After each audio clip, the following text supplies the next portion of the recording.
Shut up and sit down.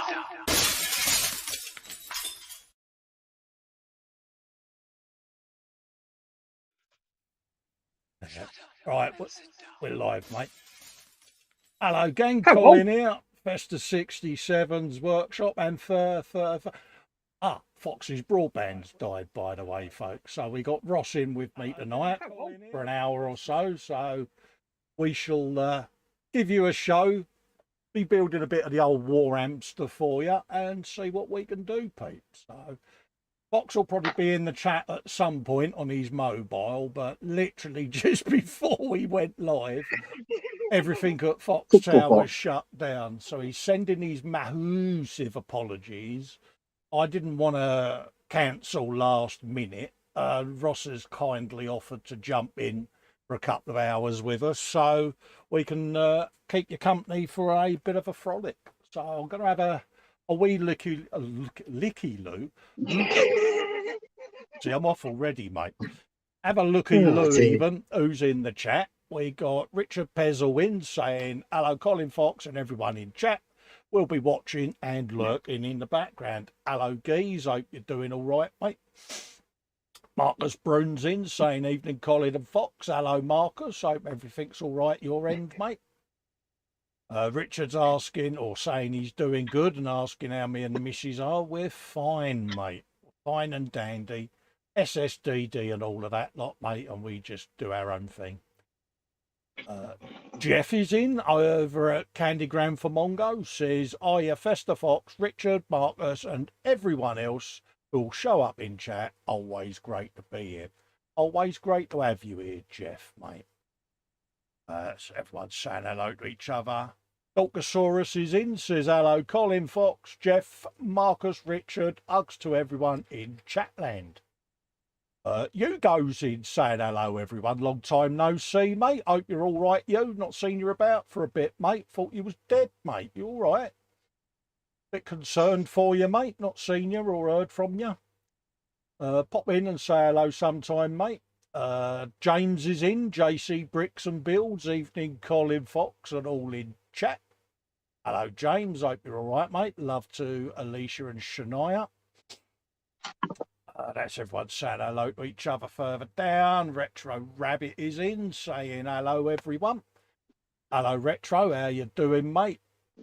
He says his name is James too. Now, things are going to get confusing. This is it. See, this is why I go by nicknames Mate, Mush, and Love. Because I don't get the names wrong then, except for, what's her name, Valentina's. Edward Leonard's in, says, evening, Colin Foxx, you, Dolk, JC, and Marcus. Hello, Edward. Hope you're doing all right, mate. Hope family's all right, buddy. Everyone's saying hello further down. Graham Robert is in, saying, oi, oi. And he's also saying he's scoffing a late night fry up. Oh, what we got, Graham? Come on, ingredients, mate. You know the rules. Hugh Golden says hello to Jeff. Didn't notice you there. See, Hugh, what can I say, mate? He had one simple job, didn't he? So that's the chat up to date. So feel free to have a good old yatter in the chat and keep us company. You says fine, Colin, life stuff and all that jazz, mate. Yeah, I know how you feel, you. Well, like I say, mate, if you need out, you know where we all are, buddy.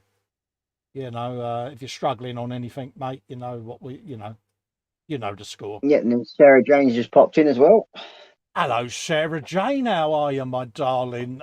Yeah, Fox is now morphed into Ross for the night because you're not allowed to laugh, Sarah Jane, but Fox's broadband is died. So you could say that you're in a waffle-free zone now. Graham says, where is his Fox tonight? His broadband's dead, Graham. It died just as we was going live, mate. Bobbins is in, says greetings from here. Hello, Bobbins. How you doing, mate? So then, Ross, for those that don't know you, you know, tell them about your channel, pimp yourself a bit, mate, and have at it because, you know, you're on here. Okay. Well, I think a lot of people know that I'm as it says on that little name plaque there. Yeah. Somewhere down there. That bit there. Scale It model says scale model ninja. ninja. Yeah, ninja. Yeah, that's the word. Unlike that, Colin basically calls me Minja for some reason. Never had to work that one out yet, but never mind. Yeah. But yeah, it's I do 3 streams a week. Yeah. On 2 on a Saturday, 1 on a Tuesday. All right. My Yeah. Tuesday one is where I mainly sit and do me Warhammer. Yeah. And the one that I've been working on at the moment has been the Celestial Oricanum. All right. Yeah, I'll pop you on the old This full little dude. screen so folks can have a looky-loo. There you go, mate. There we go. It's that little dude. Yeah. As you can see. So he's nearly done actually, that one. Yeah. I basically should hopefully get that finished off on Tuesday. Right. So Is that I've got part? the base and Yeah. Is that part of a particular clan, Ross, or is that just a generic yes, it's thing? Stormcast Eternals. Stormcast Eternals. Right. Okay. Yep. So that's a part of the Stormcast. Yeah, just Stormcast Eternals. Yeah. Yeah. Keep trying to think of the actual things on it. Yeah, but it's it has 2 things to it. It's got like the solar ray gun, whatever it's called, Right. and the celestial globe. Okay. Yeah. So that's what I've been working on that. Cool. And then on my Saturday stream, I am working on one of the infamous Tamiya Harrier Oh. FRS1. Oh. So yes, Oh dear. but this one won't be beer. It's going to be it's going to be a hammer-free one.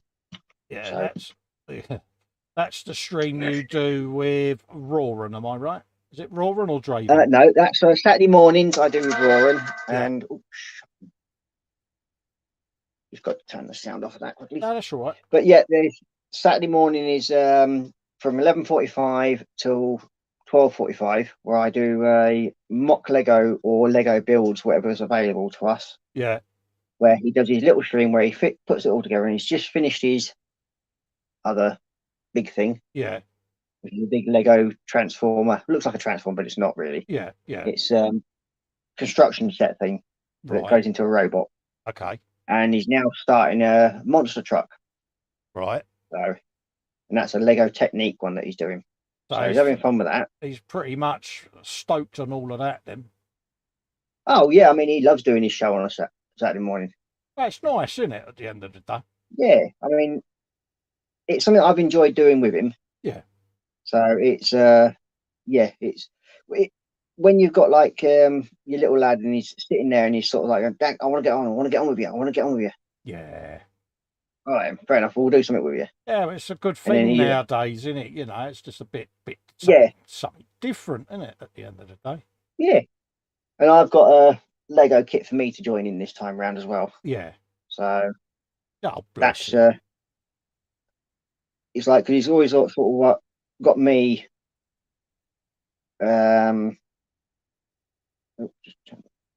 Wayne Model Works is in the chat there. Hello, Wayne. Thanks for joining us, mate. Hope you're all right, buddy. Yep. Yeah, sorry, Ross. So, carry on, mate. No, I mean, I've got a little Lego set for myself to do on tomorrow with him. Yeah. So I've got my one, which is a little Lego of an MRAP vehicle. So I'll be doing that on tomorrow's stream while he carries on with his monster truck. So when we hear the brum brum noises, we're not going to blame him. We're going to blame you, because it will be you doing them, won't it? Oh yeah, of course. Absolutely. No doubt about that. Nah, it's good to see. Well, you can't have a big truck and you not do brum brums, can you? Come on. And yes, am I right, nearing 200 subscribers? I am indeed. I think I'm 2 off. Oh, so my channel. Anyone in the chat there who's not subbed to our Ross, would you like to make his evening and try and get him over 200 subs? Because yeah, that'd cheer you up, mate, wouldn't it?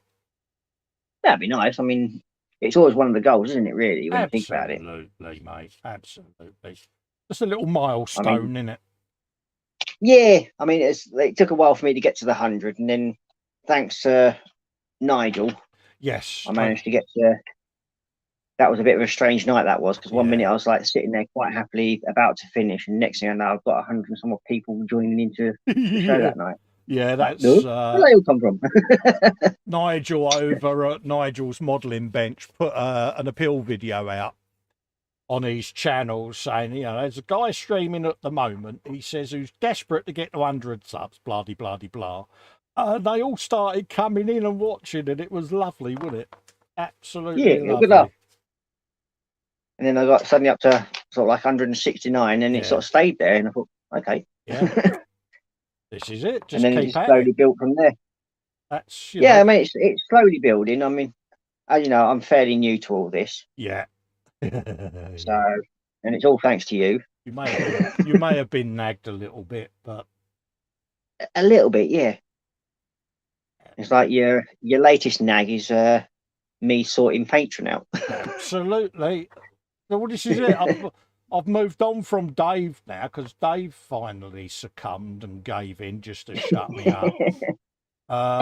But at the end of the day, if it helps keep you in the hobby and keep you doing stuff, then it's something you need to consider.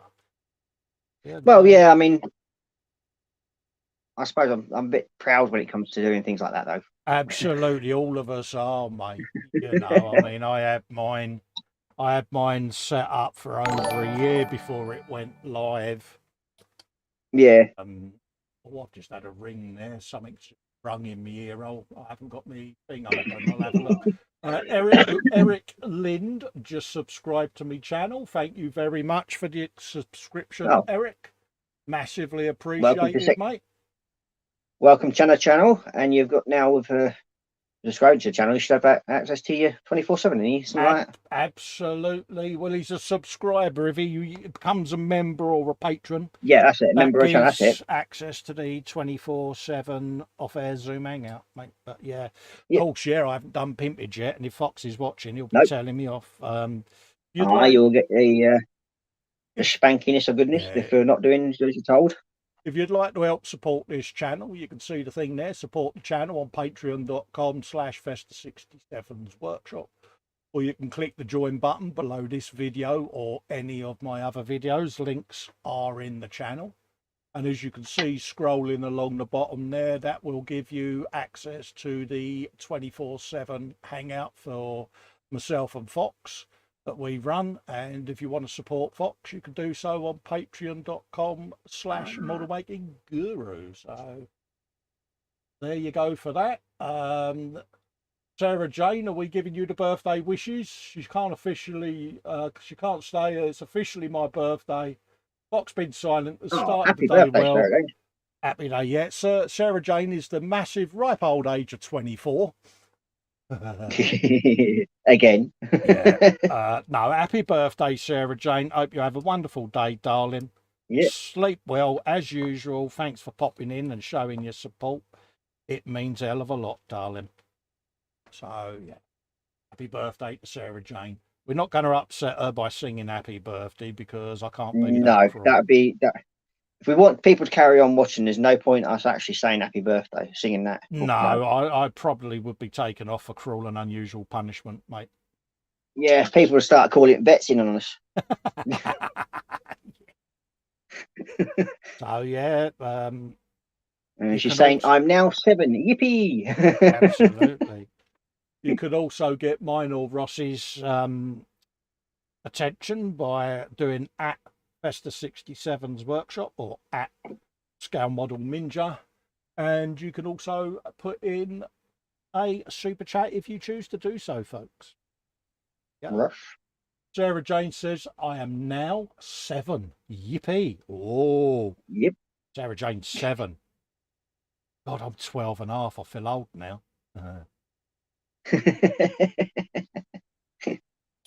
Oh. Yeah, come on, folks. Wibble. Poor Festa. Wibblekins. So have you got a wibble of the day today, Cole? Sarah Jane saying she's looking forward to that big present. You know the one. Yeah, I know the one.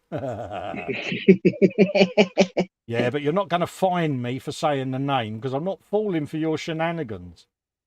You're lulling me into a false sense of security there, Sarah Jane, trying to get me to mention it, and then you're going to issue a warning or something. And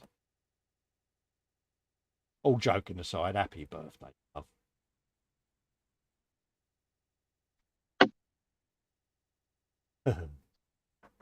She'd have the shock of her life if a GT turned up, wouldn't she? You almost said it then, didn't you? I nearly did, yeah. I had to stop myself then. Came over all of the quiver then, Ross. Turd. That was almost a slip of the tongue, as I say. Yeah, she's got chocolate cake and scholar later. Si Reynolds is in saying hello. Probably not about for long as I'm heading to sleep shortly, but I thought I'd drop in. Thank you, Si. Massively appreciated you popping in and saying hello, mate. And as you can tell, his lordship's broadband has died a slow, painful death. Massive wibbles are happening currently at Fox Towers. I can imagine him stood there with his mum. But mum, it's so unfair.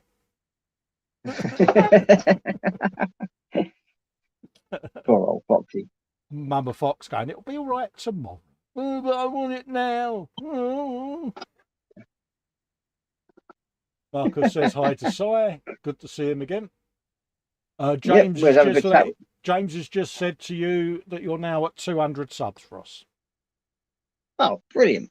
You go, much appreciated, everybody. Thank you very much. Thank you for those that have taken the time to sub to Ross. He's kindly, very kindly jumped in right at the last minute, bless him. And I was actually getting ready to go to bed, but never mind. You know, he's given up a bit of his time to come and put up with my inane drivel. So, hey, there's no problem with that, mate. I was quite happy to come along and have a bit of a laugh with you. Yeah, you got to. It's one of those, you know. People know me. I'm not a fan of doing the streams on me lonesome. It's bad enough putting up with myself all day long, let alone doing a stream on my own. And I just like to sit and chat to someone else whilst I'm streaming it. It relaxes me, and it probably relaxes the viewer. Ross very kindly jumped in because he's got an open invite to these anyway. So he was like, "Yeah, no worries, I'll pop in." Many thanks for coming in and keeping me. You're welcome. As I said, it's always a pleasure, and we normally have a good laugh. Otherwise, it would have been me and me fish, and they're all trying to bloody guilt me again. And for the first time I've actually come on a stream with you, I'm not actually building Warhammer. Ain't ya? Oh. No, I'm actually building a 1/72 B-52. Well, this is the first time I've picked up anything Games Workshop since Sunday. Because I've been yeah, you mentioned that the other day, didn't you? Yeah, I've been filming the E-models build this week with the Suzuki. I've been filming the Kawasaki Ninja. I said it again, didn't I? I've been 3D printing a big old Mad Max figure there, so I've been doing him. So and his little woofter. And his woof there. So yeah, I've been beavering away. A few voiceover videos, revamping the YouTube channel, moving content about, and just genuinely trying to sort of motivate myself and get myself putting up more video content, you know, and a bit more variety, because I was getting a bit Warhammered out, he says, as I'm sitting here doing Warhammer, but it is a Warhammer stream. But I just didn't want to get bogged down with it, so I am now only doing it on days that I stream with Fox, because Warhammer is his thing, and it's that mutual thing of where we're affiliated with Goblin in the corner. You know what I mean? You do your bit, don't you? So I mean, I would do something Warhammer, but I've not got anything to hand. Don't worry, mate. You've got nothing to worry about. It's me and Bubbakins that are affiliated and that. So you've got nothing to worry about. Usually I like to stick to what you're doing. So don't worry about it, mate. It's just that today it's like all my other stuff put away at the moment. Was short notice. So I had a bit of a clean up today. Yeah. It was very short But, notice, but if Sarah Jane does feel that you need to be issued a fine, I am not going to stand in her way. nice one. Find yourself on that bus. Mm. And it But, looks like Mr. Reynolds is feeling a bit left out. He says, I wasn't even asked, Ross. Be careful. This means Cole likes you. oh, bless your heart. Well, the last time He's having a wibbles. yeah, I asked you last week. You was there with your Doris, weren't you? And you would wake her up. If you want to pop inside, I'll fire you the link, mate. You know that, mate. You more than know that. I didn't know whether your missus was up, mate. You want to come and say hello? Yeah, I think it would. I think it's surprised Marcus a bit because we were all chatting in the 24/7. We're all getting ready to sort of like sign off for the evening. Yeah. Bless him. Where is it? Bish bash and bosh. Bish bash.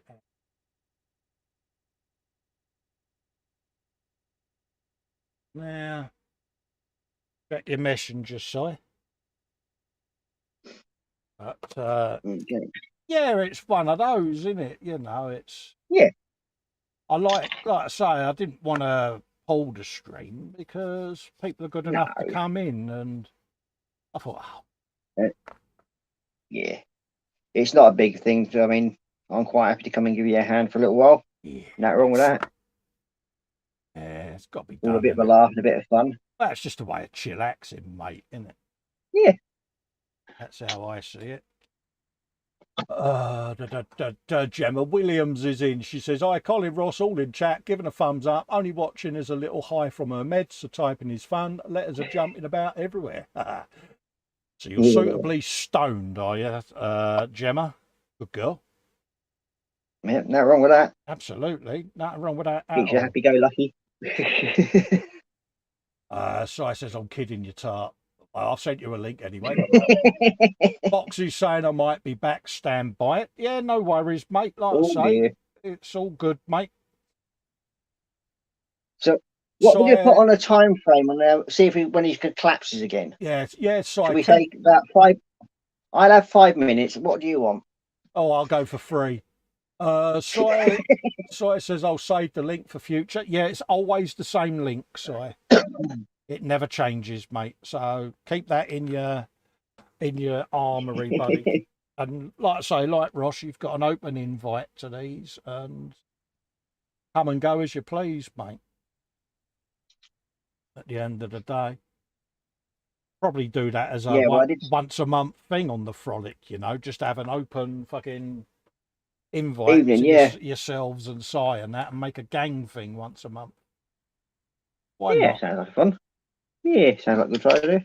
Sounds like a laugh. But yeah, I mean, today I actually started off building a Meng F-35A. Oh right, yeah. Didn't go well. Oh dear. Really? It wasn't one. It didn't want to play ball. Retro Rabbit says, I'll come in any time for a stream as long as you don't mind just streaming me cleaning up my bench. Bless you. Bless you. But no, we've mentioned it before about doing something once a month where we have people in. So I'm sure if there's Warhammer buffs out there, I'm sure they'll come in and say hello. It's up to them. Yep. I wouldn't. I normally do have Warhammer around. Yeah. Well, I've got it in various stages of completion, that lot, but yeah. As I said, I just had a major tidy up this morning. Well, this is it. Rearranging the shelves. It takes me quite a while to find anything Warhammer because, as you know, I'm not down the hole. So I have very, very, very limited Warhammer in my stash, mate. Yeah. You know, and this is, in my mind, Ross, this is sounding really plausible. Yeah. Probably everyone else is going, oh, shit. Yeah. But, yeah. Mm-hmm. But that's all right. Yeah. You keep believing that, son. I'm desperately sort of, I'm trying to, what's the word? string it out a bit more with the orc, because obviously, you know, it works a treat for the live streams, as you know. Yeah, It's just they're quick and keeping, simple build. Yeah, it's just keeping that stuff for that. But I've got a nice little archive now of stuff that I'm going to be able to start painting yep. soon. So I'm looking forward to that. And I'm currently binge watching anyone and everyone who paints, just to pick up tips, because, you know, as you know, I know nothing about anything and anything about nothing. I'm not trying to sell Yeah, no different to me, myself. mate. Yeah, I'm not trying to I sell mean, myself as a Warhammer expert or anything of that nature. I'm just an average fat bloke sitting in a man cave having a giggle. yep. But And that's all I do. I mean, with me, with doing my show, it's like literally just sit there, stick a bit of paint on it. If it looks good, I'm happy. yeah, you know, And I've been getting some few tips of the trade from Si. yes, So he's been giving us a sort of like some hints of what I can help to make it look better. absolutely. Hey up, stand by and flipping toggle switches and have Jacob's ladder Z-ting at full speed. Ooh. Who's that one? Have we got a Foxy inbound? Right, mate, stay in though, dude, if you want. Oh, yeah, I'll stay on for a bit. Of course Don't you mind can. that. Hey, mate, I don't mind. Like I said, you got an open invite, mate. But yeah, you know, I mean, the thing for me is I haven't been building this long, as you know. No. But I'm finding getting back to basic brush techniques and that quite enlightening, because there's not every day that I can sit and use airbrushes and that because of issues, should we say. So Yeah. I can take this big old box of unpainted stuff and sit in the conservatory in the summer and do some Yeah. brush painting and all of that lot. I'm going to set a spare camera up out there on the boom arm, so I'll be able to pull it out behind my head, and I'll be able to. I'll go to see where I can get a wireless webcam, and then it'll stream and record straight to the PC and do it that way. Good idea, mate. At least you can then spend time with the Mrs. H during the summertime. Nah, don't go saying that. Bloody hell, mate. Oh, brighten the life out of me then. Oh, I came over all of a quiver. No, of course, I would love to spend as much quality time with a wife. What do you mean? Is that what she is? How much she could put up with putting up with you for? You mean? Yeah, she wouldn't be able to put up with me for too long, mate. Oh dear. Getting under her feet earlier. Oh. Yeah. Like, you got Did you nothing get to told do. off? Yeah, I mean, I hadn't seen her for, you know, a good chat for a couple of days, you know, and I just was lurking, you know. What do you want? She says. I think all right. Yeah, yeah. She said, like, you know what women are like, beavering around, pottering around, and Yep. And she's like, you know, are you all right? I said, yeah. I said, just fancy to chat. Trent, you're bored, aren't you? F off to your man cave. I went, all right. Cheers, love. Yeah. Bless her heart. Such love and attention. Yeah. Right, mate. Good as gold. That's one thing I must say about my missus. If she sees I'm not in a good mood, she'll go and sit in your hole. Right, fair enough. Yeah, yeah. I'll get out of the way then. I had the obligatory 50p piece thrown at me this morning because I hadn't had a shave for a few days. So, you know, I've done me head and done me chops and that, you know, and she's like, yeah, there you go. Feeling better, she went. I said, feel even better if I have a cup of tea. Well, don't push your luck, she said. All right. She said, but I'll have one. I suppose it's better than having a rolling pin thrown at your head. Yeah, she said, but I'll have one bin that you're going to the Burko. I was like, damn, how did she know? But no, people out there probably think that my missus is some kind of evil hen. She's not. It's absolutely lovely. Well, I'm scared of her, Ross, can't you? Well, yeah. It's you keep looking around behind you, don't you? In case she comes through that doorway. I'm actually going to put a mirror up on the thing next to the monitor there. I'll be able to see behind me when she creeps in. Yeah, rolling pin at hand. She always, it's funny, she always knocks on the door before she comes in. It's hilarious. Well, I never know whether you're live or not. Oh, yeah. Then she was on about putting a red bulb out outside in the kitchen. Yeah, just to give her some indication. Yeah. And I said, if you want to be walking around under a red light, love, that's your choice. Naff off, she went. Yeah. I'm surprised you just said naff off.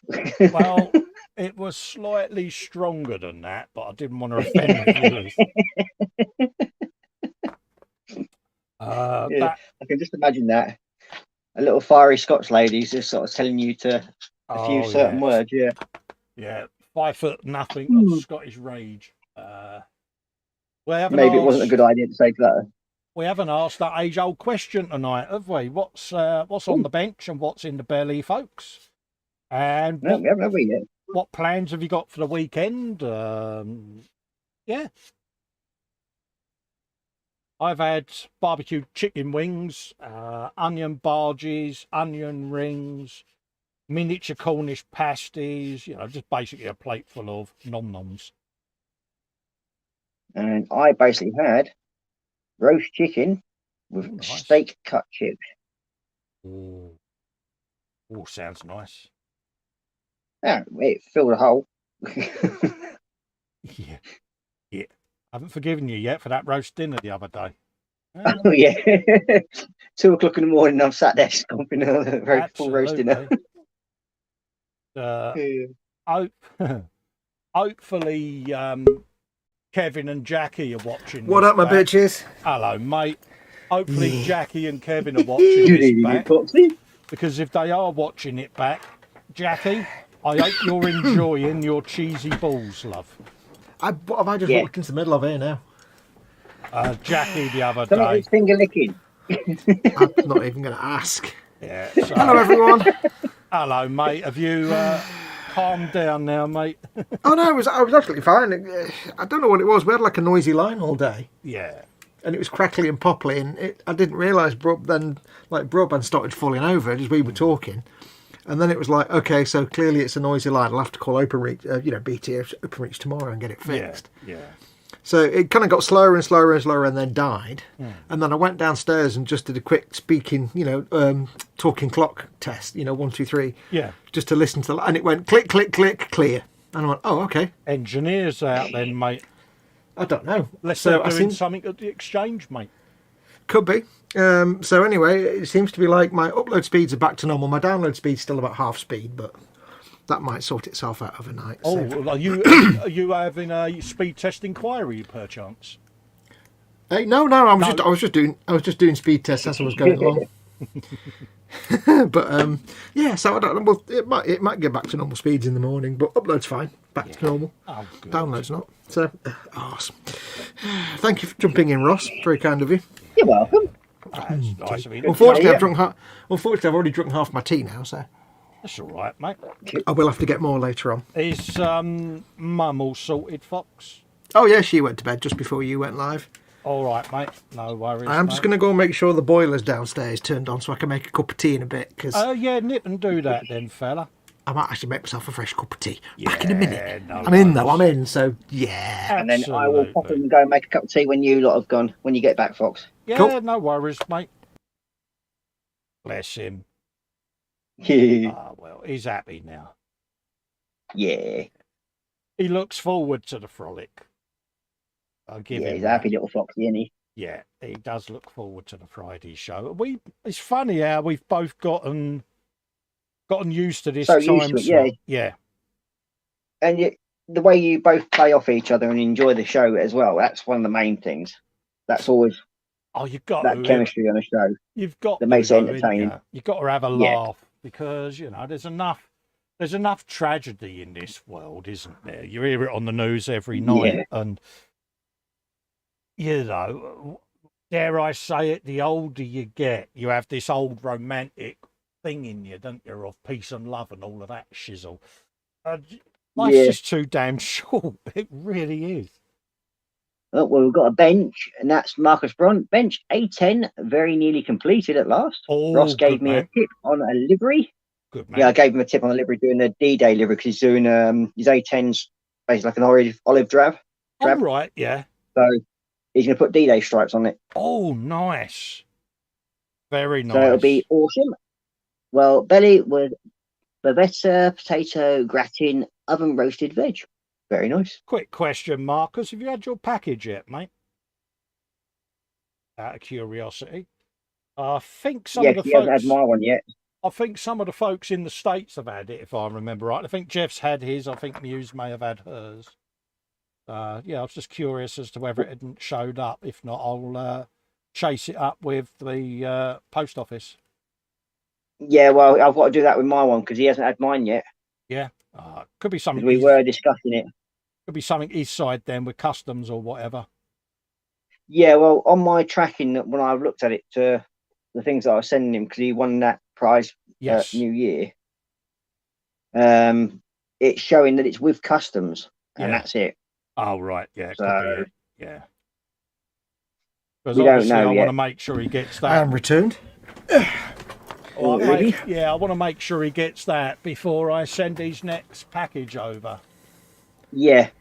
So I mean, if you would prefer Marcus, I'll hold on to it. But I've got some bits and pieces to send you, mate, and I'll double check with you the next time we're in the hangout that I've got your address accurately written down, just in case it's an issue with how I've written your address down, mate.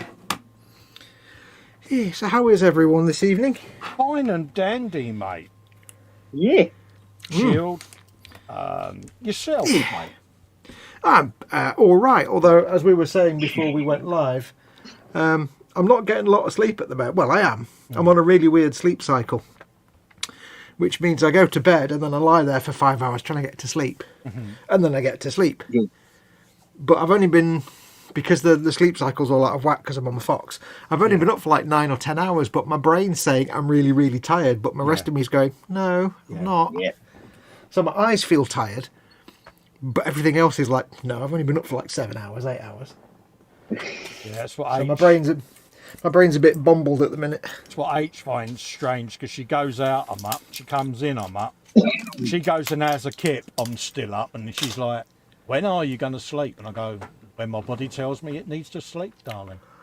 You know, it's, and then like you say, you know, I don't have a set sleep pattern. My body just says, need a nap. That's it. Yeah. You know, and you have 3 or 4 hours kip, and then that's it. You're awake again. Yeah. Well, I'll be back in a second. I'm just going to go make a brew. No worries, geese. Yeah, mine's all over the place at the minute because I kind of match in Mama Fox's weird sleep pattern. So.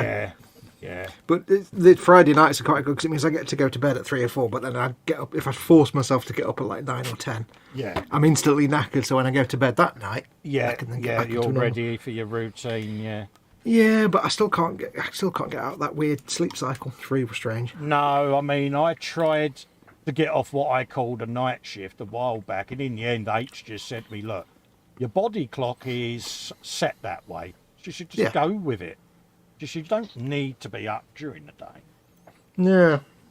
Said, Well, it's like me. It's like, you know, I'm not getting up. I'm getting up at like maybe, 2, 2:30 in the afternoon. Yeah. Because Mama Fox gets up around then. I need to make sure she's up and drinking water. Yes. But then I'm going to bed at like...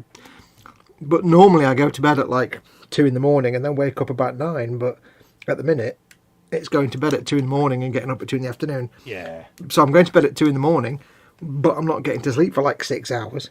Yeah. Because I've only been up for like 5 minutes. Graham at Robert's saying, he's the same at the moment. It's a pain. It is, Graham, because you can't plan anything, mate, can you? Because, you know, like Helen will say to me, oh, don't forget you got hospital tomorrow at such and such. I go, yeah, no worries, I'll stay up. And she's like, when did you last sleep? Don't worry about it, no. Yeah. And then she'll make me one of her specialties, you know. Yeah, she'll give you a bit of a, what do you call it? Helping Mickey fin. hand. Bit of a Mickey. Yeah, a bit of a Mickey fin, bit of a roofie. So. Yeah, whenever you say to H, don't worry about it, she knows that she needs to worry about it. Yeah. Anyway, how are you, buddy? I'm all right, mate. I had a bit of a blip last Friday, as you know. But Yes. Yeah, I've been Blip has been and gone. I've been okay this week. I've been doing things slightly differently because it's all a learning curve, isn't it, mate? I learn nothing. I'm too stupid to learn things. So yeah, good week, mate. To be honest with you, plenty of filming. Good. Load of voiceover to do for the e-models vids. I've got a couple of episodes of that in the can now, so Awesome. I can get them up and uploaded. So Kick ass. yeah, Unfortunately for me, it's been another non-productive week, sadly. don't worry. So I've still got nothing. I'm going to try and do some filming for the Dodge Charger tomorrow, just to get it out of the way, but there's no guarantees on that at all, so... Yes. Folks understand, mate. It's frustrating, though, because I want to get stuff done. Yeah, but Rome wasn't built in a day, was it? No. But it was built with thousands of slaves, which I don't have access to. It'll come good, mate. Yes. So how is everyone in chat? I hope everyone in chat is good. Have you done belly and bench yet? Yeah, belly and bench has been done. We've had a few in. Dorkosaurus, belly, lifesavers, gummy sours. Bench, he says, a damn mess. Bench is a damn mess. Jeff over at Candy Grand for Mongo, big bowl of pho. Excuse me. With a spicy rice roll, and bench is a tiny swimmer wagon. A big bowl of what? Pho? You mean PHO? Pho? Pho, yeah, pho. Oh, right, yeah, okay. I thought you said foam at first. I'm like, what's foam? Nah, pho. Richard I'll have to think Pezzle, baked Mosta Cuculini with ground beef and Italian bangers. I don't even know what that is. Mate, I said it and I ain't got a Scooby. Bench is resin printed Beauty and the Beast figures for his daughter. Get in there. Oh. Retro rabbit, chicken palm, lasagna, and bench a slightly worse mess than it is usual. That means creative things are afoot. Si Reynolds is away, he's got to sleep. Take care, Si. Massive thanks Take for care, Si. coming in. Sarah Jane was in earlier, Fox, saying hello, mate, in case you... Yes, I noticed she was relieved that I wasn't there. I was most impressed by her fact she was happy that I wasn't there. It's all been noted down, don't you worry. Yeah. I'm keeping records. Dave is in, saying, yep, Dave is still up, not got to bed. God, that's a late night for you, Dave. Are you ill? What, Dave as in your Dave? Yeah, Dangerous Dave. Dangerous Dave? Yeah. How dangerous is Dangerous Dave? Dave is definitely dangerous, mate. Is he very dangerous? Yeah, Is he terribly dangerous? Yeah, he's the extremely dangerous Dave. Not just the mildly dangerous. No. Tenuously hazardous, not that one. He's more dangerous than the milk tray men. That's pretty dangerous. Yeah. He's so dangerous that even Chuck Norris says, mate, you can Hello, Mama Fox. Broadband's working again. He does what, sorry, mate? He's even Chuck Norris says that you're too dangerous for him. Ooh. I'm back. That's pretty dangerous. Hello. Hello. Her mum's all right, is she, mate? She's yeah, she's doing all right. Bit lumpy, but there you go. What can you do when you're that age? Exactly. Bless her. Aye.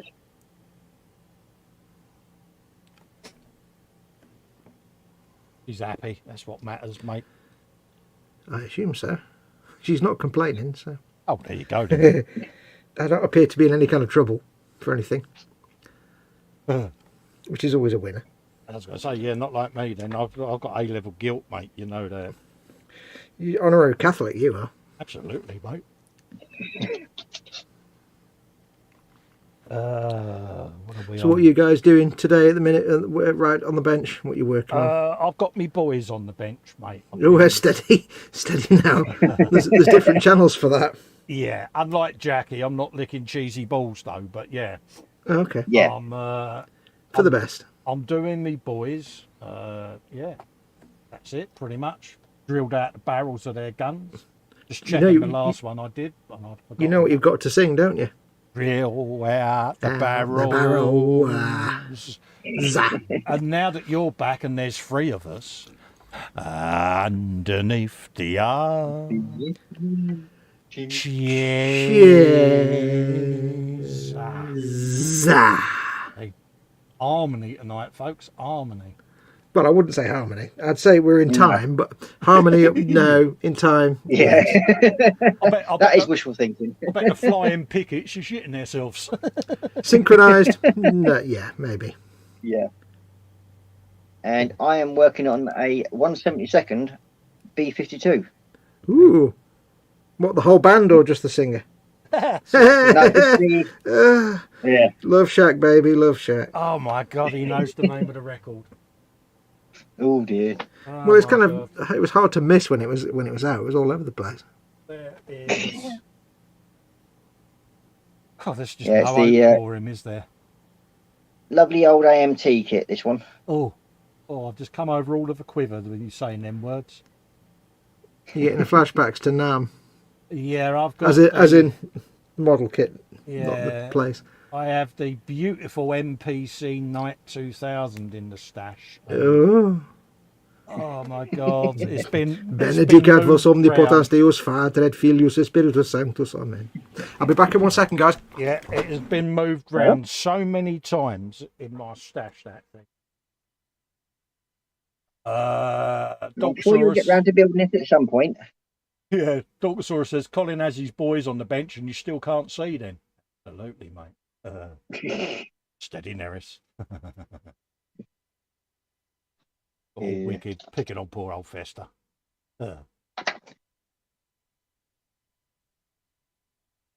Did you read out Hugh Gordon's belly and bench? No, I didn't. Sorry, you.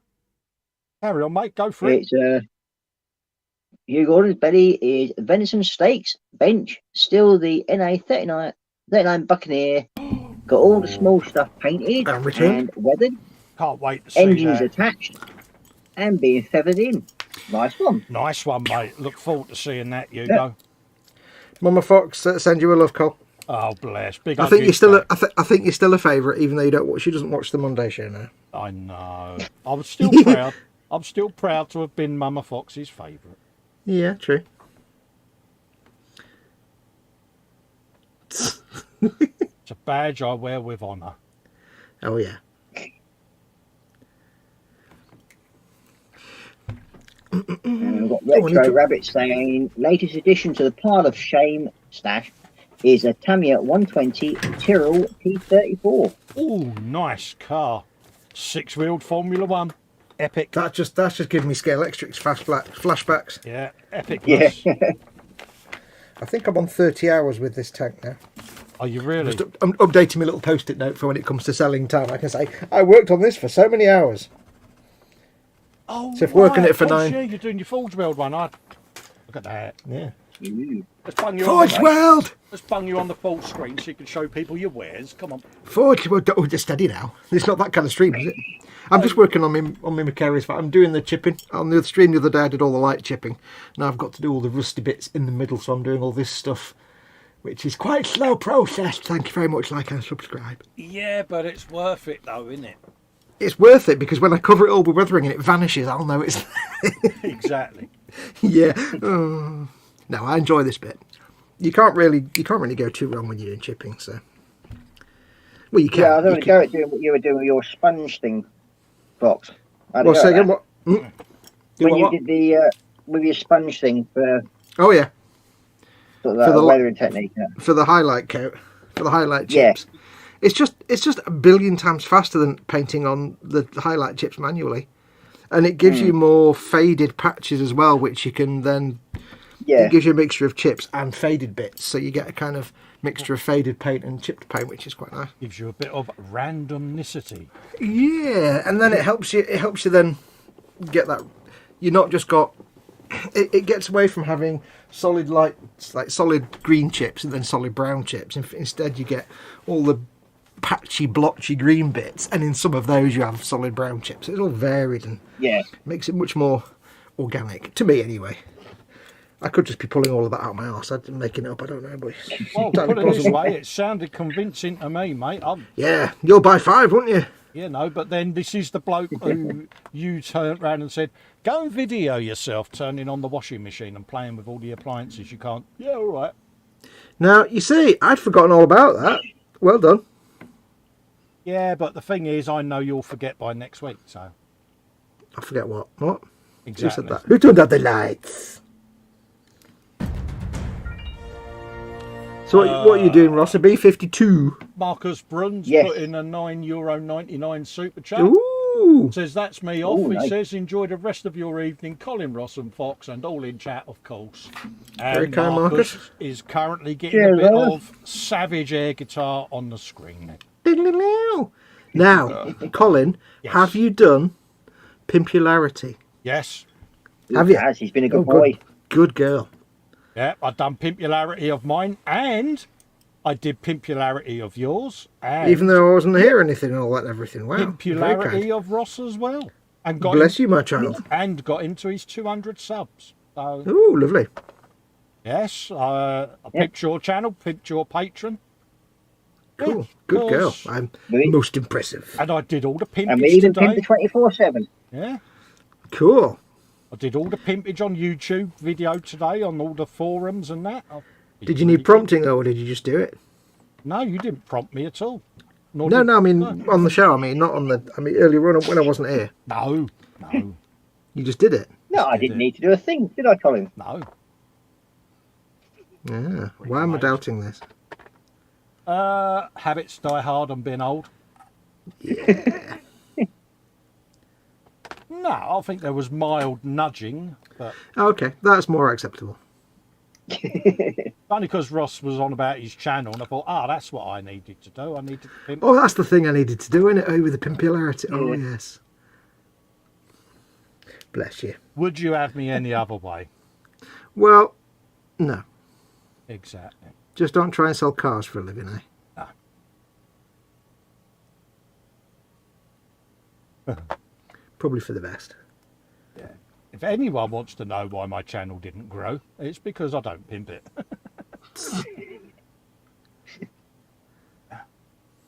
I don't mind pimping other people's. The buzz, isn't it? But just don't feel right pimping your own. It really don't. Have you seen this new utterly annoying trend for thumbnails? What's that? Where you have, you know, like you know that the thing came out where you have to have your own face on the thumbnail somewhere with like a gormless look on your face, going Yeah. like that. Yeah. Because it like it gets people to watch it. The trend now seems to be to have that, or have somebody's face on the thumbnail, but then like massively magnify the eyes. Yeah. Big eyes Oh, and a God. big arrow seems to be the latest thing as well. Yeah, but I don't get this thing with massive eyes. It's like, oh God, that's so annoying. What? Yeah. It's like Big what? googly eyes staring at you. Yeah. Yeah, it's like I'm never gonna watch. I've got a thing on my in my Chrome where it can block YouTube channels. So I'm just like, Yeah. oh look, you're blocked. Bye. Yeah. Stupid big. It I'm like, what? just seems to be a thing where I had it with when YouTube messaged me, if you do this, if you do that, it might help with this. So I started doing a few of the infamous gormless expressions. And Yeah, because it made absolutely no fucking difference at no, all. it does. Well, because they say things like if you have a person's face. The thing is, like, I can understand the logic of having a person's face on there because that makes people naturally more interested in the thumbnail because that's just human psychology. But I don't understand why people started having a face on the thumbnail but looking like a complete tool. Yeah. It's like, I saw one the Yeah. other day and it was like, what was it about? It was like, it was a video about, in Japan there's that old mining city on an island. Yeah. It's called Battleship Island and it's just an abandoned town on an island. Yeah. And it was basically a video about this. But the guy had this like gormless, like, oh my God, kind of look on his face. And I'm like, that's got nothing to do with the subjective video, which is just about this ghost town. What? But if you you look go like a tit. on to any site, thumbnail designing site or anything Yeah. like that, the first recommendations they give you are things like that. When I've been observing about 3 or 4 different channels that do and Yeah. looking at how they've evolved, and it is quite surprising. It's I can get the psychology behind it. the And OBS it's like guy is a the- good example of that. guy who does all the OBS videos, you know the one. Oh yeah. The American guy who really does have the gormless look on his thumbnails. And yet, you know, there'll be 85,000 views in one day, so there's got to be something in it. Well, I mean, that's not just about the thumbnail. That's obviously about the subject no, as well. But it's like I can understand the psychology of having a face on there. Yeah. And if that was just what people did, then I'd probably do it myself. But the fact now that everybody puts on these like O faces, it's like, really? Yeah. It's a video about cheese manufacture, and you're going, oh. Yeah. What? Oh, I just hate that. So I refuse to do it, even if it helps me, just because I'm not an idiot. I do it because one, I'm an idiot, and two, I know it's pissing people off. No, but you don't do the gormless face there. You just have you look on the picture. Yeah, that's what I'm saying. At least you're just doing. You're just like you're playing the game without. Yeah, you're playing the game without trying. I'm playing the game without putting any effort into it. Pretty much. Yeah, it is minimal effort required. Is he frozen? Yes. He has. He's fallen again. Oh no.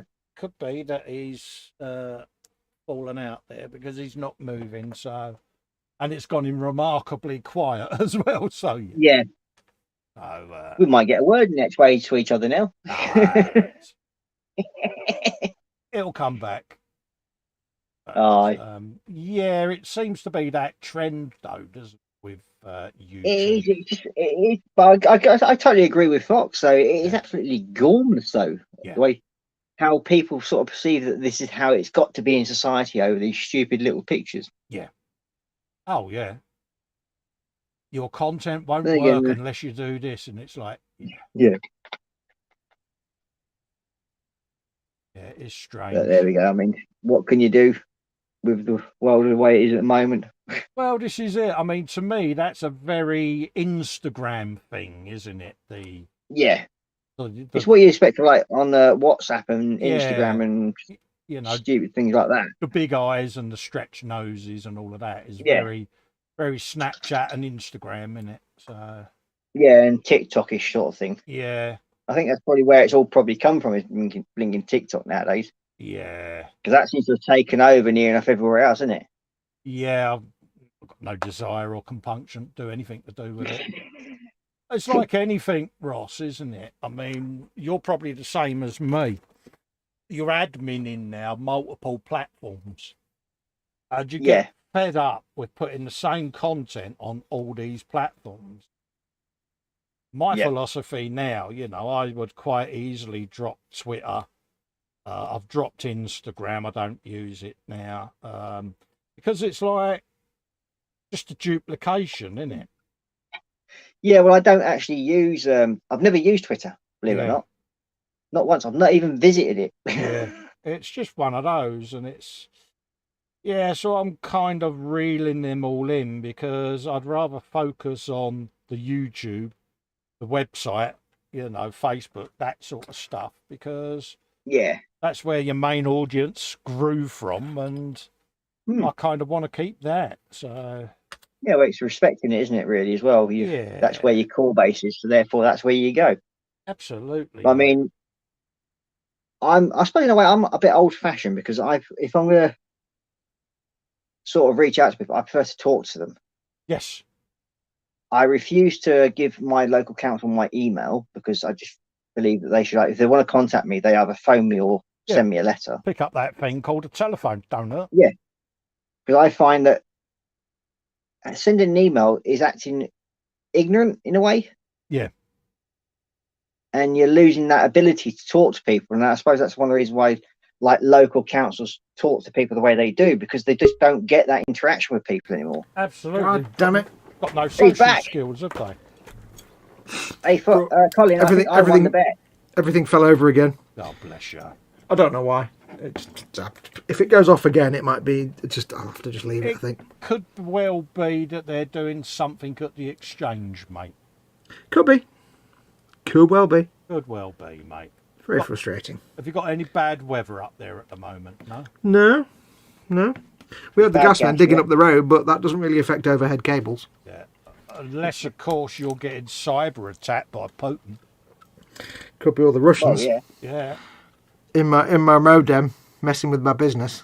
Absolutely, you know, he's like, it's that guru bloke, you know. Don't want him streaming when I'm trying to invade a country, do we? Is that because I've been playing Metro Exodus and that's all set in Russia? Yeah, that's what it is, see. Is it because I'm getting all the secrets of the Russian metro layout, even though I'm not in the metro? He's sussed it out now. He's going, yeah, it's that bloke over there in that guru bloke. No, we must destroy him. Yeah, I don't know why he's German. It's that went a bit wrong, didn't it? Yeah, well, you know, Arnie's evolved. Today we will destroy the many things that you care about, like your internet. Yes. No, he's turned into Khajiit. Never mind. Well, Cole, I think my guess was about the closest one, don't you? It was, mate. It was. You can have that. I'll probably go off again. I wouldn't doubt it for a minute. Yeah, but you normally drop out the yard anyway, mate. So yeah, but not I don't drop out of the entire internet. So I suppose this is leaving you on edge now about streaming later. Well, yeah, I wasn't planning on doing anything on Saturday anyway. Yeah. I've got to do some filming tomorrow. Relax, mate. Yeah. Save your energy for Sunday, mate. Yeah, exactly. I think Sunday I might do my Alt Commanders. Ooh. I think Sunday I'll still be doing chipping. Yeah, but think of all the money you're going to be earning and spending at Fordwell. No. Money I'm going to be earning and saving. That's assuming somebody buys it and might not sell. You never know. Never know, mate. Nothing's guaranteed in this life. It needs to, no. though, folks. Sonny Jim, my lad. Needs to, so we can get you on Fordwell, mate. No. Yeah, definitely. I need to get the money in the bank to pay bills and stuff. MOTs in September and all that kind of goodness. Is there any point? You're not driving, are you? Yeah, I still drive.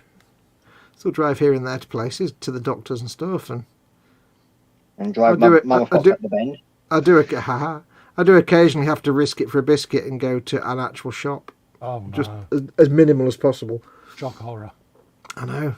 Deal with actual real people. Yeah, it's not great, is it? It's not natural.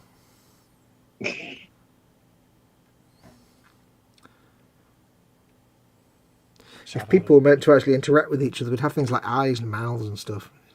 Absolutely. Retro Rabbit says his washing machine's got too many settings and blinking lightens for the finger pushings. Tried to wash the towels and ended up making schnitzel. See, our washing machine's easy. It's just 40, go. That's it. Oh, Model Maker Dave's Workshop says, the bionic jaws just dropped out. Oh. I beg your pardon? Poor Fox. What? Oh. Bionic jaw? Bionic what? jaw, yeah. When you drop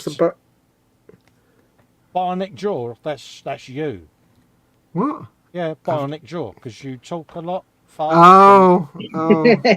You know, the need to explain this, Dave, means that he didn't find that at all funny, mate. No, I just didn't get it. I'm like, what was bionic jaw? What? Bless him. Steve Austin, $6 million man. Yeah. Captain all the words. Yeah. Supposed to be rebooting that into a film. It's like, you can sign it to the wall where it belongs. Wouldn't really get a lot for $6 million this day. You wouldn't. You might get an arm and a leg. That reminds me of, do you remember Goodness Gracious Me, the comedy show? Yeah. When they had the 6 million rupee man. Yeah. And he goes into a shop and he says to the girl behind the counter, I'd like a bag of sugar, please. And she went, oh, we haven't got any. And he's like, yeah, you have. She said, no, we haven't got any. He said, yeah, you have. There's the bag right behind you just there. And she went, it's right behind me. How did you see that? And he went, my bionic eye allows me to see things. It's like literally right behind her. Because he's only the 6 million rupee man, so it's like about £4.75. He's like, it's just there behind you. Well, how did you even see that? Well, it's my bionic eye allows me to see things. Yeah. 6 million rupee man. I can always remember before the Euro came in, we was going to Italy on holiday with a load of us mates. So one of them, he said, I've got about £2,000 to spend. I said, I know what you need to do. Whilst you get the chance, get yourself down the Bureau de Change I'd bump the £2,000 in and get yourself your lira before you get on the plane. You know, he said that'll save me a lot of time. Mate, the amount of lira. You're a bad man. You're a nasty man. he said, I think you've stitched me up here, you rotten git. I seem to remember some film, and it may have been one of the Naked Gun films or something, where he gets out of an Italian taxi cab and the little meter where the charge for the journey is goes out the window and halfway across the street because it's in lira. Yeah. He said, oh no, he said, I couldn't believe it. I said, you could have told her to stop. He said, oh no, he said, they had it. He said, they was determined I was taking it. Yeah, because that was the conversation of the week, that one. They weren't going to turn that one down. That gave him months of water cooler chat. Yeah. That guy, do you remember that guy that came in with the £2,000 for lira? Yeah, what a dick. Yeah, absolutely, mate. Brilliant. One of my better ones. Oh yeah.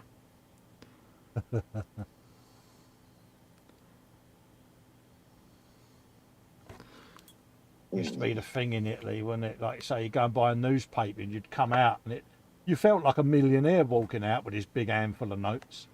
Mm. It's like, yeah, it's about 38 pence you got there, mate. Like, Yeah, it's not that much. Oh.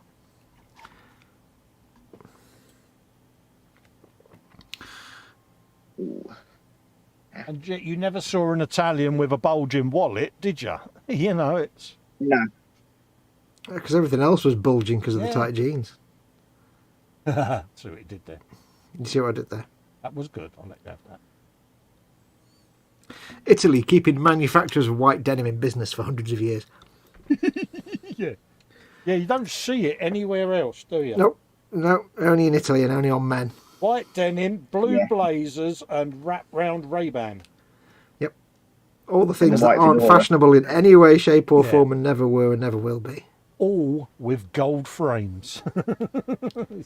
If you want to laugh, though, like, just watch any Italian news broadcast. Yeah. Because it always makes me giggle, because, like, you know, you see a news broadcast here and the host will be like, today in the Houses of Parliament, a man said some words and the other man responded to him with some other words. Yeah. On the scene, we have Bob Smith. Over to Bob. Yeah, if you watch an Italian news broadcast, especially if it's a female newsreader, Yeah. basically she'll sit there and she'll go blah, blah, blah, blah, blah, blah, for about 20 minutes before she even breathes. Yeah. And then she'll breathe and then she'll do it again for another 20 minutes. And she's basically said, now it's time for the weather, over to Bob. Yeah. But it just took her like 45 minutes. Yeah, they've got like 30 words just to say good morning, ain't they? Yeah, it's mad. Yeah. They're so emotive as well when they speak with their gestures, and it's like, Oh, yeah. you think they're having a full-on blazing row, but they're not. It's like, oh, did you see the football? Yeah, it's great. Yeah, they're very passionate the way they use their arms and their exclamation marks to have thoughts to each other, aren't they? Oh, yeah. We're far too reserved to be like that, us Brits. Go for reserve, but British is the correct way to be.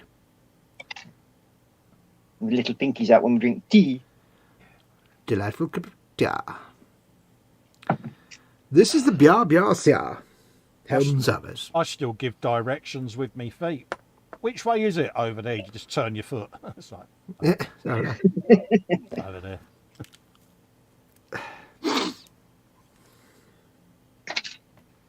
I don't give directions. Anybody asking me for directions is really doomed. Yeah. Oh, it's great fun sending them miles out their way until you see the car about 5 minutes later heading back. You're like, yeah, I need to go and find a bush to jump in. They're coming back. Duck, get in that bush. What? Just shut up. Just get down under the duck. Shut up. We're not in the car, right? Just pretend we're not here. Yeah.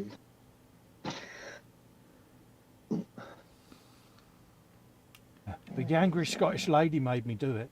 Honest. It's like, I gave this bloke wrong directions. Was you wearing a red jacket? Yeah. Oh. Oh. Bye. I am going to go and voluntarily crawl under this bus. Wow, there's so many people under this bus. Oh yeah, that's where we all live now, mate. Dee-dee-dee-dee-dee.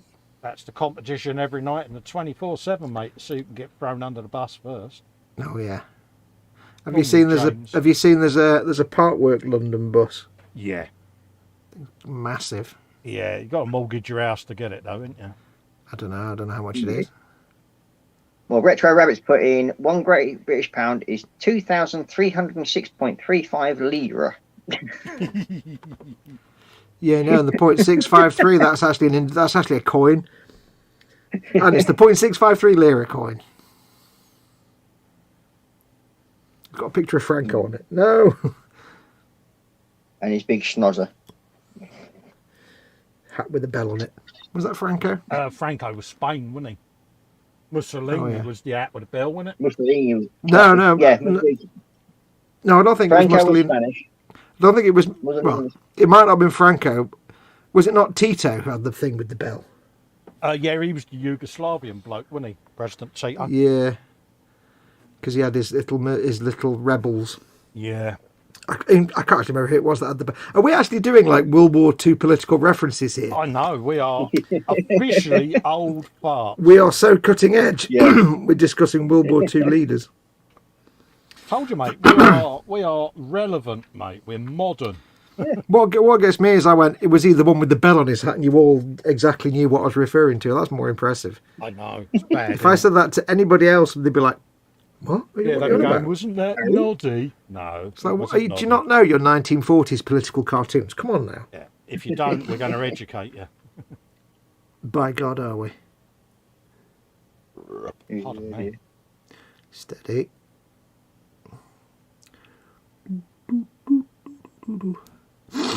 Ooh, sniffles. Retro Rabbit says a wild fox appears. Pikachu uses pull the plug. It's super effective.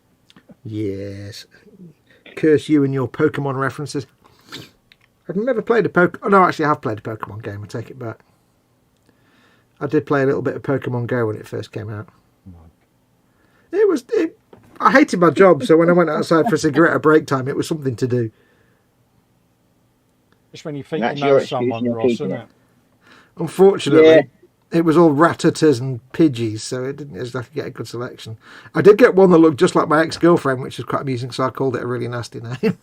Oh, really? It was kind of fat and blonde and didn't exactly look brilliant, and I was like, yeah, that's my ex. Oh, dear. So I got some I got some solace from that.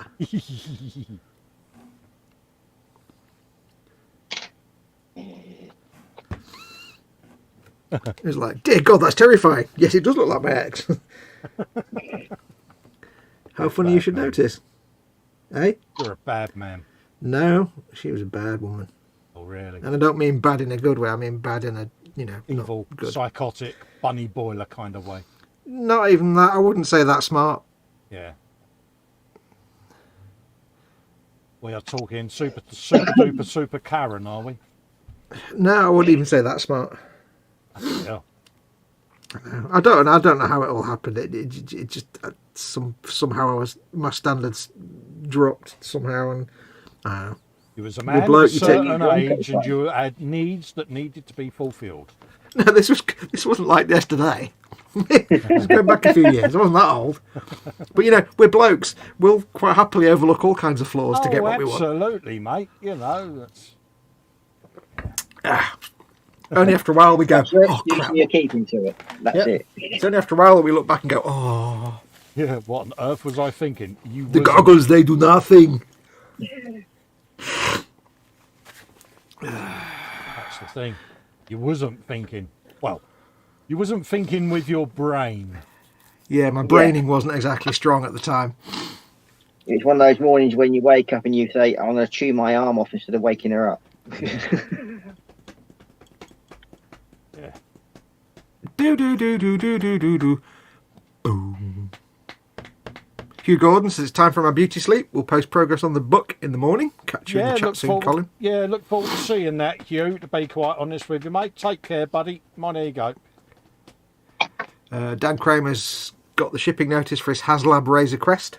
Oh, nice. What's HasLab? I don't know what that is. No idea. Artwork, is it?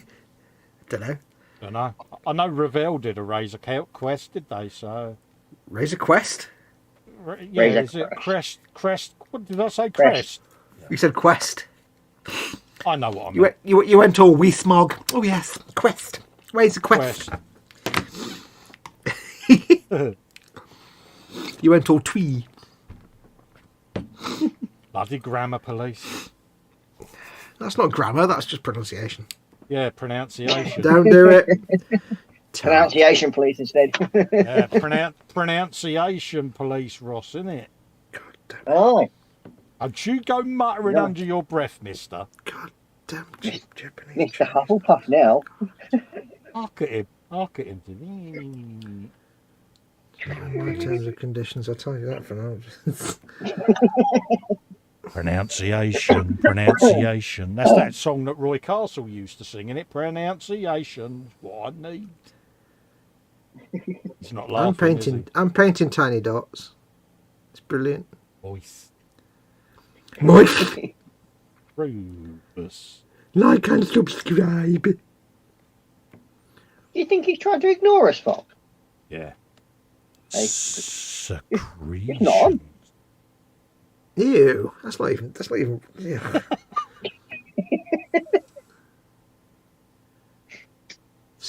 What?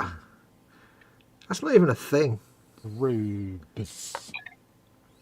God. Perverts. We do. Heathens. Absolutely. Love being a heathen. Children, the lot of you. Mm-hmm. Nothing wrong with that. 12 and a half and proud of At least, it. at least he's got something right tonight, then, Carl, hasn't he? Yeah. God damn it. I'm painting dots. I don't give a shit. You rebel, you. You're getting all rebellious. All that matters aren't to me is dots. you? Yeah. My fan just kicked in on my PC. I expect to fall out any minute. Oh, really? Is that... Yeah. I don't know. It probably nothing to do with anything, but I hold my pride. Mind you, though, your computer is about 1884, isn't it? So... Well, not even. I wouldn't even go that modern, mate. It's pushing it a bit there. I actually thought you had quite a modern rig up there, mate, to be honest with you. Yeah, it's only 5 or 6 years old. It's not that old. Huh. It's an i5, I having think. it rebuilt a while back, wouldn't it? You got a new one built. Yeah, I was planning on it, but it never came about. Yeah. But yeah, it's an i5, so it's not Somebody took him to super Ford ancient. World instead.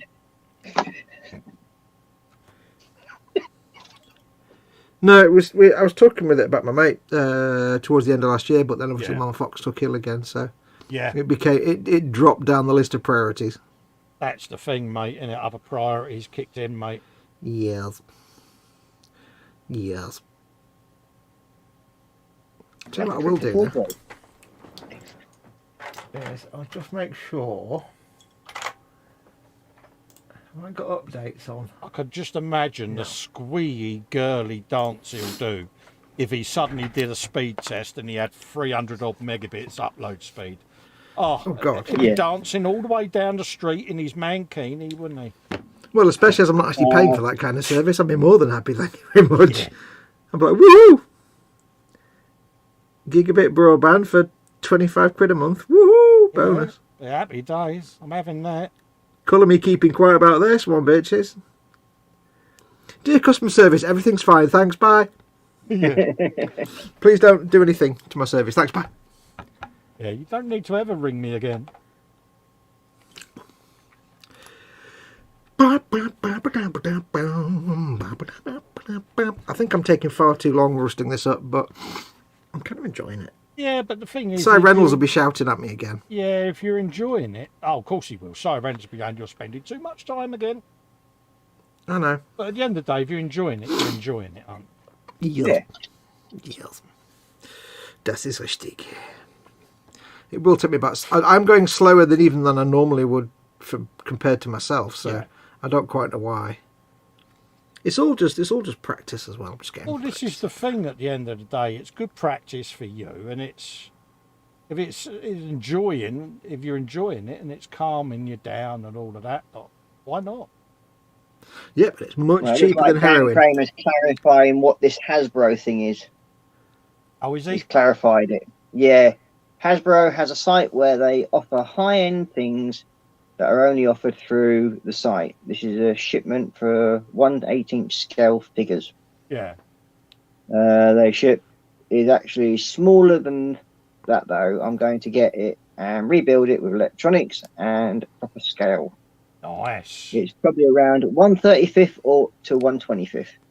Oh, that That'd be a sounds hell of a nice. project. So they just do like small run projects then? Yeah, we bought high-end stuff in it really, and then sold at a discounted price or whatever. Ah. Sounds mint.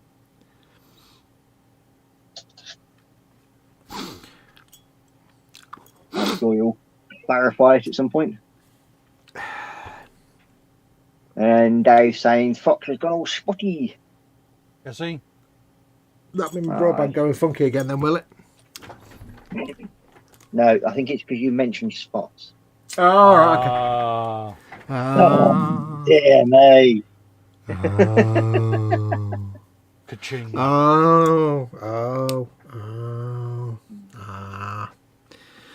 Sigh. Right, I need more brown. You need a bit more brown, do you, mate? Bit more brown.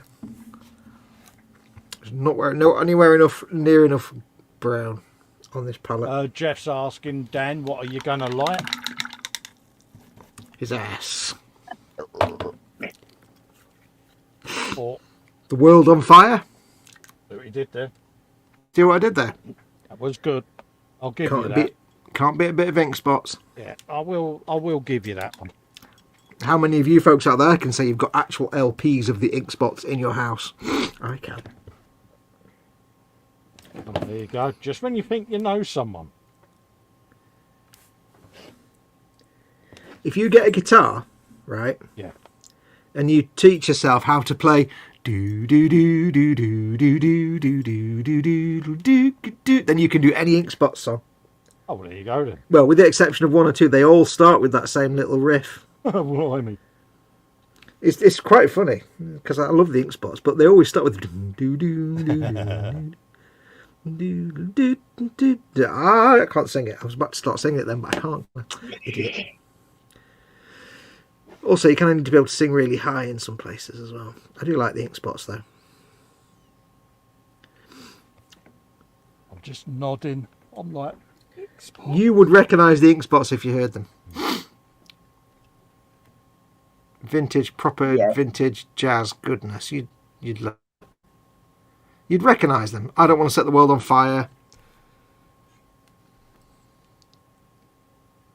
Yeah, Dan's kind of saying it's like they do like short runs of certain products. Oh, right, yeah.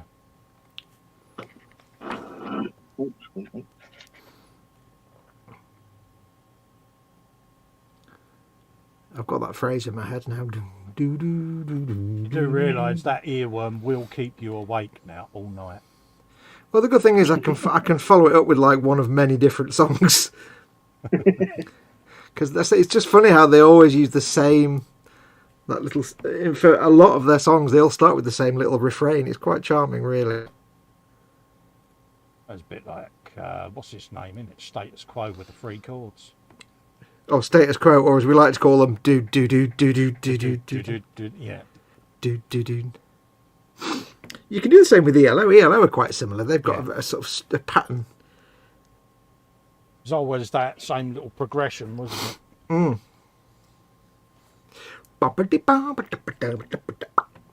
Right, little chippity bits. I'm not even on camera because I'm a chud. I'm painting away quite happily. I'm not even on camera because I'm a complete spong.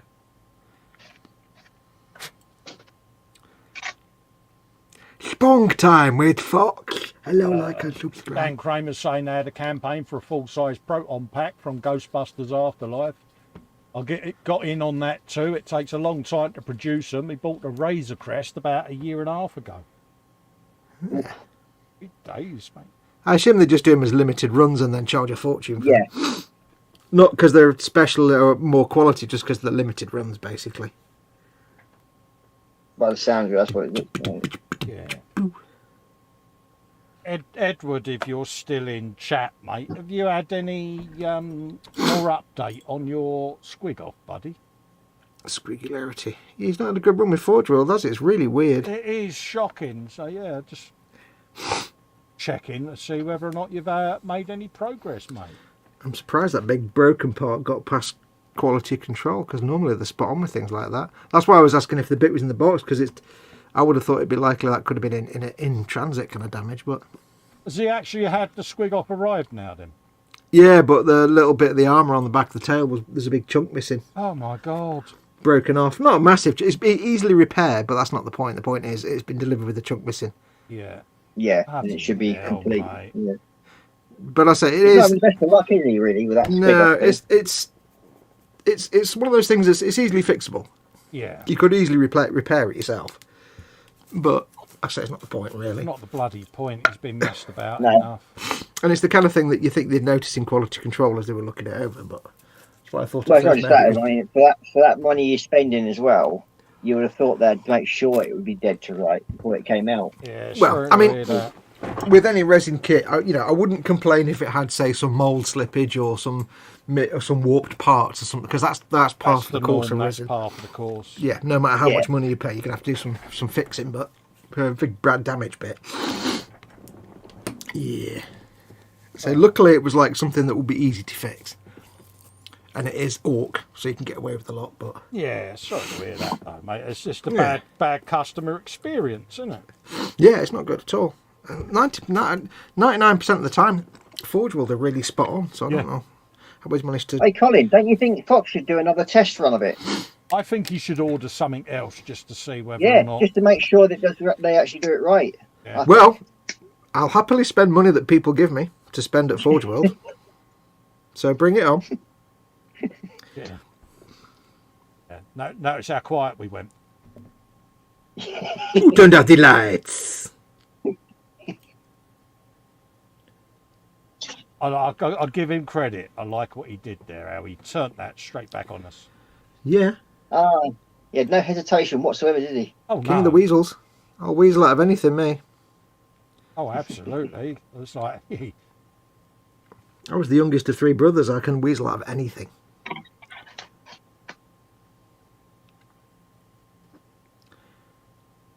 I'll tell you what, I've not been blessed with a lot of things in my life, right? yeah.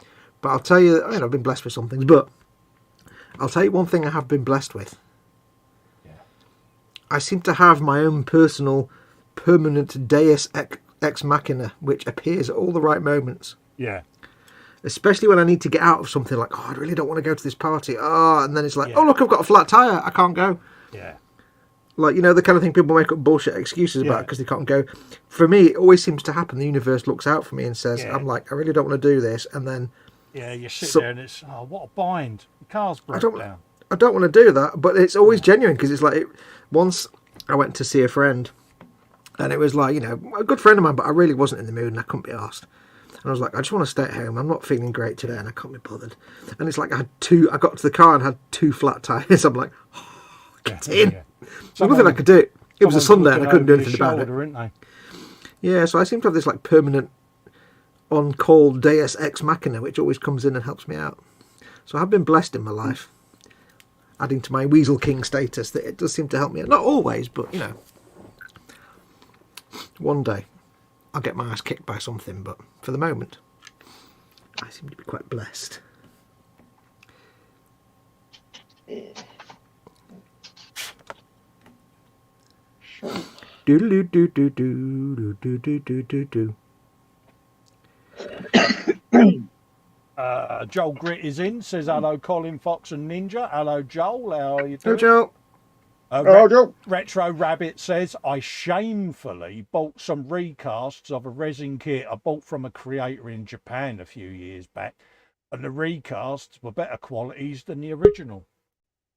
Oh, wow. That was just a fallout, not a fallout. Yeah. That was just a StreamYard nonsense. Oh, so Retro Rabbit was saying he bought some recasts of a resin kit a few years ago, and they was better than the original we bought from the creator. I can't support purchase of recasts of existing kits, I'm afraid.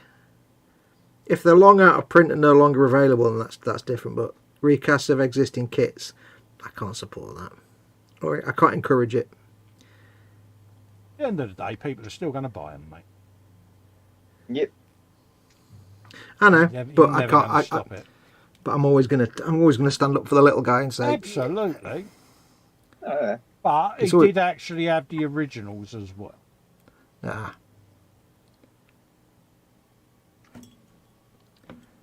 Made a point of mentioning that in his post. oh good. Well, there you go. I've got some knockoff deathcore, but I didn't know they were knockoff when I bought them.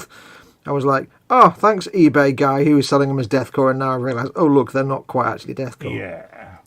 Git. That is always the risk with the flea bay. If it sounds too good to be true, that's Well, it wasn't. normally because it is.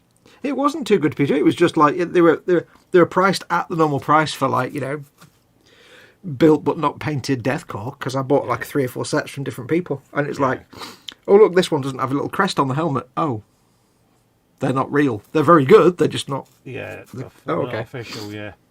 I feel a little bit mingy about that, but never mind. Moving on.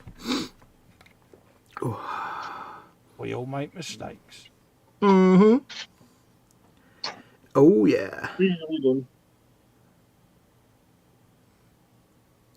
Did you hear about Industria Mechanica? Fichten, you know, Fichten Fu Yeah. does lots of resin sci-fi type stuff. Mm-hmm. They've stopped doing resin now. Really? Yeah, they're doing plastic stuff instead. I think they're doing. I think that is.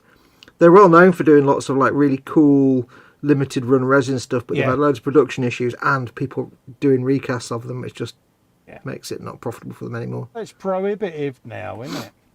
Yeah. And don't forget as well, you've got the rise of resin 3D printing. Well, that's what he's saying. That's what they're doing. They're actually going to start moving to 3D printed stuff instead of resin cast. Yeah. He said because it takes too long, it costs too much, and to be honest, half the ones out there you see are recasts of ours anyway. Yeah, So- they would make more money. Just got to stand up. They would make more money selling STL files than they would the prints. I know it's well before my alarm. But... It's a shame because there was a couple of the kits I was always thinking about getting some of the like the airboats where they look like little trawlers, little like modern day trawler boats. Yeah. But they're like they're floating in the air. Joel Grit says, what is Ninja building and does he have his own YouTube channel? Yes, he does. I do. His YouTube channel is Scale Model Ninja. Do you want to put your link in the chat, Ross, please, mate? I can do. He'll bung his Go link in find the it. chat for you, Joel. We had a little thing earlier on where we got him to 200 subs, so pass it around and see whether we Yeah, can grow his channel. I'm actually building a 1/72 B52 Oh, good. Yeah. at the moment, made by AMT. AMT, made to make your life harder. I see what you did Yeah, there. Did you like that? I did. I'm impressed with that. Did you appreciate that? Did you? I did. You know me, mate. I am very easily pleased. Look, a twig! Woo! Absolutely. It's like, how did they do that? Do you know what? It's slightly damp. Yeah, Impossible. exactly. Do do do do do do do. That head. That leg. Oops. The I'm off camera again. Good God, Fox, you're such a chud. The thing is, I end up painting where it's comfortable for me to paint and not where it's comfortable to have the actual camera pointing at. And I forget the camera's there. I'm so relaxed when I'm doing live streams that I just kind of forget. Did you want me to put your link in for you, Ross? I didn't realise you was on the dog and bone there, mate. Oh no, it's actually taking it from. I'm on my tablet, you see, which I'm actually using at the moment, not the No, computer. it's all right, mate. I can do it here, mate. I've got your link, so I'll sort that out for you. I'm I just about got to you do it link now. right here. I'm in. I'm done. How'd you like them apples? Absolutely. Oh, I've just dropped. There we go. I've just dropped my guts and God. Ew! Those poor fish. You know what? You know what makes that even worse, Colin? We couldn't hear it. No, it was silent one but deadly. it was one of those ones that go, Oh, a dog fart. yeah. God, I did one. I did one the other day. Right? And I sat there and I thought, I'm going to do a massive trump. yeah. And I had the clenching and the preparation, and it went. Is it as bad as that one you did that night after we streamed that lady part? Yeah, no, it was literally like, Yeah. but tiny, and then it was like, well, that was rubbish. But then like, all the smells in the world came out my butt, and I was like, okay, there's a lot of dead things in there, obviously. Normally, what he does once we come off air is like we say our goodbyes and that, and he goes, "Oh, I've got something to say. I've got something to say before I go," and he builds up to it. And normally, he'll let out a ripper. But this particular day, he was like, yeah, that's my alarm. And it just went, that was it. It was like, lame. I shall reset my alarm. Yeah, I'm stood up, mate. I actually did it pre-alarm. I've done a new alarm for you. But yeah, I just had to because I was... Edward Leonard says about his squigoth, it was packed by a chud. The used-looking bubble wrap around the... Excuse me. The used-looking bubble wrap around the heaviest things in the box. Knowing people here that get paid cheaply, it got dropped by the packer. He laughed, packed it anyway. Yeah. That sounds really weird. Not on. I'm wondering if it... Because wasn't Edward saying that it's from a warehouse there in the US? Yeah, I'm wondering whether Forgewell themselves did it right, but it's the people at the hub that are mishandling the product. Yeah. Because I've had stuff from Forgewell and it always comes really nicely packed and it's got the little thing in there that's signed by the checker. Because normally somebody checks it and then stamps the thing saying, you know... the stamp on there. Because they always have somebody that checks and makes sure everything's in it. But... Yeah, and the most you would normally... inspected. Yeah, the most you'd normally expect is, you know, you might get a part where the mould slippage is so bad that you can't fix it and then they'll replace it for you. But... So I'm wondering if it's like the break in the process there is the shipping from whoever it is in the US. I think it's the freight handling house myself, yeah. Yeah, or maybe they have them in stock in a warehouse in the US and just pack it and ship it from there. I don't know, I imagine they have like a small stock of some stuff in there, I don't know. I need to have a look at it though because, you know, potentially there they've lost a valued customer. Yeah. And they won't like that, Forgewell, because they do strive to get it right. So if they're made to look bad by this forwarding place, then I think they'll change. They'll probably change shipper. Well, I think it's actually a Games Workshop warehouse or sort of distribution thing for the US or something. Yeah. So it's actually them, it's just not Nottingham themselves. Yeah, it's not Nottingham themselves though, yeah. I need to put my elbow on something, but the t-shirt I normally put my elbow on to rest it is actually underneath my tank. I need to find a t-shirt, hang on. I need some padding for my elbonium. I'll quickly make a brew so I can have a trundle. Okay, you go make a brew. Yeah. Hang on, I'm just trying to get a t-shirt off my shelf without making the whole shelf collapse. There we go. We did bench and belly, didn't we? Anyway, folks. For the love of God, give us something to talk about, because I've got nothing to talk about. My brain's on. Well, what are you going to build next after this then? After this, I've got a million things I need to build. I've got a million things I need to paint. I'm just trying to get this done so I can sell it. I need to. My important priority is the T62 free models because I need to get that done. So yeah, what is it? What are the E models builds this year? Because I've not seen any. I don't know what Colin's doing, but what have you got planned? Well, I've just started assembling the T62. I did a live stream a couple of weeks ago, and I'll do more live streams as I build it because it's not a complicated build. The Tamiya 135 T62A.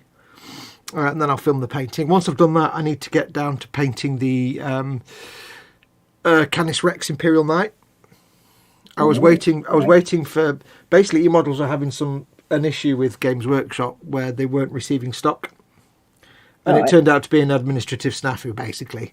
It was just something had gone a bit wrong in the whole process and they weren't getting stock. So I was waiting for them to start getting paints in. So that's happening now. So because I've got sort of like no excuse not to go buy more Warhammer stuff now because a shop that I go in quite regular for my work stuff that I do in painting and decorating. Yeah. He has now started stocking Games Workshop. Unlucky. Well, you've got no excuse not to build it because you're just as screwed as the rest of us because you built one kit and now you're knackered. Let's just word it correctly. Well, yeah. And then now that when I go and buy me paintbrushes and everything for my work, I can now pick up, I don't know, anything I want really, because you can actually order from the whole of the range. What kind of awesome shop sells painting and decorating equipment and Games Workshop? That's kind of awesome. And heavy duty tools and modelling tools as well. That's like it's heaven for me. Let's put it that way. That's like B&H. I can't remember the name of the hardware B&M. store. No, that's a crappy. Or B&Q.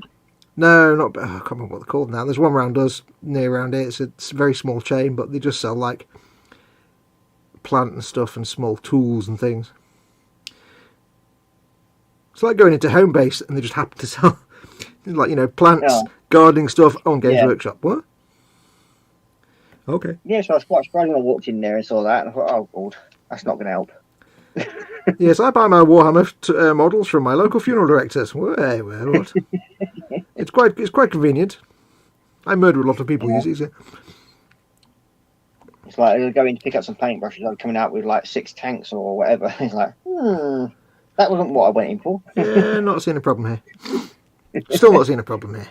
Yeah, but my missus probably would. Mrs. I know. I'll send her over to you then, and you can deal with her that way. Yeah. No. Just do what I do, Ross. Just use this following sentence, mate. It gets me out of a lot of trouble. It was Fox's idea, and Fox made me do it. Yeah, actually, I totally agree with that one. Before you do that one, though, Ross, take in mind that the usual response is, "Don't throw Fox under the bus." That may happen. Not for my missus. It doesn't. What Colin isn't telling you is it doesn't actually work, because then he just gets told off. Because all that happens is he then gets told off for throwing me under the bus. Yeah. So it doesn't actually work. He's trying to throw you a lemon there. This is when you hear me do my most effeminate whimper. She goes, "Don't you go blaming poor Fox," and I'm like, Why Mom. not? Why not? It's not fair. She goes, "Don't whimper like a boo," she said. Really? Everybody loves more. What can I say? Yeah. Or she'll go, "He didn't make you do it, did he?" And I'm Animals, children, women. Everybody loves me. This is what I like about Fox. He's not modest in any way. I'm so modest. I'm so modest it hurts. I'm the most modest person in the world. No one's even seen anyone as modest as me. Not in the world ever. He was an absolute nightmare at school. Me, nah. Yeah. I was the kid at school. I managed to avoid all the bullying at school because I was the kid what draws funny animals. Oh, well, there you go. That seemed to get me out of being bullied. I was the kid what draws silly animals. That kind of was my. I don't know why that got me out of being bullied by all the chuds, but it did. Yeah, well. I don't know why. As long as it kept you out of trouble and stopped getting you from getting beaten up, it's always a good thing. Oh yeah, I mean there was some chuds in my school and there was some nasty bullying going on, but I just seemed to get away with it and just avoid it. World is full of bullies, mate. Yep, I don't quite know why, but I managed to avoid it all by just drawing silly, funny, goddamn animals. It's amazing what brainless mouth breathers find Absolutely. Yeah. It's not like they went out of the way to like they just oh, you're doing funny animals, oh yeah, and then that was it. They didn't go around saying let me see what you've drawn or anything like that. But I'd sit there at my desk, before lessons start. You meet up in your form room and you sit at your desk, just chilling out, and I'd sit there doodling away, and there'd be some kid getting his head stoved in at the back of the classroom, and I'd just avoid it. I really don't know why. It was at that point in my life I realised that I hate my own species. Yeah. Man, my species sucks. I think for me, I was so used to getting a good shoeing at home off of my old man that getting a shoeing at school didn't bother me. I just used to get back up and dust it off and carry on. You know, it was. I just avoided And it. I think I it threw people. I was a complete wuss at school. I mean, don't get me wrong, I've never had a fight. I've never been in a fight. Not ever. Oh, blimey, you're lucky. Yeah. Yeah, very. I remember I was walking down the road one day with a mate of mine, and like two kids on bikes who were younger than us. Get this right. I mean, this mate of mine, he was a complete wuss. He was a complete effeminate wuss. He was not anything, you know, that he'd put up a fight at all. Walter the softie. Yeah, pretty much. And these two kids rode up on their bikes, younger than us. We were about 15 or 16. So they rode up on the bikes, got off, beat him up, and then just rode off again. And I'm like, cool. Yeah. I'm clearly chopped liver. I'm not complaining about this. Yeah. I was like, they didn't even look at me. I'm like, they didn't know who he was. They just got off the bikes, beat him up, and rode off and left me alone. I'm like, cool. Happy days. Bonus. Yeah. That's when you look down at it and go, thought you'd have had a bit more to offer than that. No. He just stood there and got beaten up. Then we got back to his house and his mum was like, oh, you poor lamb. And I'm like, oh, God, here we go. Yeah. He did kind of look a bit feminine. That's probably why it happened. He wasn't the manliest looking of boys.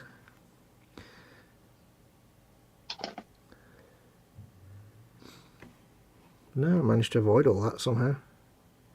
Yeah, it was a massive problem, bullying, wasn't it? But I think I got punched once when I was at school, secondary school. That was like once.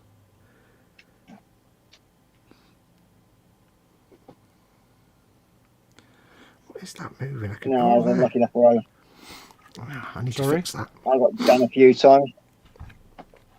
I generally gave out as good as I got, though, most of the time. yeah, I just used to always get caught. Someone would swing one Yeah. at me. So I'd think, right, you little git, you're getting one back. So you would give them a good old dry slap, and you'd be the one getting caught doing the punching. Doing the Lambeth punch. So that was it. Immediately, it was you that was being the bully. It was like, hold up a minute, Hold up a second. retaliation here. The retaliation's If we what ever you got need. if we ever got caught scrapping and Yeah. now in our school, our headmaster used to go and make us water the roses with a pink watering can. Oh, nice.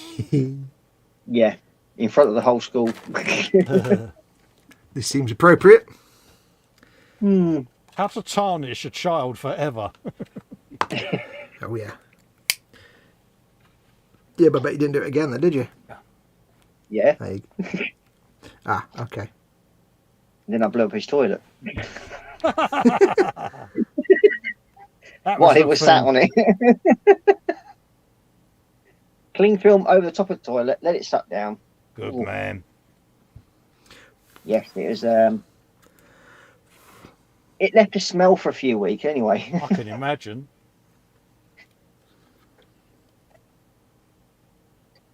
Yeah, it's some of the things we got up to. Yeah, like putting PP3 batteries to the actual school metal handles. That was fun. I've just taken a very big risk. We had a forge at our school, and the things that used to get thrown in that. Our metalwork teacher would throw chairs at you if you didn't shut up at the back of the class. And literally just pick up a chair and throw it at you. You know, you would get that nowadays. Oh no. But then again, he was like from Bolton or somewhere, and he was like in his 50s, and he was like Fred Dibner but hard. Yeah. So, he was like hard Fred Dibner. Yeah, many generations of kids had made that man what he was. Yeah. And it's like there was the woodwork teacher and there was the metalwork teacher. And the woodwork teacher was kind of 6 foot tall. I think he also did. He helped out in the PE classes sometimes. Yeah. So he was kind of 1970s. So he had like a 1970s moustache. Oh yeah, Ron Jeremy style. No, not that kind. But do you remember in Life on Mars? Yeah. There was the guy who had the moustache and he was always trying to. I can't remember his name. He was like the big bloke. But he was a bit thick. That was our woodwork teacher. The metalwork teacher was like 4'2", Yeah. black hair. He looked a bit like Fred West. Oh, right, yeah. In fact, he looked a lot like Fred West, but Well, with a bit of a yeah, that's scary. but with a 1940s Bolton working man moustache. Yeah. And he took no prisoners. He had no patience. I've just done a very risky thing. Oh dear. There's a piece of trim that goes round the edge of the track unit here. Yeah. And it's basically, you've got the flat panel, Right. and this little piece of trim, little sort of strip of trim. Yeah. And imagine if it was plastic card, you'd make it with a little strip of plastic card. But for some reason, somehow, this little raised strip here had become separate from the bit behind it, so it was wobbling around a bit. Yeah. And I kept feeling it moving, so I've just put a tiny bit of super glue behind it and just to glue it back in place. Oh, you're good.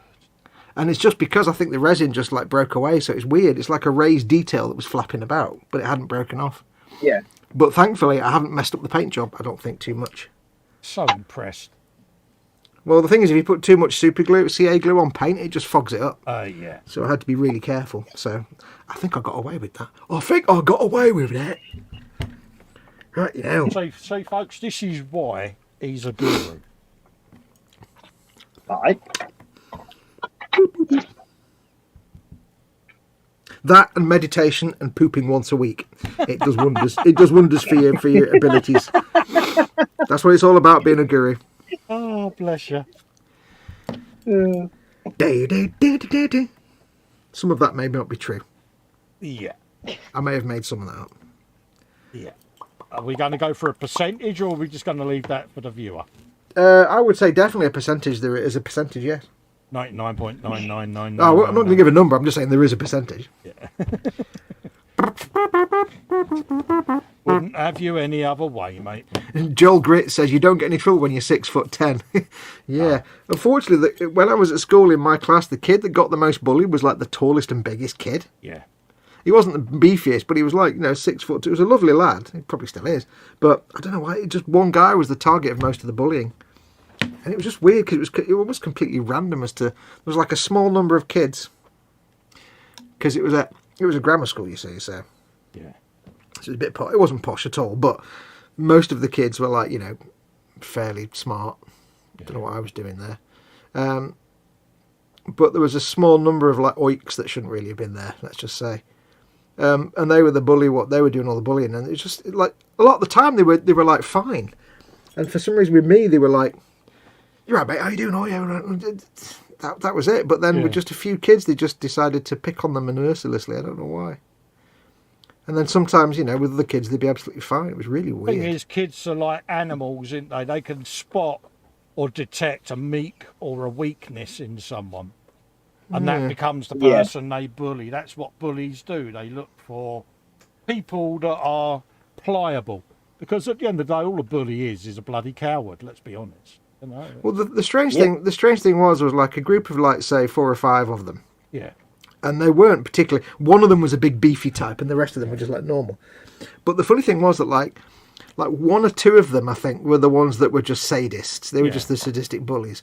The other ones were actually they kind of had a brain on their head. Yeah. And they just went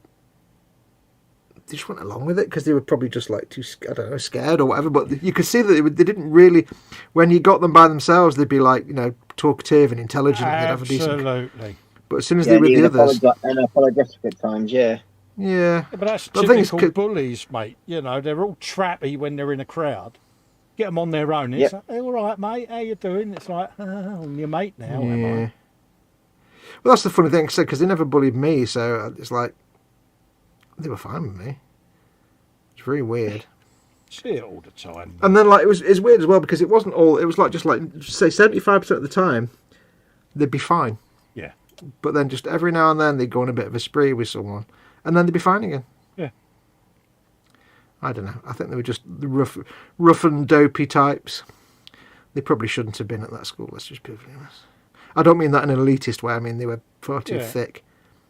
I don't know how they passed their 11 plus. Basically, it wasn't a posh grammar school, but you had to pass the 11 plus to get in. Yeah. So it didn't mean that it was posh. I mean, trust me, my friends who went to comprehensive school probably got a much better education than I did because they weren't being educated in 1956. Yeah, that was the thing.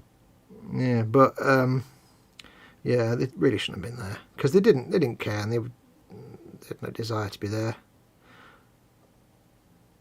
It was the grammar schools that eventually had to play catch up with comprehensives, wasn't it? Because Yeah. comprehensive schools went a different route on the curriculum, and yeah, that was it.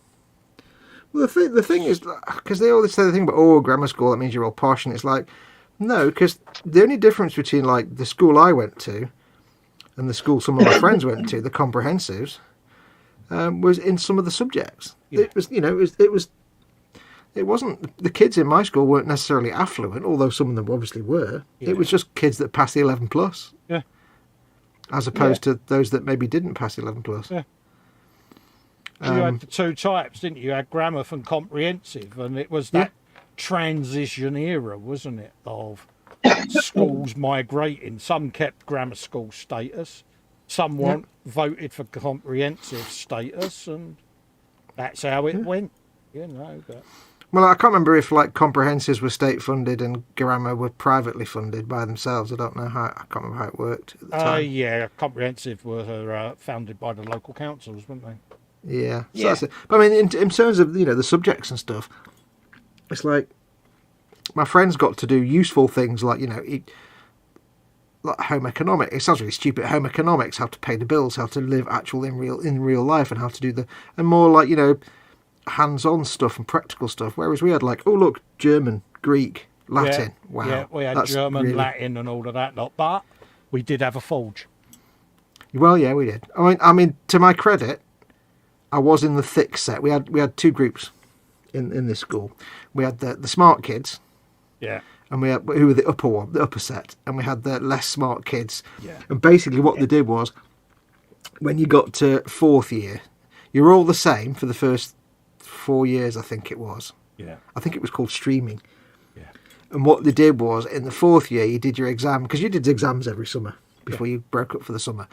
You did your exam, but it was a non-certificate exam. It wasn't like an A-level or anything like that. It was just a general exam for summer. But then, based on that, they then either put you in the upper set or the lower set. Yeah. So if you got a good score on those exams, you go in the upper set, and that's the ones that did like Greek and German and Latin and advanced mathematics.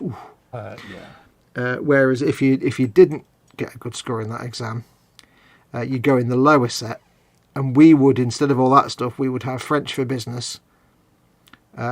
We would have regular maths.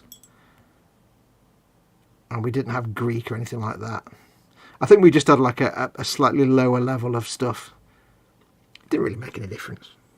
We still sat the same GCSEs at the end of the day. Absolutely, upper fourth and lower fourth, upper fifth and lower fifth, and yeah, that's I think it was fourth year actually. Yeah, not first, third year. Third year, that was right. You did third year exams were the ones that decided if you were upper or lower. Yeah, third year you had your options, didn't you, as well, where you could opt into certain lessons or opt out.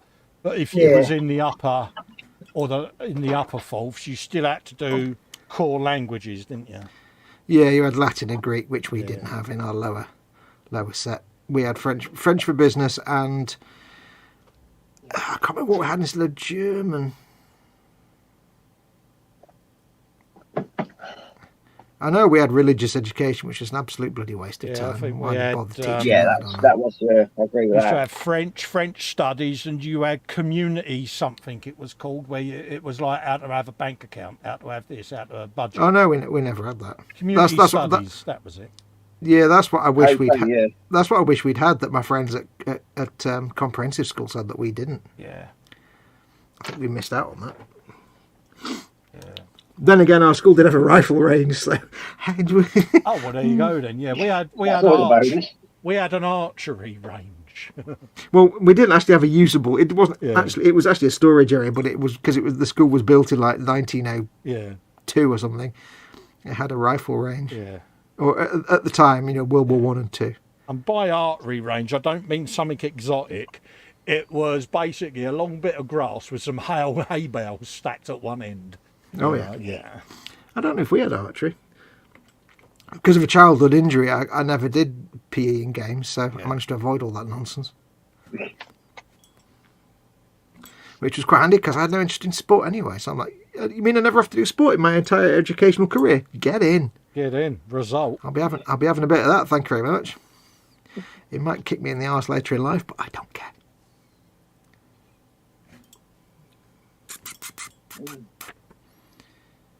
Well, I'm going to say goodnight and leave you to it. Yeah, no because I've got worries. to get up for my show tomorrow. Yeah, what time are you streaming, Ross? Pimpage? The Pimpularity. The Father and Son show will be starting at 11:45 a.m. Yeah. GMT. Over on your and channel, we finish mate, at 12:45. And then I'm back on again that night at 10 o'clock. Yeah. And carry on to about between 11:30 and 12 o'clock. Not a problem, Cool. mate. So, enjoy it. So don't forget, folks, and add Ross to your subscriptions and pop and join him when he's live. Ring the bell. Mm-hmm. Ring my bell. No, I can't sing that. And a massive big thanks for jumping in at the very last minute, Ross. Thank you very much for that, you're Ross. welcome, mate. I mean, anytime, not a problem. All right, then, buddy. Much appreciated. Massive thank You're yous. welcome. I'll send you a bill next week. Yeah, folks are saying night, Ross, in the chat to you, mate. So, yeah. Yeah, well, I can't really say anything because my phone's gone dead. And No, it's that's now on all charge, right, mate. I couldn't see the chat, so. Yeah, they're all saying good night to you, mate. So. All right, mate. You take care. Take care. I'm going to take care, fun. buddy. Bye. See you later. See you, matey. Bye. Jabel. Bye. Right, now we can talk about boobs and things, right? Oh, you're such a tart. I'm only joking. Dave's still in. Bloody hell, Dave, you all right there, mate? 1 minute past Has two. he sat on something a bit sharpish or something? He's not normally up this late, is he? I was going to say, you got a week off, Dave. Did he sit down too fast and trap something? He's just getting his breath back. It's unusual to see. Yeah, big thanks to Ross for jumping in there and helping out. Yeah, it was really good. I really didn't think I'd be getting back on, so.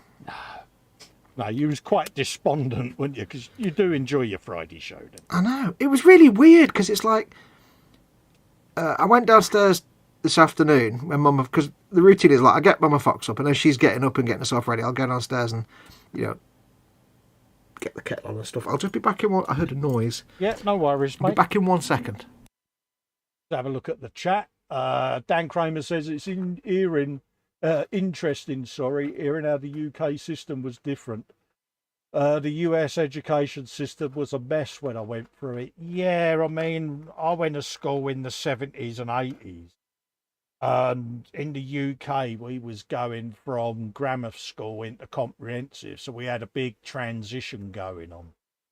So some of us had grammar schools, some went to comprehensive. And they tried to merge what the kids were being taught, unless it was private schools, which were where all the rich kids went. So it was quite diverse back then, but I don't know whether it is now. I think it's kind of reverted back a little bit. I'm back. So yeah, I'm not sure what the current education system is, but I don't think it's as versatile as what we was taught. It's been dumbed down quite a bit. I don't understand the current system. People say, I'm in year 12, and I'm like, I don't know what that means. Yeah, that's a very Americanised thing, isn't it? It's like prom. They have prom now. We used to have the school disco, didn't we? Oh, yeah. Well, somebody said to me a few months ago, they said, oh, yeah, my son's in like year whatever it was. And I'm like, does that mean he's 5 or 17? I don't know what that means. Yeah, because I had no idea. It's like year 11, yeah. Like year 7 or something means he's either 5 years old or 22. I can't quite. We had. I'm quite sure. Junior school, it was 1st, 2nd, 4th year. In senior school, it was 1st, 2nd, 3rd, 4th, and 5th. Yeah, for us it was 1st to 4th year in primary, and then first, 2nd, 4th, 1st, 2nd, 3rd, 4th, 5th, and then we also had upper 6th and lower 6th because you could do A levels at the same school. You didn't have to go to college to do your A levels. Yeah, we used to have to go to college. Yeah, I know. My friends who went into comprehensive, they had to do that because they didn't offer A levels at the school, but ours did. So we got to wear natty sports jackets and be prefects. It was great. Oh mate, I was never a prefect. I was too unhinged. I was a prefect, but I was a form prefect. Yeah. Which meant me and another guy basically got a first year class to be form prefects of. So we'd go in the morning and be there as a point of contact. And unfortunately, the class I was given was the first year class of my art teacher. Yeah. Which was not ideal because I couldn't stand my art teacher. And I couldn't be asked in his class, and I was like just slacking off because he was, yeah, he wasn't the best art teacher. Wasn't the best, no. No, he thought he was brilliant, and anything that wasn't the style he determined was not good for him. He decided that my style was a bit too cartoony. Oh. And I'm like, well, I don't care. Yeah, it's strange, isn't it? Certain teachers try to persuade you out of a niche that you're good at. Yeah, he was all right. I was yeah. It was more that I didn't do a lot of work in his class when I was doing my A-level art, and right. I kind of slacked off a lot and didn't do a lot, and then I felt really bad when I couldn't actually get away from him because I was there every day. I'm like, oh, I haven't done my own work. I spent 6 months doing a sculpture that just turned out to be a big lump of clay. It was great. I even managed to somehow start building a diorama as part of my... Oh, wow. And then I have to admit this, but there's no point in me not admitting it. When we did our A-level art, yeah, it was 2 parts. It was the actual art, so you had to do the drawing and the painting and that. And we had to do like a art history project. Yeah. Basically, it was like an art history. You had to write a little kind of report or a book kind of thing. So, because I wasn't enamoured of the art class, I didn't really apply myself. So the first thing I did for the actual A-level art painting, drawing bit, where you go in and you sit there for 3 hours and you create a piece of artwork, was... what did I do? I can't remember now. I think I basically... did a load of prep work like the week before, so I had loads of... Because you're supposed to like spend a couple of weeks planning on what you're going to do and do all your sketches and stuff and planning and things. Yeah. And then when it comes to the exam, you sit down with your chosen medium and you create the piece of artwork. Yeah. In like 3 or 4 hours. And I think I just thought, I can't be arsed, so I'll just make up... So I spent like a weekend hastily drawing a load of crappy pencil sketches. And then in the exam, I just to spite him, I did my classic ink outline and pencil crayon colouring cartoony art with an animal character. But the best bit was, of course, if I remember rightly, it was basically just a guy standing at a bus stop on an urban street. So, but it was in the evening, so it was all like lit by street lights, and I put loads of detail out, did little stone things on the curb and all this, because I used to be able to draw and colour really fast at those days. Yeah. And when it came to like reviewing it at the end of the exam, he's like, you could see he was frustrated because he couldn't really say anything too bad because he had to actually say, you know, I'd done an advertising board in the background. Yeah. And I'd even put the name of the advertising company. There was a company called Mort O'Farrell, I think it was. Oh, right. And I just put that at the bottom, and he says, I've got to give you points for that because you've paid attention to that and you've actually put that detail in there and you've gone to all this trouble. And I'm like, yes. Yes, because I put loads of extra, and you know, he said he couldn't really knock it because all the prep work was rubbish because I did it a day, but it looked like I planned it for weeks. But then when it came to the art history dissertation, I suppose you could call it, yeah, you're supposed to spend like literally the whole upper 6th year while you're doing all your coursework during the year, and then you get your exam. During that year, you're supposed to spend some time each week working on this art history dissertation, I guess it was. Yeah. And I was like, yeah, I can't be asked with that. So, yeah, you sound so much like my eldest lad. Yeah. Yeah. Well, I'd already decided what I wanted to do because I really liked David Hockney at the time. I really enamoured of David Hockney's art style. Yeah, yeah. Because the one thing I would give my art teacher at the time, he knew his art, and he when it came to art history, he was a very good teacher. Yeah, yeah. Because he really could explain. You know, like you look at a piece of art, and then some poncy idiot comes along and explains how it's all to do with the asceticism of modern day society and this, that, and the other. Oh, yeah. And it sounds like complete garbage. Well, he did that, but he made it make sense. Yeah, he put it in layman's terms. Yeah, and it was like, okay, I'm going to give him credit for that. He did make that interesting. Yeah. Yeah, but that gives you a better understanding, doesn't it, of the subject matter and what the artist is trying to say. because there are artists that just paint things because they look cool and that's it, and they want to make money. But time to get out of bed. Get out of bed now. Get to the bathroom. But most artists, the famous artists, they have meaning and method to their painting. Anyway, so I decided to do David Hockney. So what we're supposed to do is spend a whole year prepping, planning and researching and doing all this. What I did was, a week before we had to hand it in, I went to the library and I got every book I could find that had anything to do with David Hockney in it. Mm-hmm. Cut out a whole shed load of interesting pictures from the books. I know this is from a library book. I cut out tons of pictures of the artwork. Yeah. And then I basically, let's just be honest here, plagiarised big sections of all these textbooks about David Hockney. Oh, you legend. But so it'd be like, they describe, I don't know, there's a painting called Bob France, which is a picture of his, at the time, boyfriend Bob. Yeah. On a recliner on a boat in France. Yeah. And it's just quite a loving picture of his partner at the time. Yeah. But there's a later picture, and I can't remember what it's called, but it's just an empty chair. Yeah.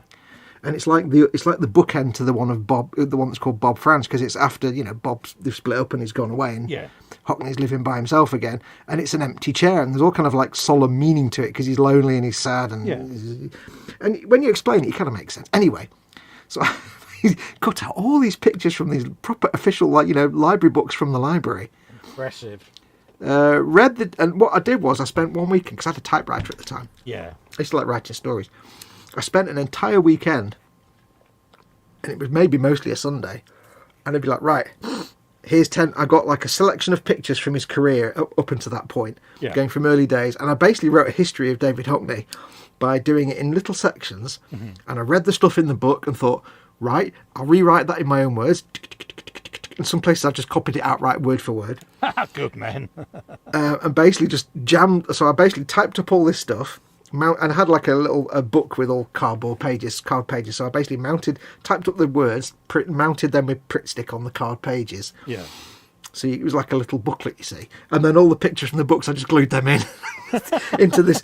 So basically it was like I'd have like some text and a picture, and I'd all laid it out nicely. I'd have like half a page of text and a picture, and the text would go around it. So I did all the proper layout and stuff.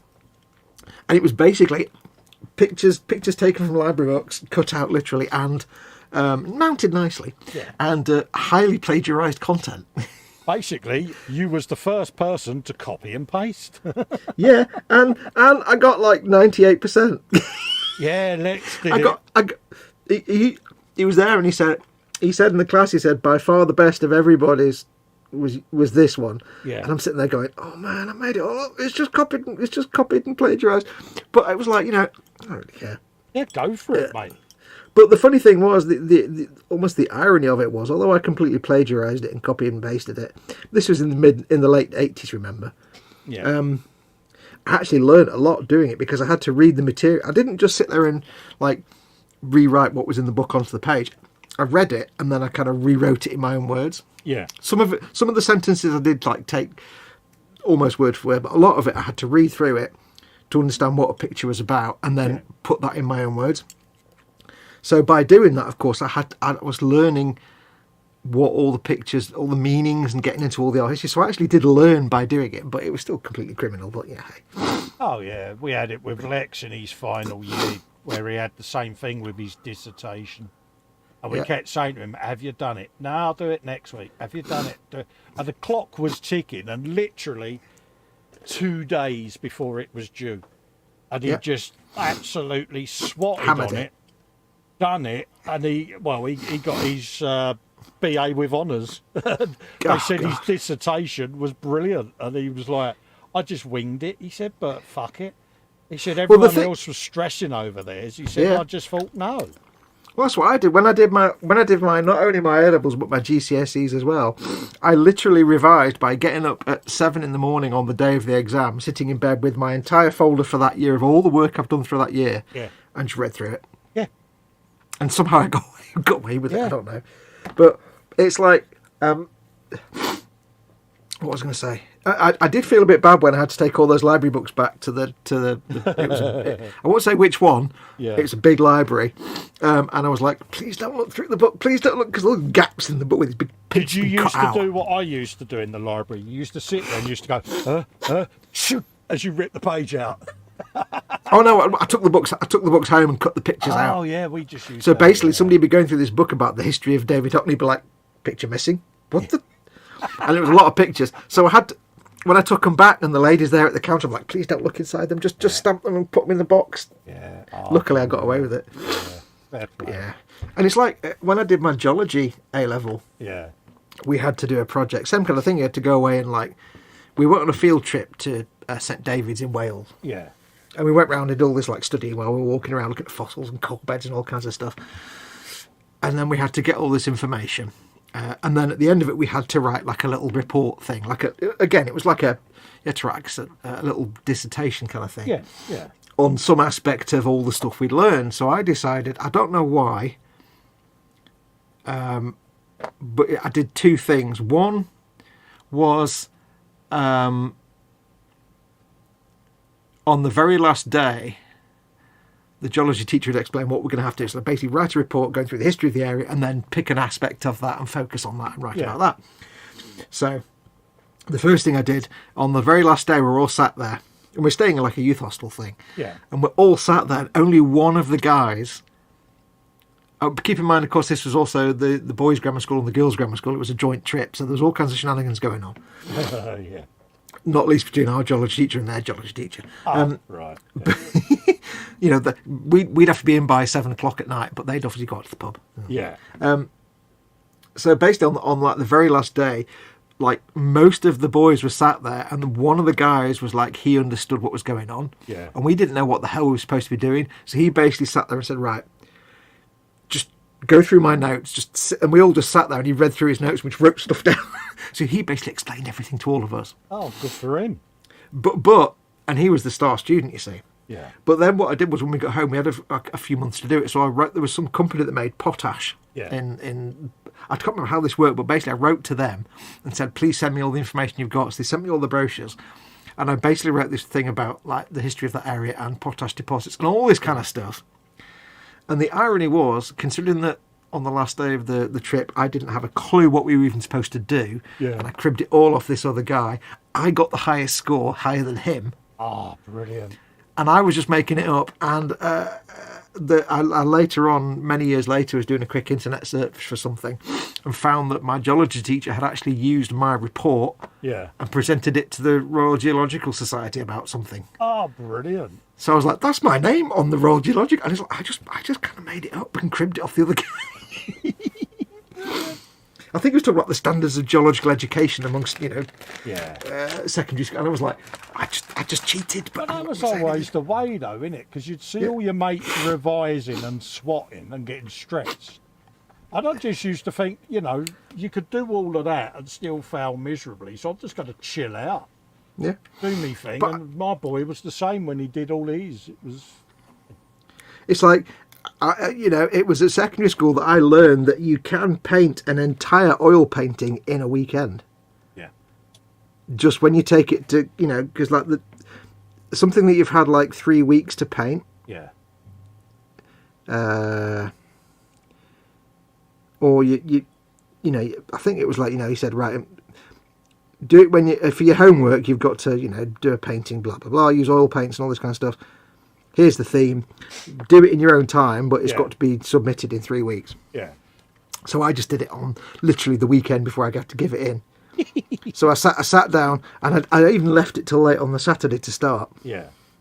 With a blank canvas, a load of oil paints, and on the Monday morning I walked in very cautiously with this oil painting that was hoping it hadn't been smeared and rubbed around in my art folder because it was still kind of wet. Yeah. Because I literally finished it at bedtime on the Sunday. And it was and I had to, I think the theme was Alice in Wonderland. It's on my Facebook page. Yeah. So it was I had to paint the rabbit, and I had to paint Alice, and I couldn't paint people. I had to paint trees and grass and hills and a river and everything. It was and I just kind of really rattled it out. Yeah, I always found that was the best way with exams, just wing it right at the last minute. Yep. And it was funny because, like you say, you would see all these people that had done it by the book, so to speak, and had revised, and they would get the lowest in the class, and yet all of us lot that did it last minute would always come out on top. I mean, not always, but it always heartened me that somehow I managed to get away with it. Oh, yeah. Felt good, didn't it? Yeah, it felt jousy. Yeah. But yeah, it always amused me that, you know, in like art exams, I could just sit there with a blank piece of paper at the start of it, and 3 hours later there's an entire ink and pencil crayon Yeah. drawing, because I've been drawing for years. By that point, I've been doing cartoon art for years by myself. Yeah. But I hadn't been using watercolours at that point. I was using coloured pencils. Yeah. So I was an absolute monster with the coloured pencils. I could use them like watercolours or like acrylics. So I was doing, like, you know, I had all me set colours for things. I knew exactly how to get leather, to do like leather for belts and straps and stuff. I thought, right, I know which colours I need for that. And, you know, all different materials. I thought, this is going to be stone, that's going to be rock, that's going to be grass. I can do that. I know I need these. And I could just raffle through them really quick. As long as I could draw them quick and get the ink down quick, then the colouring was a doddle, because I'd done so much over the years that I knew what colours. Like leather, I had like 3 or 4 browns and a yellow that I used for leather. Yeah. I just followed my own little formula. It was great. You could almost speed paint it. Whereas everybody else was fumbling around after 3 hours to draw like a training shoe, and I'd be like, here's a bloke stood at a bus stop with like neon light behind him, and there's also, it's dark, so everything's lit by the street light. And by the way, it's heavily influenced by Stranger in a Strange Land, the Iron Maiden artwork with the shop front. Yeah. Brilliant I had artist. that. Was it Stranger in a Strange Land? Yeah. The one where it's like a cyberpunky shop front. Yeah, I think it was. Or was that Somewhere in Time? No, I can't remember. It was like, I think Eddie was stood there, and in the background was like a shop front with like dummies in the window and stuff. Yeah. And it was all things like that you'd see like the corner of a wall, and I'd kind of copy that style.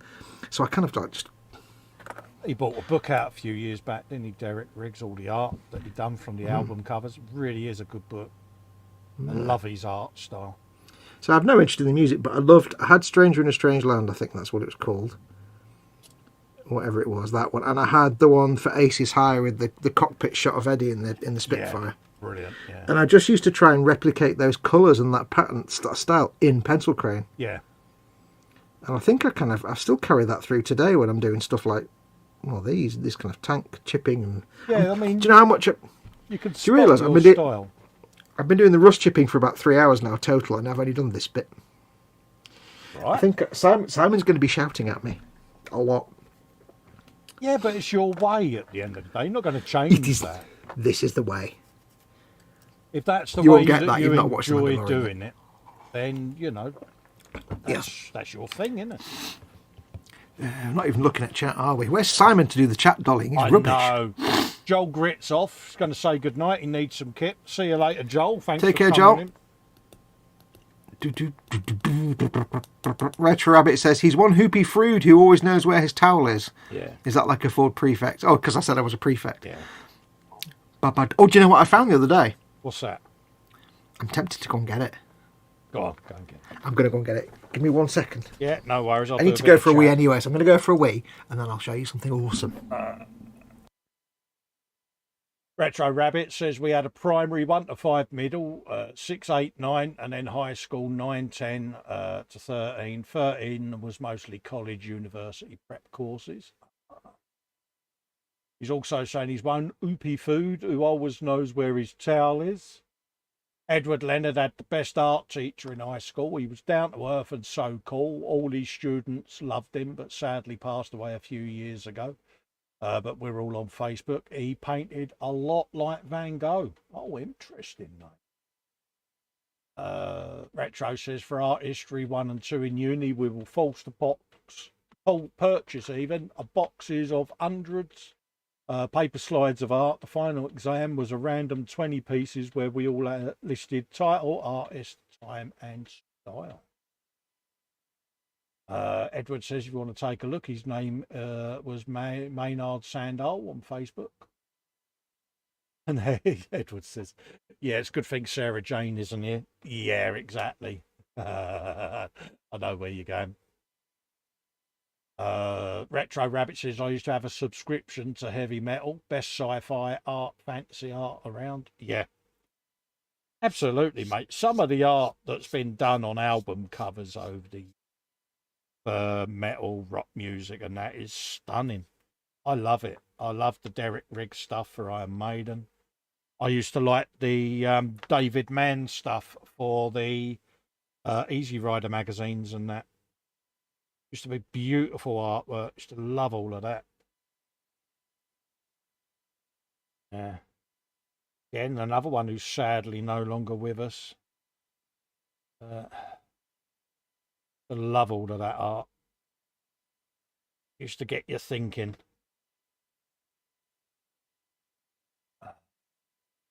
Yeah. Dave says he's almost finished his PC rebuild. Yeah, what happened there, Dave? I got a message off of you saying the MS update had killed your unit, but did it absolutely crucify it then? This seems unusual, mate. I am returned. You are returned.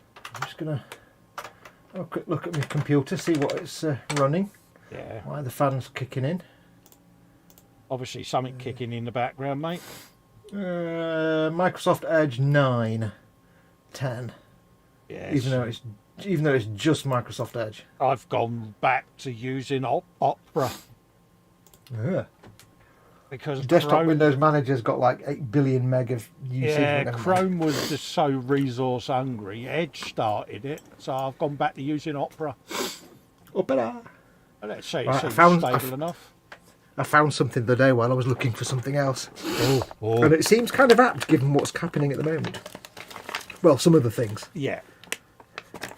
Do. You want me to bung your full screen, mate? I'm Yeah. just trying to find out what they are. Yeah, go on. I'll bung your full screen because I'll sit back and have me swig of tea then. Okay, I'll move my tank out of the way. Tanks a lot. See what I did there. Hey! I'll zoom in a little bit as well. Because I found some things. First thing, and this is just relevant to what's happening at the moment, is I found these, which I shall get one out. These haven't been touched in probably 40 years or more. In fact, these probably haven't been touched since Star Wars came out. Because these are commemorative Silver Jubilee coins from 1977. Oh, nice. Yeah. I don't know why we've got them, but I've got 4 of them here, and they're like mine and my 2 brothers. Yeah. So we've got 3 of them, and this is the first time I've touched one of these since 1977, and it smells very dusty. Yeah.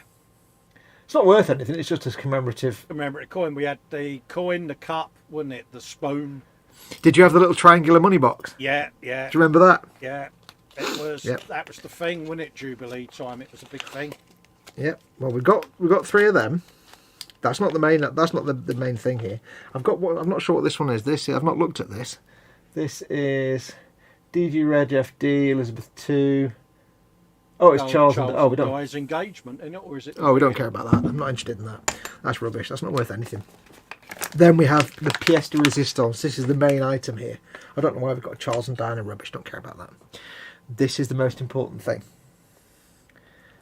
This is awesomeness, because this is an actual Blue Peter badge. It is. Now, I'm not sure who. I think it's obviously one of my brothers, but I don't know which. And I don't know what they did to win it, but this is an actual, honest to goodness, Blue Peter badge. Blue Peter badge. I found it the other day. I'm like, oh, when I had that silly hat and I was putting badges on it, it's all rust on the back. Look at that. Yeah, John Noakes, you can win a Blue Peter. Blue Peter badge. I don't know what year this is and from. the most coveted one was the gold Peter badge. Oh yeah. Well, this is the cheapy one because it's not an enamel pin; it's just a badge. Yeah. But I don't know which of my brothers won it, and I don't know why. Yeah, but it's Blue Peter badge, mate. What more can you say? How many people have a Blue Peter badge in their house? I am surprised you don't wear that on your hat, mate. Well, it's a bit rusty now. I didn't. Well, I mean, I might do now, but again, I don't want to destroy it because it's. How many people actually have a Blue Peter badge nowadays? Not many. Of that design, not many. So I just found that the other day. I'm like, wow, retro awesomeness. I might throw the Charles and Di one away because I don't give a shit about that. But yeah, everybody likes the Queen. So there you go. Just thought I'd show that. There you go, mate. That's not that interesting, really, but it's a Hey, little mate, bit of it's interestingness. Blue Peter badge, mate. We're up to You can't go silver wrong coins. with one of them. Candygram says silver coins get fingerprints burned in so easily. That won't be silver. That'll be cheap nickel or something. Oh, he's dropped out again. Yeah, Retro Rabbit saying there, Gene Mobius Girold was the best of the best. Retro Rabbit's got a cookie tin in the Queen with the Queen's face on it for some reason. Edward Leonard says Blue Peter don't sound right. Yeah, it could have been worse. It could have been a Jim will fix it badge, couldn't it? Oh God, we don't have one of them, thankfully. Yeah. Oh dear. Edward Leonard says you just ruined it because you touched it. Oh no, trust me. When we got these things in the 1970s, I was like 6 years old. I would have ham-fisted all of that. Oh yeah. Don't worry about that. They've been in drawers and things for years and handled, so it's not like I've done anything that hasn't been done before. I've got a cookie tin in the Queen's face on it for some reason, says Rabbit. I've got one of the last. I'll have to dig it out. I've got one of the last 3-decimal coin sets that was issued by the Royal Mint in the leather. Oh. In the leather bag thing, like, you know, and it's all in the plastic, and it was the old pound, shilling, and pence, you know, threepenny bits, Oh, yeah. and all of that lot, and they're all in there, and it's in this like big leather file thing, you know. Oh, it's yeah, my really friend got sexy. my friend got me a collection of coins from the year I was born, so 1971. Yeah. It's all like 1p, 2p, half p, 5. Yeah. Yes, I've got one of them, but it's only in a plastic box. But I've got a load of notes, like old 10 bob notes, fivers, £1 notes, British military money. Yeah, I think there might be a white fiver in amongst it as well somewhere. right. So, It did amaze me that even up to into the mid 90s, you'd be going through your change pot, Yeah. getting some money out, and you'd come across like a shilling or something or a sixpence every now and then. You'd be like, and Yeah. people still take them. You get Oh, like a 5 bob absolutely. coin, it'd be like, and you just class it as a 5p. I've got a Bell's whiskey bottle next door, and I reckon there's 2 bob bits in there with King George on there still. Oh yeah. So, I've got some yeah. coinage. I've got some foreign coinage. I've got some centimes and some francs from France land. Yeah. What's that one?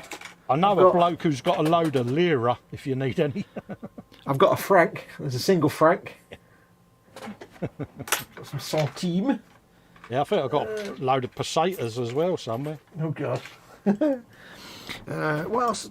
And the other thing I found as well, and which I've still got it, I can't remember where I put it now, Yeah. is when everybody went decimal, Yeah. the year I was born, everybody got them little counters with Yeah. 3 buttons, like a Yeah. red thing like that, with 3 push buttons on the top. Yeah. So you could work out decimal currency. Yeah. It was like a decimal converter. Yeah, I you still used to got one of those. convert it, yeah. Little red plastic thing. Yeah. I used to play with it like a toy when I was a kid because I'm an idiot. Yeah. This goes to show you, though, things we had to do, because in maths, you still had stuff in old numbers or old money, and you was doing the conversion of prices. So that you could help your mums out, because mums seemed to struggle with it, didn't they? Oh yeah, In those I days. remember watching some. British Pathé newsreel items on decimalisation. God, they were so funny. Yeah. Candygram says my wife was watching an episode of I Love Lucy from the early 50s when the show characters visited England so they could see the Queen in a parade or something. Yeah. The same Queen as now. Exactly. 70 years she's been going on that Yeah. throne. Fair play to her, mate.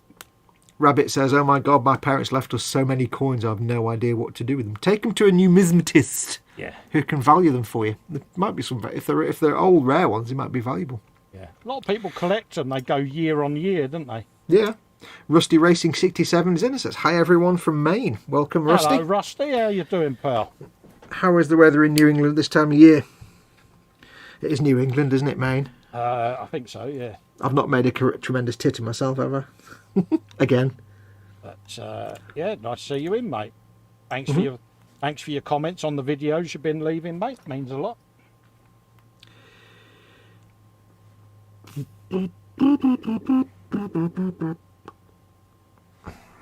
Always nice when people take the kind of time to leave a comment. Yeah. Good or bad, it's all feedback. Absolutely. I'll tell you what, the little bits of greebles that I added to this tank to cover up gaps in the resin parts Yeah. that I couldn't be bothered filling, Yeah. I can't actually remember where they are now. Oh, Because they're all painted. Because it's all painted, I can't tell which bit's a greeble and which bits are the bits I've added to the kit I see. as like pretend greebles. Scratch building tomfoolery works well then. Yeah. So why fill in gaps when you can just make stuff up around them? Absolutely. If it's not a real world vehicle, nobody knows. Exactly. What if, mate? Yep. Slap it in there. You know, at the end of the day, you could do all kinds of daft things. Put crow's nests on things and rope bridges.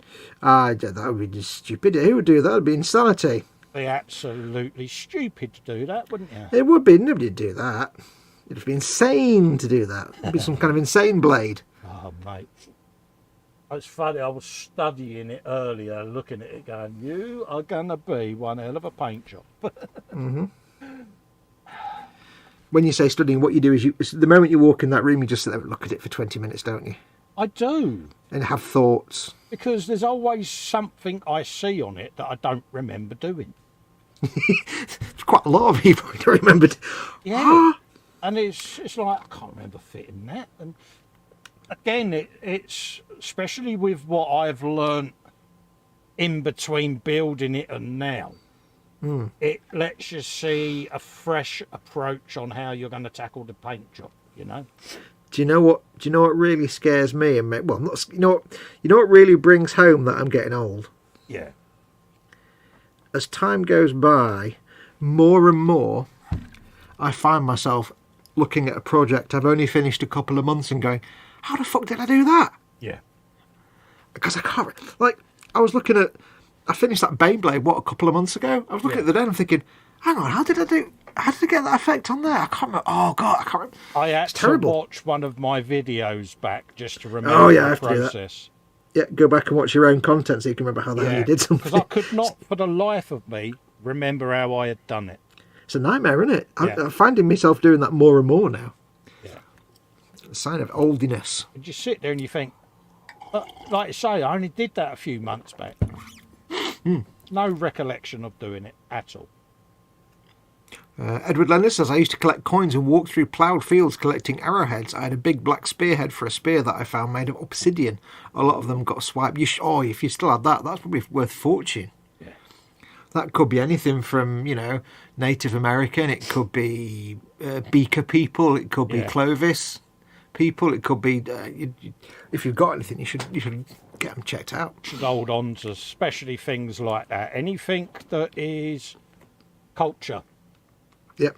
Especially anything that might be, say, potentially Clovis, because Clovis stuff is quite rare. Very sought after. Mm-hmm.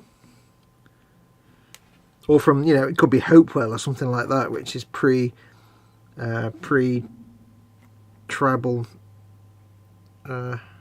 Native American, indigenous. I can't remember. There's a preferred phrase that the indigenous people prefer. It's not American Indian. It's somebody correct me. I always like to use the correct phrasing of these things with the maximum of respect. Native American, no. Oh, I think it's not a Native American. I think it's even changed from that now, hasn't it? It might be First Peoples or something. I can't remember. Yeah. I think there's a preferred. It's not American Indian. No. That's because they're not Indian.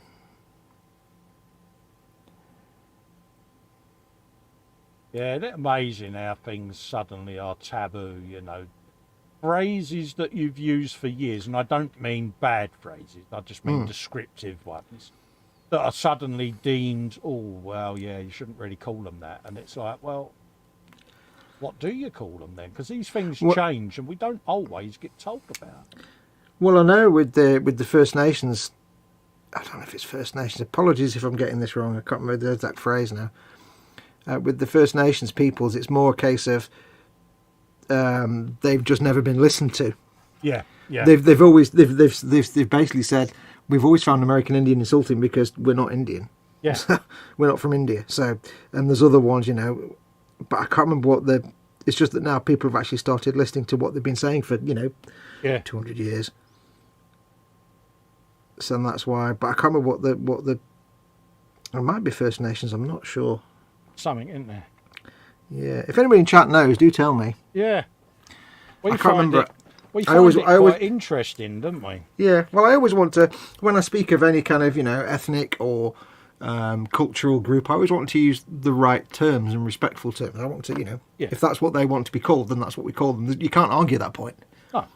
If somebody from a culture says we want to be called this, then you call them that. You don't call them anything else because that's what they want to be called. Doesn't always get communicated to us, does it? No, well, Indigenous Americans, Canadians. Oh yeah, it's Canada where it's First Nations, isn't it? Yeah. First Nations is Canadian. Indigenous Americans. That'll do, if that's the right one. Indigenous Americans. I think that's it.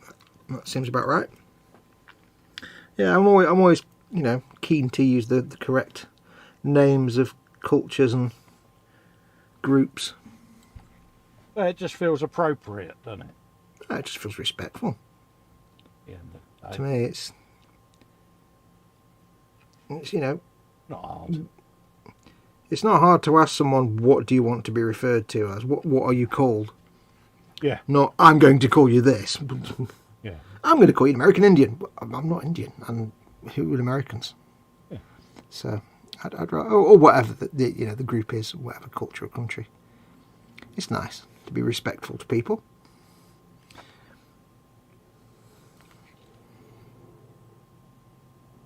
Yeah, if someone was to meet me and just refer to me as a blithering idiot, then I'd take that as a sign of great respect because it's pretty much true. I'd be going, cool, yeah, I didn't see myself that highly. Yeah, they've done the research, they know me well.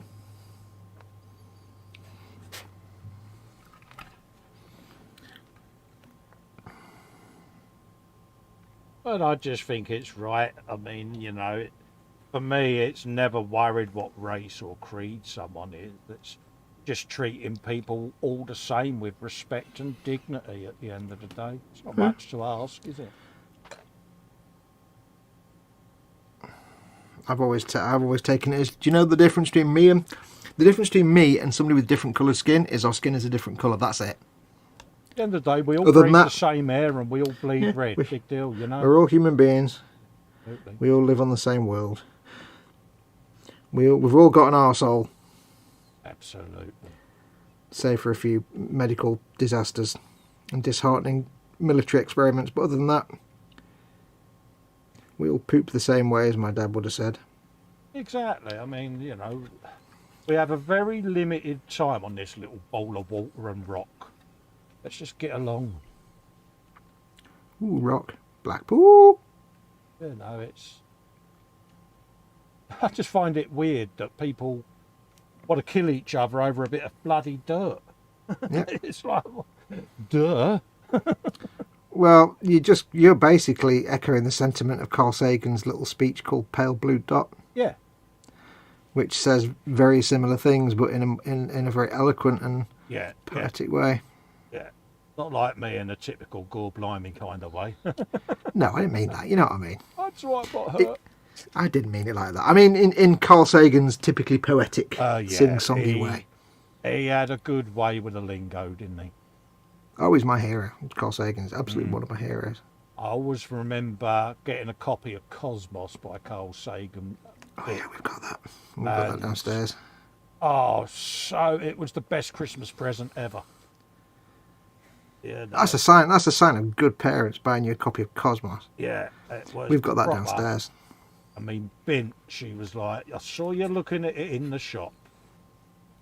And she said your eyes lit up when you saw it, so it had your name on it. Like, gosh, she's brilliant, my mum. Excuse me.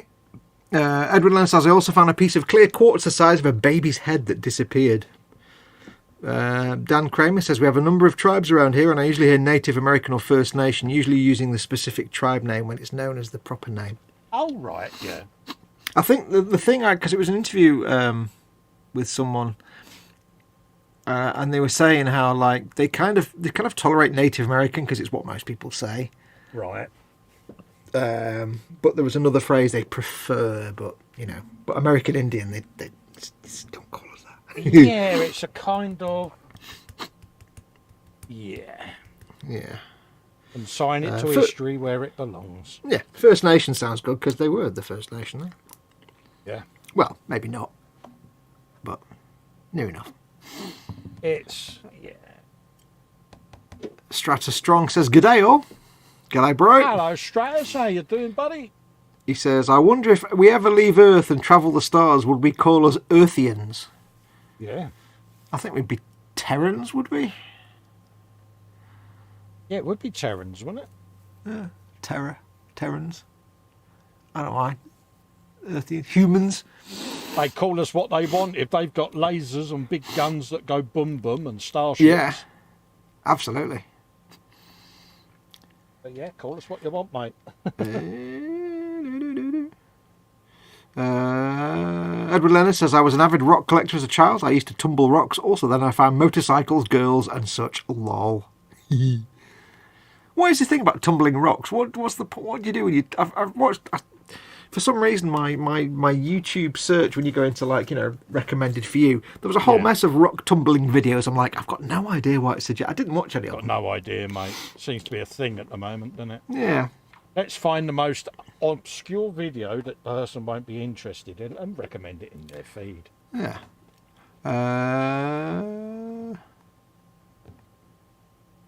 Somebody said good night to Dave, but I'm not seeing Dave saying he's going. Oh, well. Night, Dave. Take care, mate. Night, Dave. Good night, Dave. Night, Dave. Rabbit says they're semi-valuable coins. What's the name of the type of person? I will put it in chat for you. I think this is what a coin type collector is called. I think it is a... My keyboard's awake. Typing now. A numismatist, I think, is a coin type. Oh, right, yeah. No, I've spelt it wrong. No, numismatist. I'm not awake enough. Numismatist. There we go. That's it. Numismatist. In the same way like a philatelist collects stamps. Yeah, yeah. A numismatist, I think, collects coins. Dan Kramer says, in at least one case, some tribes adopted an outside name. Sioux is not the proper name of any tribe. That's what the tribes to the east called the people here, and the French explorers took it as fact.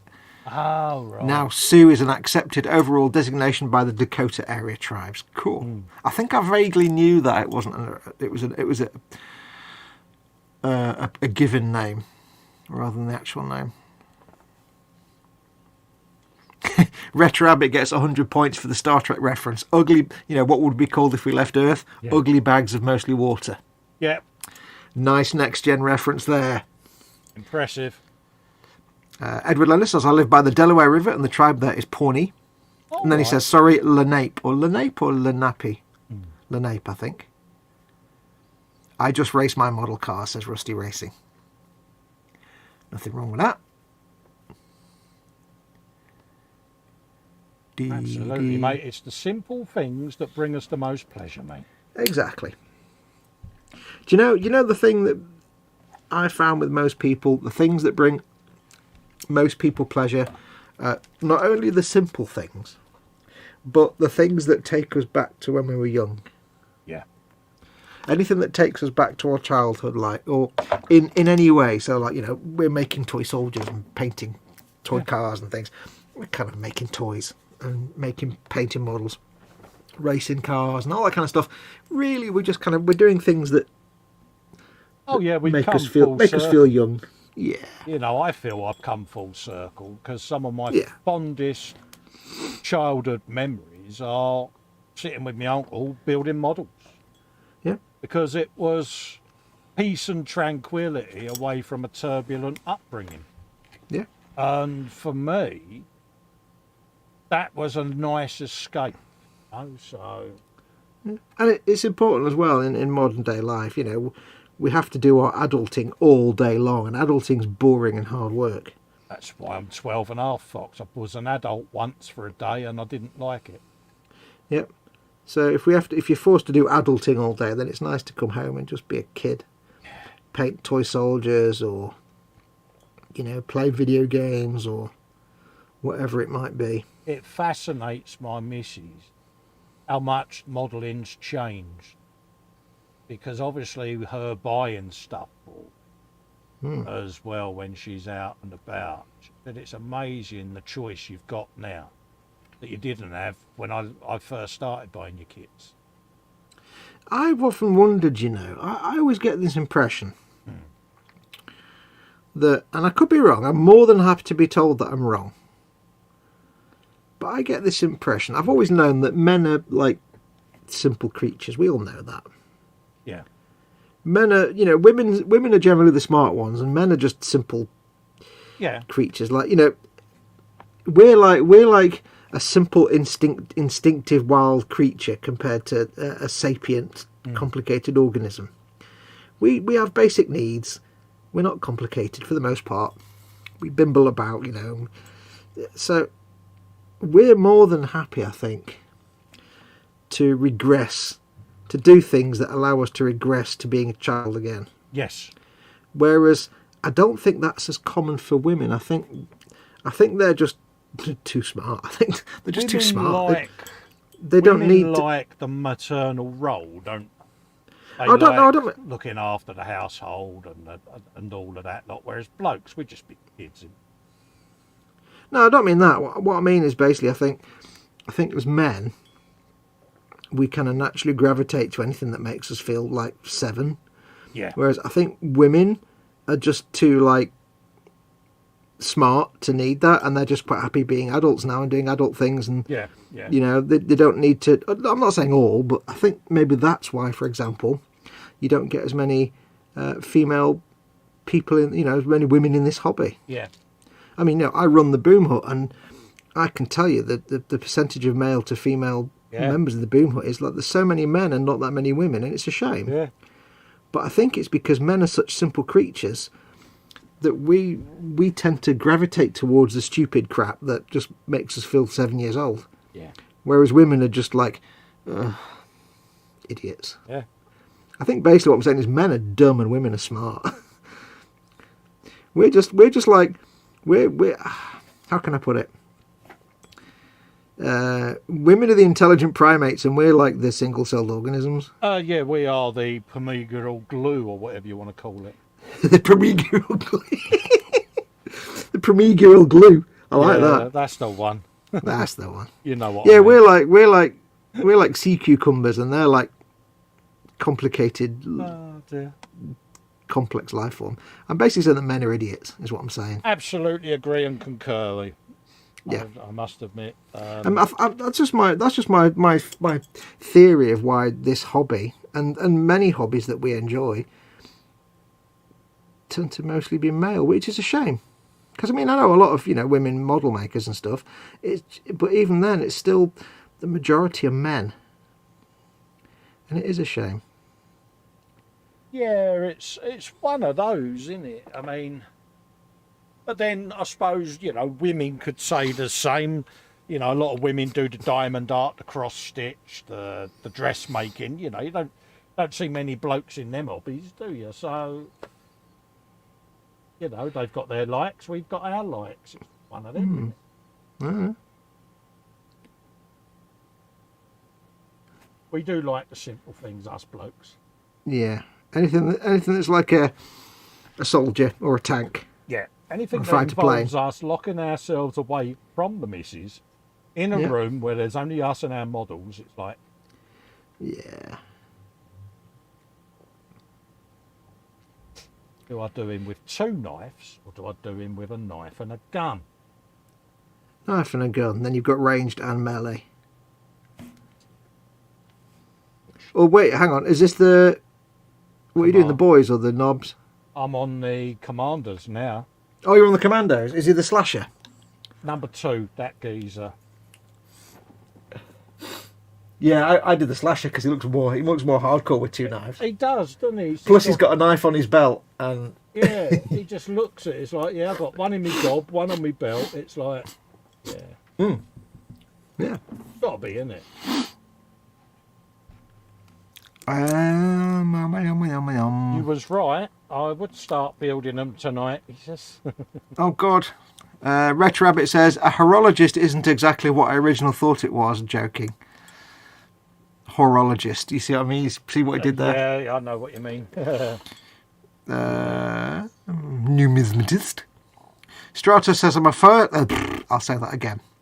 Strata says I'm half first generation Aussie. My mum is Aussie, but my dad was born in Spain. Oh, nice. Food is the greatest way to bond with others, says Rabbit. This is true.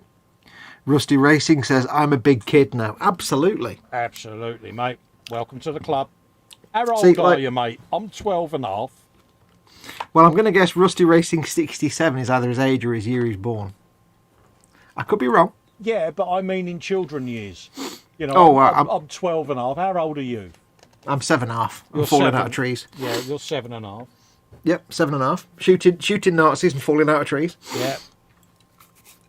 What was I going to say? Yeah, the thing, like we said before, like women start off as children and then grow up to adults. Men start off as children and then they just get bigger. Yeah. That's it. They don't grow up. They just get bigger. Yeah. Yeah, I can agree with that. Edward Lilla says that's because we're old. I tried to keep my videos short and interesting and running out of ideas, says Rusty Racing 67. Just film anything. Just put it on there. Film what you like, mate. At the end of the day, it's your content, your channel, your rules. And if you want to film it, film it. Doesn't matter if you put the same thing up 55 times, somebody will be interested in it. Yeah. I could paint, every time I do a painting video, it's basically the same thing. Oh, knocking things over. Let's have a look. Rabbit says, when I was a kid, I was big into models, but my dad thought it was a waste of time and kept telling me there will be time for it when I'm older. And now I don't have the time or energy. Edward says, I took care of my kids for 25 years. Now it's my turn. Absolutely. Dan says, you don't stop playing because you grow old. You grow old because you stop playing. MGO, a YouTuber I follow. Good logic. I like that. That is good logic. The Bobbins. Hey, Bobbins. The Bobbins says, we are amoebas. Yes, we are. Absolutely. Men are amoebas. Men are amoebas. Women are apex level predators. Yeah. Colin needs to put the lid back on the acetone jar. He's going weird again. Is that when you said primordial gloop or something? Primordial gloop, yeah, I know. Primordial glue. Panzer Cat's in. Hey, Panzer. Hello, Pans. How you diddling, mate? Apologies for his lateness. Right, mate, that. I apologise. Strata says, I'm part of some sewing communities where I'm one of the only men there. Cool. Good man. I remember when I was at school, we used to do cross-stitch, and I used to really enjoy it. Mm. Cross-stitch and stuff. I used to enjoy doing that. I might get back into that. It's all creative, crafty arts. It doesn't matter what it is. At the end of the day, mate, you're still creating something. Mm-hmm. Lots of squishy hugs, says Panzer to Edward. Oh, I forgot to do squishy hugs. Yeah. Squishies. Rusty says, as a kid, we always wish we could have had 125th scale slot cars or 125th scale slot cars or 124th scale. We did enjoy the 132nd. What scale was Scale Electric? 132nd? 32nd, wasn't it? Scale Electric. Yeah, I used to have a TR7. It was about that big. Yeah. So it's about 132nd, isn't it? Yeah, Rusty says, hang on. It says year, 67 year. Good year, mate. Same year I was born. Yep. Rabbit says, I'm 8, but my knees say otherwise. Yeah. Sewing is a great skill regardless of gender, says Rabbit. Yeah. Absolutely. I don't believe there's any gender to any craft of any kind. No. You know? If it's fun and you enjoy doing it, it don't matter what it is. Yeah. There's no like craft for boys and craft for girls. No. It's just nonsense, that. I'd quite happily sit there doing so. I tried knitting. I remember at primary school, Yeah. they used to like one day a week we'd all sit there and be given a set of knitting needles and some wool, and the teacher would. And this teacher was a bloke, by the way. Yeah. Would get the whole class to do knitting, and I was only like 7. I didn't. I just used to sit there and wiggle them back and forth and hope that one day they'd just stop making me do it because I didn't know what the hell I was doing. And there's like a few girls there like knitting things as we're going along, but one of the boys was like sleeves, arms, tail, trousers, and I'm like, I can't even make a knot. I was just tying knots in the string. So it scared me from that point.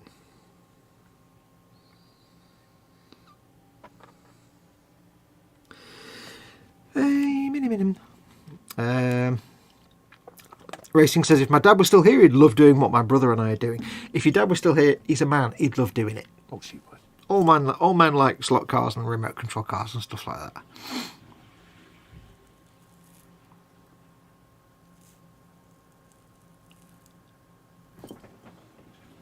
I hear noises. I hear movement That's the outside. distinct sound of a mama fox lurking, that is.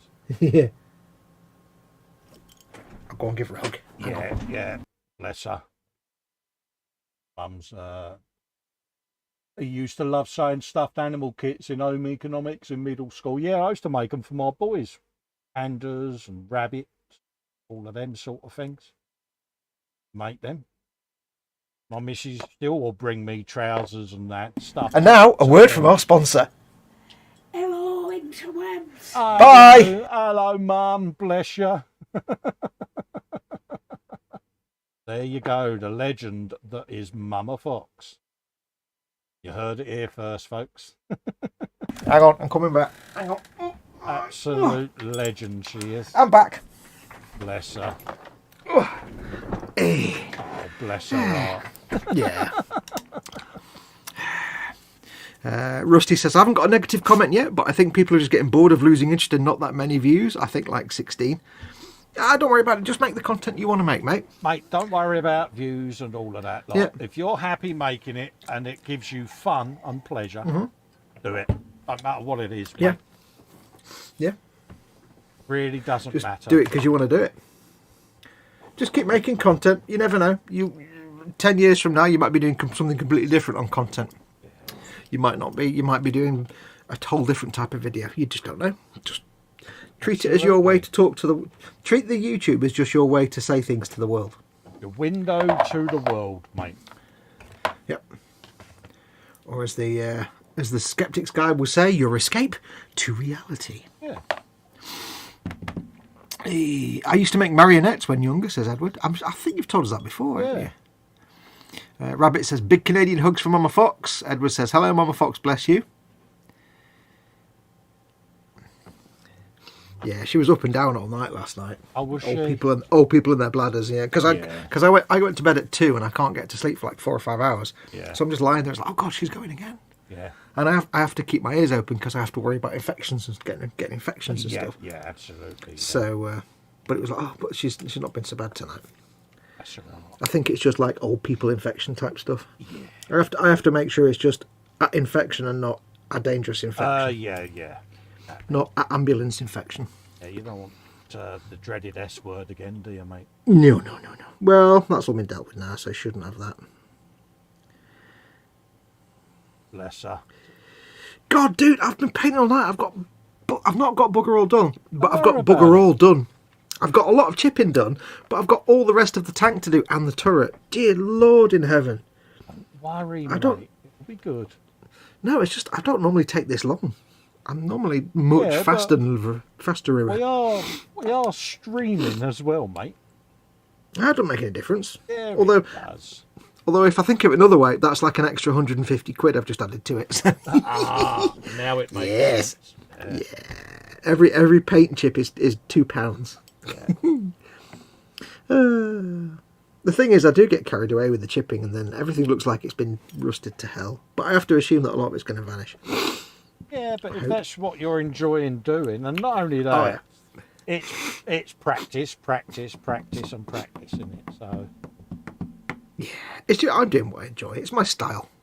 exactly. Doodle-oo-doo, doodle-oo. And that's the thing. Don't matter whether you paint one of them or 100 of them. It At the end of the day, it's your style, it's your technique, Oh yeah. and that's what makes it sell at the end of the day. So, Oh yeah. Oh yeah. Oh. Did Fox just do a Norman Bates and switch to a woman's persona, says Stratus? No, that was Mama Fox. Mama Fox, the legend, the Legend. internet sensation that is Mama Fox. She every time she goes past, she's like, "Hello, internet." I know, it's lovely, isn't it? Yep. So it's good to see and hear her about, mate, because She's getting back. She's getting back to normal slowly, slowly. she had a tough old year last year, bless her. She had an absolute shit end of a year last year, as did we both. So, I'm not going to put any rusty chips on the underside because I can't be bothered, and it's going to be covered in dust. There's really no point.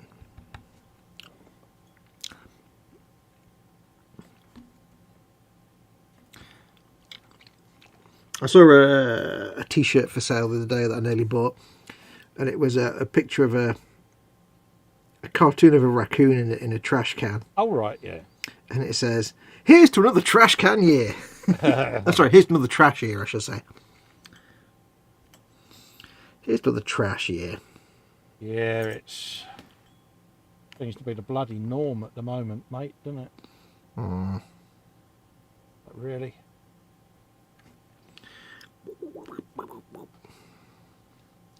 Have you actually started playing Skyrim yet? No. Or Fallout or anything? Yeah. No, because Yeah, you haven't, have you? no, I'm useless. Oh, god damn it. Yeah. I even went out and bought controllers. All God installed, it's all ready to go. And I need you to play Skyrim so we can have long conversations about Skyrim. I get the broadband fixed, mate, for you, and do online gaming. Shock horror. Ooh. Skyrim dual stream. Oh no. Think of the fun we could Hey, have. you can't co-op Skyrim, you know. It's a single player only. Oh, is it? Oh, that's Yeah. fine. No, that's the whole point of Skyrim. It's proper classic single player RPG. I will. Right. I will, because I keep meaning to. It's like, You will because you must. You're probably one of the few people in the world that hasn't actually played it on 17 different platforms. I know, I'm absolutely 5 times. ashamed of myself. Yes, so you should be, young lady. It's like it's been out for what, 10 years now? Yeah. It's on every platform known to man, including Alexa. Yeah, it's on the PC next to me. It's like, Yep. I can't believe it's actually on Alexa. That's the best bit. yeah. You've got Alexa, haven't you? I have, yeah. I think you should download it on that, and I think it's free. Play Skyrim on your Alexa. Not bad. I think you can actually just say Alexa play Skyrim, and it might just give it a try. Is it there now? Is it in your? Yeah, but it would mean me disclosing what my Alexa's been renamed to, and I'm not going to do that. Ah, that's not for privacy concerns. That's just so we can't annoy his Alexa. Yeah. We could turn your microphone off, and say, Yeah, and then Whatever. I'm going to get distracted by Alexa playing Skyrim whilst I'm live. yeah, be cool. Not bad. You do realise it took you how many years to get me to watch Deep Space Nine? Come on. Yep. Well, it's like Cy Reynolds says to me. He says, "Yeah, we can have conversations about. It'd be really cool to be able to have conversations about, like, you know, the Mandalorian and stuff." And I said, "Dude, about Book of Boba Fett," and I'm like, "Dude, Colin's just about getting to the end of Deep Space Nine. It's going to be about 14. It's going to be about 2027 before he even begins to watch the Book of Boba Fett." I am going to binge watch Mandalorian again and then Book of Boba Fett straight after because Book of Boba Fett. yeah, because I know Cy's itching to get me onto Boba Fett. Yeah. Halfway to itching, it's itching, I'm missing. So I should do both of them before I do Stargate. Stargate SG1! Like and subscribe. Well, haven't you got the big DVD box set of Stargate? Yeah, my boy's got it upstairs. Yeah, I've got it as well. 10,000 discs. You'd get on so well with him. He is such a nerd on sci-fi. Excellent. proper, you know, and well, he's never away from his Xbox. I'm trying to think what This he's is correct. playing. Fallout, is it? Fallout he's playing at the moment? Fallout 4 or Fallout 76? No idea what it is. Fallout 76 is like the online multiplayer one. He's- I haven't got that. Pretty much raving about it, and I'm like, I just acknowledge the words and nod accordingly. If it's Fallout 4, I think you got that, didn't you? I've got it on Steam, yeah. Yeah, that's the single player one. Fallout 76 is like the online multiplayer one. That doesn't hold any interest for me, to be honest. I'm kind of just nodding in agreement with him, and I'm like, Yeah. No, to me, a Bethesda game should be a proper like Bethesda, Fallout, Skyrim, Elder Scrolls game should be single player. yeah. I can't wait for Starfield later this year. And I I really just hope it's nod accordingly, like I know what you're on about. It's the next game from Bethesda Softworks. Oh, right. It's a bit like Skyrim, but in space. It's their first new franchise in like 30 years, 25 years, and I really can't wait to. I hope it's good. I really hope it's good, because it's going to be so long before the next Elder Scrolls or the next Fallout. That one you're going to stream? I don't know, maybe. Well, again, that's the problem with the quality of the video. Yeah. It almost renders it pointless trying to stream games because it's just such crappy quality on YouTube, unless you get the high codec, the high quality codec, Yeah. which I'm not going to get unless I'm getting like 1,000 views per video, or I've got super fast broadband and I Yeah. can stream at high resolution, which I can't. So it almost kind of makes it pointless. No, I feel your pain. Right. Join me as I play this game that looks really crappy on when I stream it, because thanks YouTube. Mhm. But I refuse to use Twitch because Twitch is for chuds. You're not a fan of Twitch, no? I don't understand Twitch. I did a stream on there once. I didn't even understand how the chat worked. I'm like, I don't understand any of these things that are happening in chat. What? What's a bit? I don't understand. And I wasn't getting monetized. I'm like, you know what? Well, you know, like YouTube, basically. YouTube says you monetize your video, Yeah. and everybody that watches it, you get a bit of ad revenue. Mm-hmm. Twitch says, we'll monetize your videos, but you have to make this many videos every month, and you have to get this many views every month, and you have to have this many views every week. And I'm like, oh, fuck that. Yeah, don't need that. Why don't I just monetize? Why can't you just monetize my content, and then there you go, done. So it's like on Twitch, if you don't get that many views, if it drops off a bit, then you stop getting it. It's like, oh, forget it. Also, I'm not some mouth-breathing chud doing reaction videos or gaming with a stupid headset on and a baseball cap. Thank you very much. All the same, Yeah. you kids and your Twitch and your rock and Seems your to be the roll. mandatory uniform, doesn't it? Yeah. Have yourself a real massive headset and your Well, this- microphone right in the middle of your face. Yeah, right in the middle of the screen. This is what I don't get. This is what I really don't get. I only ever wear a big headset when I'm playing a video game so I can hear the game. Because I can't have the game coming through my speakers, because the microphone will pick up the speakers, the game audio on the speakers, Yeah. and you'll get the feed of the game audio plus the stuff. You get Yeah. slapback. So I wear headphones so you don't get a slapback. Yeah. But when you get someone who's just doing a piece to camera, Yeah, I know where you're going with this. yeah, when they're talking to camera, hey, welcome to channel. In this week's show, we're going. Why are you wearing a headset? Yeah. You don't need to hear yourself. Don't be a chud. If you're not playing a game, don't wear a big derpy headset, you penis. Ugh, I hate people. The ones that watch themselves on camera. Oh, there's nothing I hate more than when you watch a video and somebody's doing a piece to camera, but they're just looking off to the side, and it's like, look at the camera. It's not hard. Oh, it drives me nuts. Don't look at yourself on the little screen. Look at the camera, where the camera is. How do people not understand that? Do they not watch the video back and think, wow, I'm looking off to the left all the time, what a chud? Jeff's saying Candygram for Mongo. He just remembered that he bought a resin kit for Pip-Boy from Fallout 3 a few years Ooh. ago that he hasn't started. Oh, you should get that done. Yeah, there you go. Retro Rabbit says Lavalier mic is his best mic. Yep, that's like the little, you know what a lavalier mic is, don't you? Oh, yeah, it's what we got. Yeah. It's what? What we've got. Well, I don't use one anymore, but No. yes. We've got little, them, but yeah. Little one I used to plug into my phone till Apple changed it. Fascists. Yeah, that's never got on your nerves, that, has it, mate? Yeah.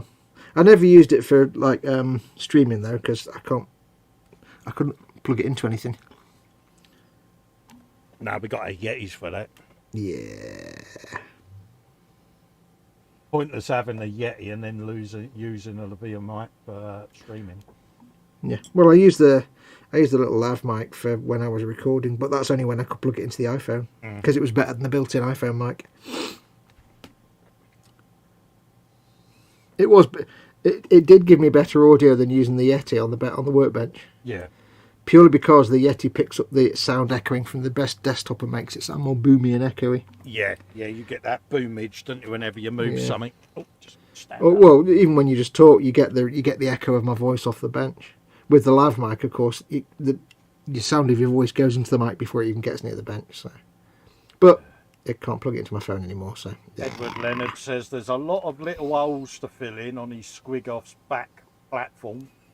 He just noticed it looks like termite damage, probably going to be that in my head.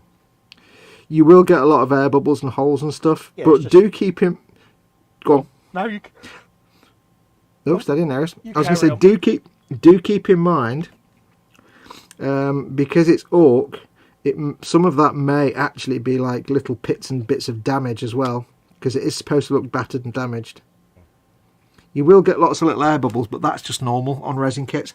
It's not ideal, but the Squig-Off's a very old kit. It's a very old mould, so I got loads on mine. If they're really tiny little bubbles, you can just get some putty or some green stuff, whatever, and just get it down really thin and just brush it on and smooth it on. Plenty of water to thin it down. Yep. I didn't know this, but you can thin milliput with isopropyl alcohol. Yes. You can smush it in. Almost So makes it's- it the consistency of a sprue goo. Yeah. Just get it on there and smoosh it flat. Little tiny pinholes are really easy to fix like that. It's when you get a pinhole or a bubble on a corner and you're like, oh. Yeah, that can be a bind. But don't forget with orcs, I've got a few bits on mine where it's like a say a pin bubble in a corner or there's something wrong. You can just either add your own battle damage or stick a chunk of plastic card and put an extra panel on it or something. You can just fudge it because it's orcs. It's all made of scrap anyway. Yeah.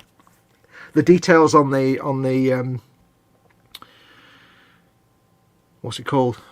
The thing that goes on its back. Howdah. The detail, the platform on the back, the howdah, you've got like a bucket full of bullets and you've got some skulls and stuff.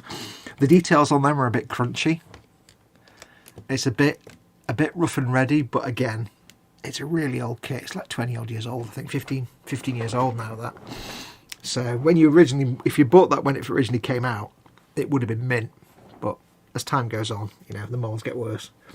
So Rusty yeah, the detail. Racing 67 saying you all had a good night. Peace out. See you later, mate. Take care. Take care, Rusty. Yeah, carry on, mate. Sorry. Yeah, so some of the detail on the platform itself is a bit crunchy, but you get there.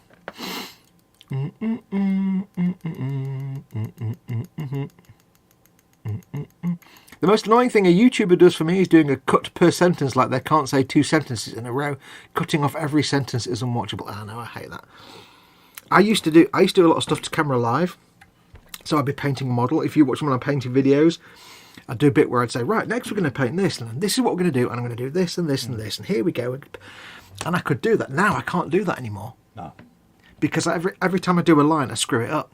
So what I do now is I just paint something and film it and then voice it over later. Yeah. And actually do a script. But the two advantages are, one, it doesn't have to cut every 5 seconds. And 2, if you do a script, I can upload the script to YouTube and have proper captions, and that helps my videos. There you go. Having uploaded proper captioning really helps the video visibility. But yeah, the people where it's like they're doing a piece to camera and it's like cut. Yeah, that's why I tend not to do pieces to camera, because it is actually quite hard to do.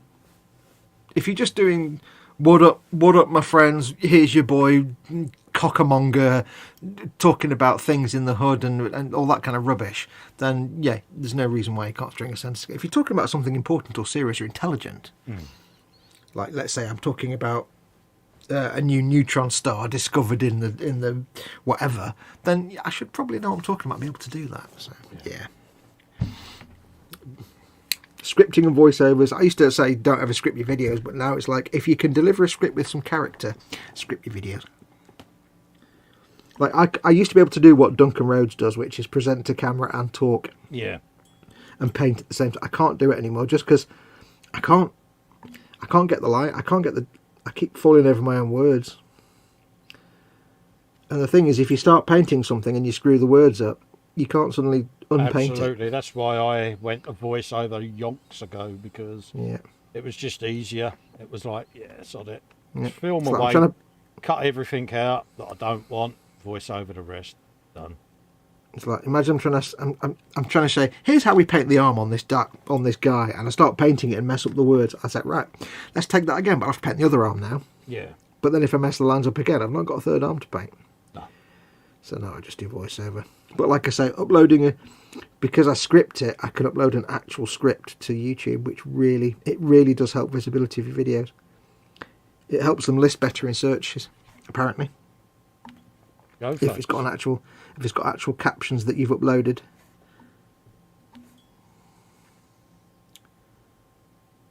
Because you can do auto captioning where YouTube generates the captions, but yeah, that's gash. Yeah, if you actually upload your own, either manually or have a script, because I just upload the script as a text file, you see, so. And it's quite good because you basically upload the text file, and it goes through the text file and goes through the audio of the video and matches what you're saying in the video as best it can to what's written in the text file. So it will know if I say, next we'll paint the leg, and then there's a pause, this is the leg we're going to paint. It will know to put next we paint the leg, and then it'll stop, and then it'll wait for me to say the next bit. So it listens to what you've actually said and fits it to the text you've uploaded, which is quite clever. It knows when all you have to do is literally upload the text file. That's it, bang, done. There's the script. Brilliant, I'll figure it out. Thanks, bye.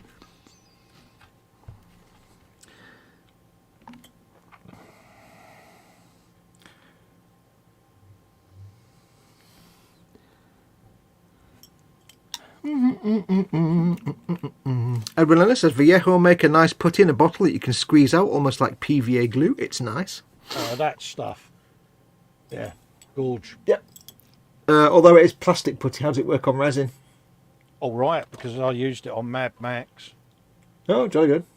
On his arm. There we go then. Cool. Through the joints.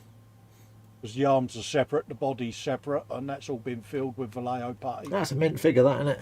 Nice, isn't it? Not bad little print, that. Quite pleased with that. And of course, he's got his pooch with him as well. Yeah. Which was, I got confused because I always thought that dog meat in Fallout was called dog meat because of the dog in Mad Max was called dog meat, but the dog in Mad Max was called Dog. Yeah. And dog meat actually comes from a film called A Boy and His Dog. Yeah. Where at the start of the film, the dog's called something. Can't remember what the dog's actually called, but he just refers to it as dog meat at one point. That's where dog meat comes from. And when you eventually get around to playing Fallout 4, subtle hint, you'll like dog meat. Dog meat's brilliant. In Fallout 3, dog meat's a bit of a chore, but in Fallout 3 or 4, dog meat's cool. Retro Rabbit says, I think it's okay to cut to relevant B-roll mid-sentence. Oh, there's never any harm in editing your dialogue and cutting and jumping around. I like to think I've got quite good at cutting chunks of dialogue out in such a way that nobody notices. When I'm doing voiceover, for example, there's been many times when I've had a chunk of voiceover that I've recorded. It's not linked to the footage. The footage is obviously whatever the footage is. But there might be I might say something and then discuss something and then move on to something else. And there's been a point at which I've cut a chunk of dialogue down from like 4 minutes to a minute, Yeah. but carefully edited it in such a way that unless you really listen hard, Yeah. you probably don't notice. That's right. Because the thing is, when you start doing your own editing, it's very strange when you start editing dialogue and voiceover tracks, because you get used to like cutting it in ways that the sentence sort of almost naturally not waiting for gaps, Yeah. but even things like I might cut at the end of a word in a sentence and paste it to the start of another word from like 5 minutes later, and you probably wouldn't notice. Oh. But once you start doing it, and then you start watching like documentaries, Oh, yeah. even on the BBC, you start to get things where they've cut in the middle and taken some dialogue up, because you get like a little change in the intonation or the pronunciation. You go, oh, that was a jump, that was a cut, I spotted it. And sometimes it's just in a little twinge of the pitch of the voice, or you might hear that the person speaking takes an in-breath at the end of a word, Yeah. but then there's no sort of continuation of it, and it's little tiny tells that, they've cut there. It's quite good. You start learning to hear it, and it's quite an art. I'm not saying I'm any good at it, but it's sometimes fun to try and edit bits together so it sounds like I'm saying, there'll be times when you'll watch a video and I'll be like, well, that's all for today. Thanks for watching. Take care. See you next time. But what that actually started out was, well, that's it for today. And then I talk for 2 minutes about liking and subscribing, and then I say, but I've just cut all that out. Yeah. And it gets quite challenging. It's quite fun. Is that the Harlan Ellison story, A Boy and His Dog? It is indeed. I can't remember what the dog was called. Was it Bully or Boss or something? I can't remember now. Well, he called it Dog Meat at one point. Dog Meat is a good boy, says Dan Kramer. Dog Meat is the goodest of boys. I just wish they could not make him whine so much in Fallout 4. Oh, really? Yeah, well, it's like if you're wandering around, you've got where you can knock that down. No, and nobody ever made a mod to get rid of it. Basically, when he's wandering about, if you've got Dog Meat with you, there's a few mods you can download to make him not keep walking in front of you all the time, which is really annoying. But he just kind of makes his tiny little whining noises all the time. And it's like, at first you think it because there's been an enemy there or something, or because, but no, it's just constant little whining noises. Some of the noises he makes are really cute. Yeah. Like every now and then he'll go like that, like a little like a little noise, and that's quite cute. But then he'll just be like making little, and it's almost like he's injured, but he's not. He's just making little noises, and it's like, I really wish. Yeah. What's the point of that? Yeah. Yeah. It's just because he does it all the time. Dog Meat is from numerous Fallout games, says EC Idaho. Welcome, EC Idaho. Hello, mate. Yes, he is, but I prefer Dog Meat in Fallout 4 than Fallout 3. Although Dog Meat in Fallout 3 is a blue healer, like in Mad Max. If anyone out there is a games modder, do the mod for Dog Meat. Make Fox's day. Yeah. Well, there's 2 mods that you can't get on Xbox that I wish somebody would make. Yeah. One is to get Dog Meat to shut up a bit more. Yeah. But you can put up with it. But the one mod that nobody's ever made on Xbox, which you really, really need, is one that stops all the announcements in the subway stations. Oh, right. When you go into the subway stations, Yeah. there's like a public announcement system. Okay, yeah. A bit like the Mind the Gap bloke that really irritates. Yeah. Yeah. But it basically goes doo doo, Oh, and then it'll have an announcement like, keep it safe, keep it clean, Boston. Put things in the trash, but it's dead loud. And it's and if you're playing late at night and you want to be quiet, or if you're playing with headphones, it's really, and it's like every 20 seconds. Yeah. And it's only about 6 different phrases, and it's like, I really wish I could turn that off. Yeah. And there was only like one mod, but it was on PC. So you'd be all right. I'll be all right when I start playing it then. Yeah, you get. Because it got to the point where I'm playing Fallout 4 and I don't want to go in the subway at all, because I'm like, I can't do, because you're being all stealthy and they've got all the audio and you listen to the music, which is brilliant, and keep it clean, Boston, stash it, don't trash it, or whatever it is, It's like, what's the point of that announcement? Nap off. Yeah, please do not move between cars. I like the atmosphere of it, but it's like every 20 seconds Yeah, and don't really need loud. Yeah, it becomes overbearing, doesn't it? Yeah. Dan Kramer says, I got really good at audio editing via my old podcast. Video editing is intimidating, but the audio isn't a problem. Yeah. EC Idaho says, hi Edward, hi Colin and Fox. Hello, EC. How you doing, buddy? Strata Strong has a collection of 38 pieces of Harlan Ellison works, including A Boy and His Dog. Nice. Apparently it's about an amoral boy, which means he has neither good morals or bad morals. He just has none. Yeah. Because he wasn't brought up in a way that he really cares about anything. And a telepathic dog that talks to him telepathically. Post-apocalyptic, of course.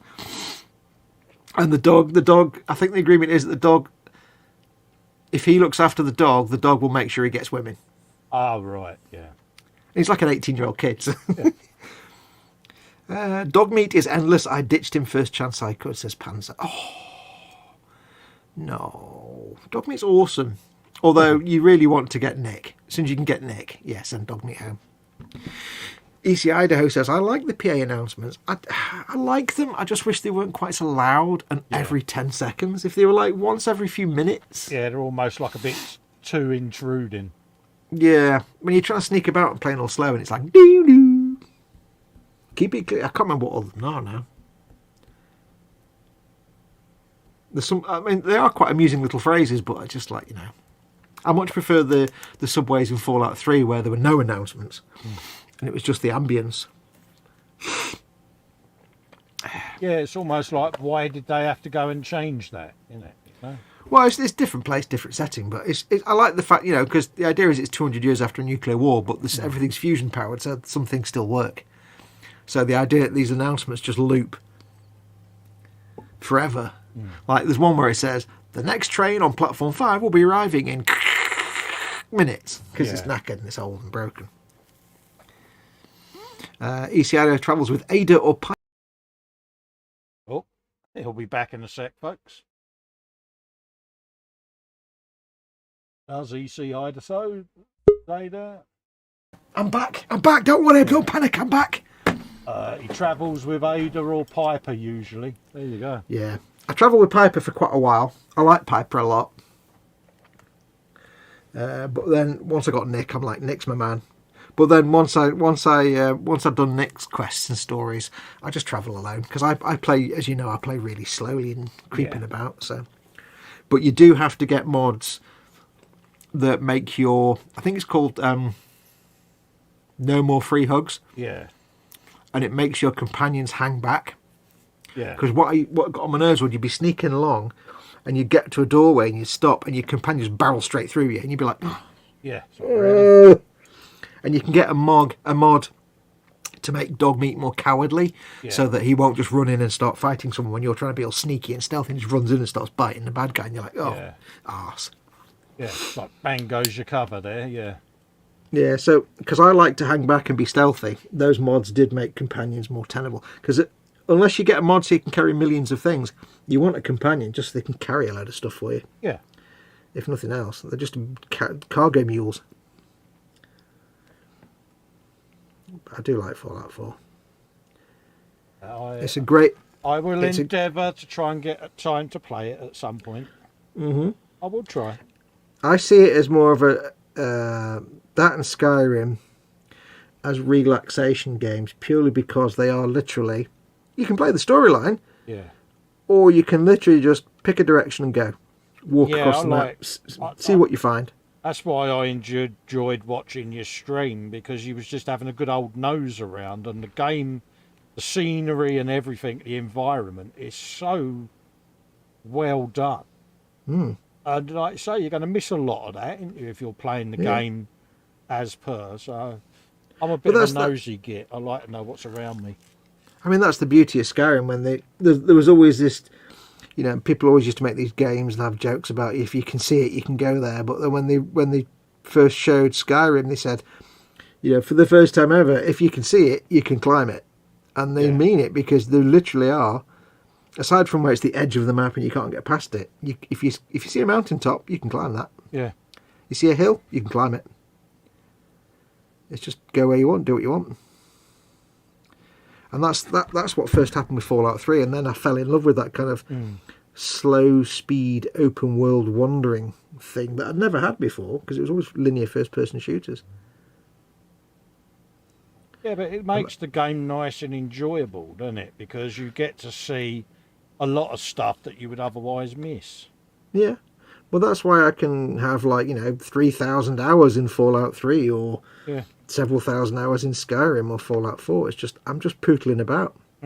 And I've been around the Fallout 4 map so many times now, I know it like the back of my hand. Yeah. But it's still nice just to wander around and have the music playing and have the ambience going, and to the point now that I don't really like the music in Fallout 4.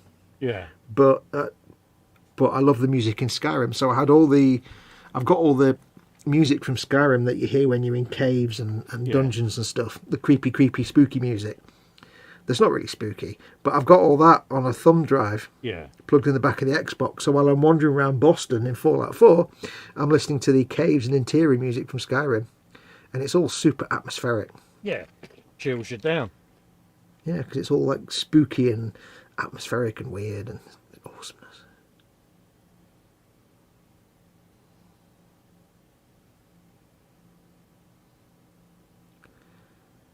But they are good. So I'm playing Metro Exodus at the minute, and it's not open world, but there's some exploration you can have. It's very limited.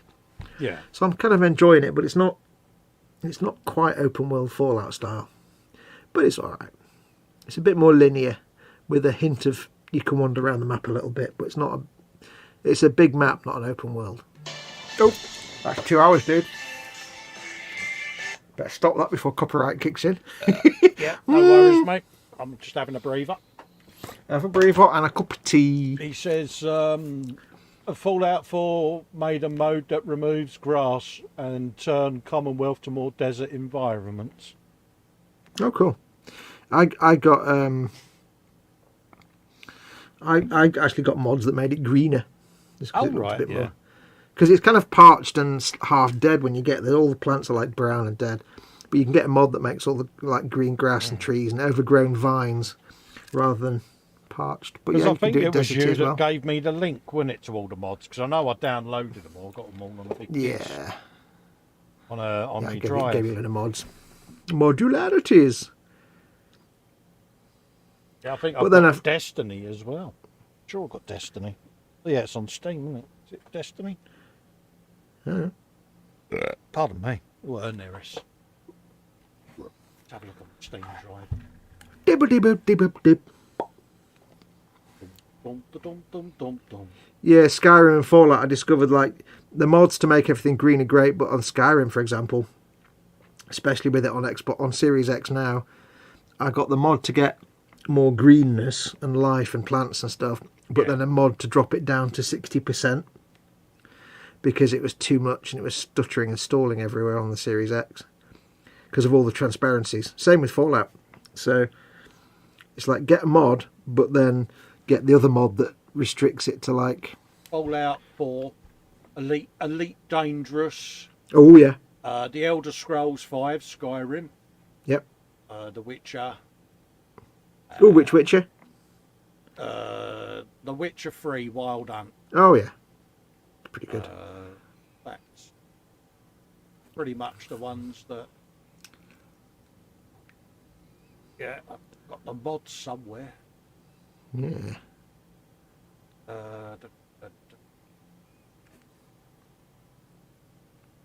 That's.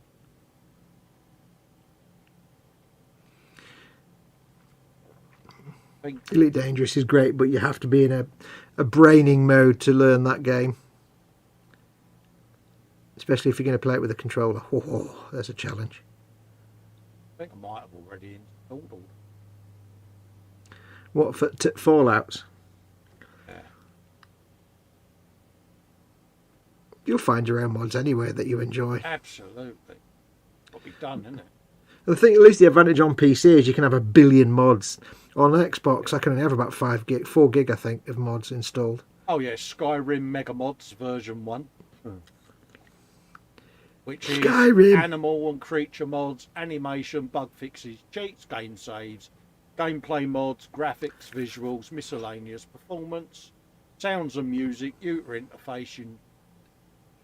Yeah, I mean, there's literally millions of mods for Skyrim.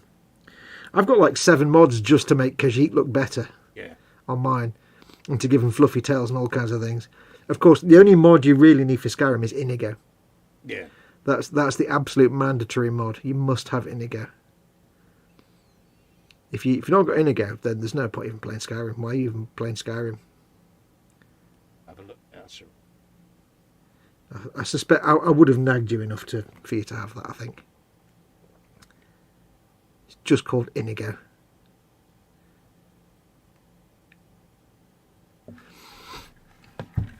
It's the best mod in the world. Best companion in the game is one that came in the mod and not actually in the game. He is the best companion. By far.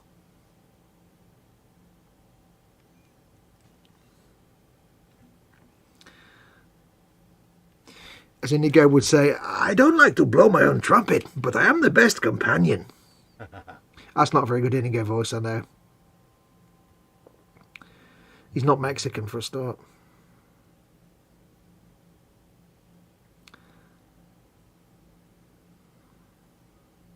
Oh, isn't that cheats then? Oops.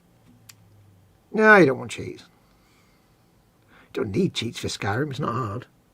It's not that kind of game.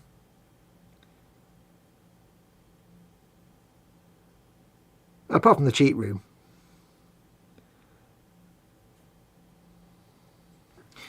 What's chat doing? Let's have a look. Way Model Works is in. Hey mates, video's off. Hello, Wayne. How you doing, mate? What does videos off mean? Oh, it's because I'm bloody looking for me folder. But EC Idaho says Xbox One too much green kills frame rate. Love to be an overgrown Fallout 4, but Xbox has different ideas. There are mods in Skyrim, and I think there are mods in Fallout 4 as well. So I think in Skyrim, I think they're called less green, and you can have you can install a mod to have extra greenery, but then have a second mod that can reduce it by 20%, 40%, 60%, 80%. In Skyrim, I've got like whatever the green mod is to give lots of plants and stuff, but then I've also got less green, which drops it to 60%. Because the reason the frame rate drops is because all the grass and plants, there's lots of alpha texture, transparent alpha textures, and that really makes the frame rate chug in Fallout when you're walking around and you've got all the grass and stuff. Yeah. All those transparent alpha textures make it chug. So if you can drop that, if you can keep the extra greeny but drop it down, say 50, 60%, it works. On Series X, I can't remember what it is. In Fallout, I can't remember what the mod's called in Fallout, but in Skyrim it's called less green. Oh, right, yeah. I think. Or less foliage or something like that. And it's like, there's like 20%, 80%. There's different mods for different percentages. I went through and just found the one that worked for me. Exactly. I think they got a black screen because you were looking at mods for games. Yeah, my bad. It's because I opened up. Well, you did say have a look to see if I got it, and I did, but I wasn't looking at the screen, so I didn't see. Yeah, so I switched it off. I'll have it later. EC Idaho says, I do not have Inigo. Sorry, Fox. You need to get Inigo. Get Inigo. Oh, get Inigo. Oh, you need Inigo. You must have Inigo. I'm not going to have a look to see whether I've got it because the screen goes black. Oh, I don't care. You go black anyway. They've got me to look at. I'm far more important. No, the whole screen goes black. The whole screen. Oh, the whole screen goes... Oh, yeah, I don't want to do that. That's not very good. So, yeah. Das ist nicht richtig. Yeah, I'll do that another day. If you've not got Inigo, get Inigo. There you go. Simple conclusion to a problem. Problem, I do not have Inigo. Solution, get Inigo. Download it. This was a government advisory film on behalf of the Department of Doing Things Correctly. Yeah, if in doubt, it's all about. There is a you know the guy that does Weeble and Bob. Yeah. The channel. And he does the Christmas calendar videos that I do at Christmas. Mm-hmm. He did a series of films which I think are golden, called Bad Advice. Oh, right, yeah. But it's the BAD, the British Advisory Department. Oh, right. And they're like 1970s public information films. And they're so good. Because it's like, advice, the British Advisory Department. And like one of them is like how to go caravanning. It's like, so you want to go caravanning? Make sure your caravan has all the correct rooms. Proper Mr. Chumley Warner stuff, isn't it? Well, more like 80s, so it's got real like cheesy synth music, and it's a lot of like really. You have to kind of watch them. But I love that it's called BAD Advice, the British Advisory Department.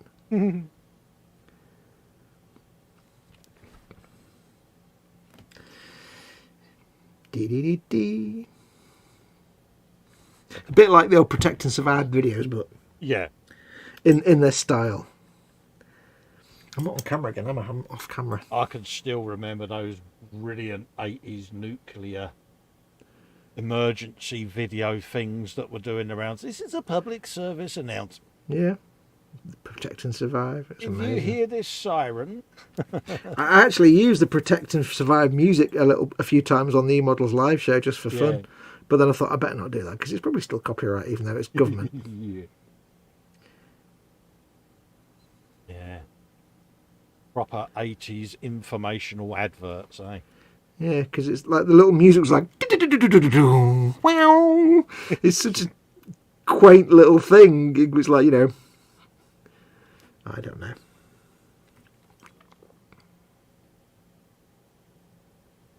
I watched it the other day actually. I didn't watch it because I couldn't find a good quality version of it. But you remember the old science program QED? Yeah. They did one which was basically like looking at what would happen in a nuclear war. Yeah. And it was basically saying, here's what would happen if in London, because it was London, if a nuclear bomb was dropped Yeah. in the centre of London. And it was quite terrifying. Yeah. But it was like, they had some quite spectacular like scenes of buildings being blown apart and stuff. And it's like, this is quite advanced for the BBC QED program. It's like a massive model of a block of buildings being blown apart. Yeah.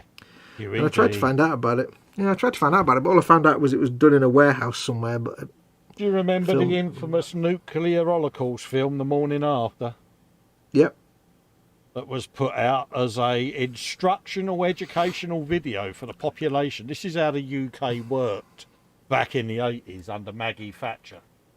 And yeah, was that ours or was that Threads? Was the morning after the American one, or was that the day? it was the American one, wasn't it? It was Because I remember Threads was really, really grim. Yeah, yeah. Threads was some I think dark- was ours, and the morning Yeah. after was the American, wasn't it? But Because yeah, because I remember the American one was a bit like, oh, and here's Billy and here's the dog, and ours was like, here's a woman in the street pissing down her own leg because she's looking at a nuclear explosion. yeah, Yeah, ours was kind of like grim. yeah. It was a bit. Yeah, it was a bit terrifying. doom and gloom, wasn't it? It was like, It yeah. was. Many There was a one as child didn't sleep that night. I remember watching one. There was one that was made and I think shown once, and then was never shown again because it was so grim, and I can't remember what it was. And it got released later on, Yeah. in various places. I don't know if that was Threads or something else, and it showed like a policeman who had like half his face missing, and was Yeah, bandaged up and yeah, I stuff. remember it. Yeah, I can't remember what one that was though. I think it might have been Fred's. I think it was that one. I think it might have been. I think it might have been, mate. Yeah. I remember But watching yeah, it was Thread. proper, pretty much like the Incredible Melting Man, wasn't it? And it was like, Yeah, yeah, kids have got to go to And they had, school like, tomorrow. bodies in the street and stuff. Yeah. Yeah. Yeah, that was some hard. And that's the one where it ended with them all living in like a post-apocalyptic thing, winter, and like some Yeah. woman being raped or something because it was Yeah. all that was tribal it. Yeah. and living off the. Man somebody trying had to like. gone back to being a hunter-gatherer, and oh, mate, I seem to remember like some people trying to like harvest beetroot out of a frozen ground, and it just wasn't having Yeah. any of it. it was so grim. It was dark, man. It was the 40k of the post-apocalyptic instructional videos. Yeah, but it was put out on terrestrial television for families to sit and watch with their kids, you know, and it was like fucking mad, wasn't it? Well, then again, I suppose it was a serious thing at the time. It was, because, you know, it was, yeah, difficult times back then, wasn't it? I mean, people often laugh because I know Ted used to take the mickey out of me when I used to say it, but I remember when they used to test the air raid sirens. Yes. And everybody's jokes, oh, what were you that old? You were in the war? And it's like, no, I mean like the nuclear. No, we area had the sirens. nuclear sirens. We first heard them in London, and then they got them down here. Yep. And they used to test them once a month, and you'd hear them go off. I think ours was every 6 months. Yeah, no. Maybe 3 months. Yeah, they test the early warning system. And it was basically a World War II siren. Yeah, air raid siren. They would do the emergency service drills. Do you remember when they shut down London? I think they shut down London, and they might have done Liverpool or Manchester. Oh, don't know that. And they did the full-blown emergency service response with casualties laying down in the street and everything, and it was like I don't know about that. proper I didn't know grim. about it. Yeah. But it was serious business at the time. I mean, this was, at this time, it was only, 15, 20 years after the Cuban Missile Crisis, and it was still the height of the Cold War, and there was no reason to think it wouldn't happen. Well, you had Everybody hoped it wouldn't happen. Reagan and Gorbachev were still having a pissing competition over who had the most bombs, weren't they? And do you remember I think it was the winter of '83, wasn't it, where Reagan done that big announcement to the American population about, it's crucial that, things get resolved over this set of talks. And it was pretty much sold to us that if this didn't work, there would be all-out conflict between the East and the West, and it was quite scary times, It was. And a lot of people look back on it now and say, people who weren't there around at the time. And so it was the government fear-mongering and this, that, and the other. And it's like, if you didn't live through it... Yeah. I mean, I was a kid, but even I understood the seriousness of what was going on and what was being discussed. It's like, if you didn't live through it, you can't really criticise the way it was done. People look back and they look at all the, protect and survive leaflets and stuff, and what to do in the event of a 3-minute warning, all these leaflets you used to get. And it's like, yeah, but you're looking at it now. Well, not at this moment now, ironically, but you're looking at it from your 21st century vantage point where you've not had to worry about stuff like that. I never ever thought I would see the Berlin Wall come down in my lifetime. No. Never ever thought I'd see that. I was gobsmacked when that happened, and it was such a major event. Oh, yeah. And, in our lifetime, Massive. I can remember the news, or someone else has been shot trying to escape from East Germany, and, that was part of life back then, and I never thought that I would ever see that change. And to see that live on the news as it happened was enormous. I mean, I remember Reagan stood by the Brandenburg Gate pleading with Gorbachev to tear down the wall. Yeah, Mr. Gorbachev, tear down that wall. It was such an iconic speech, wasn't it? Yeah. And then the night it came down, for some reason, they had David Hasselhoff there. Yeah, he was quite big in Germany. Yeah, but it was just surreal, wasn't it?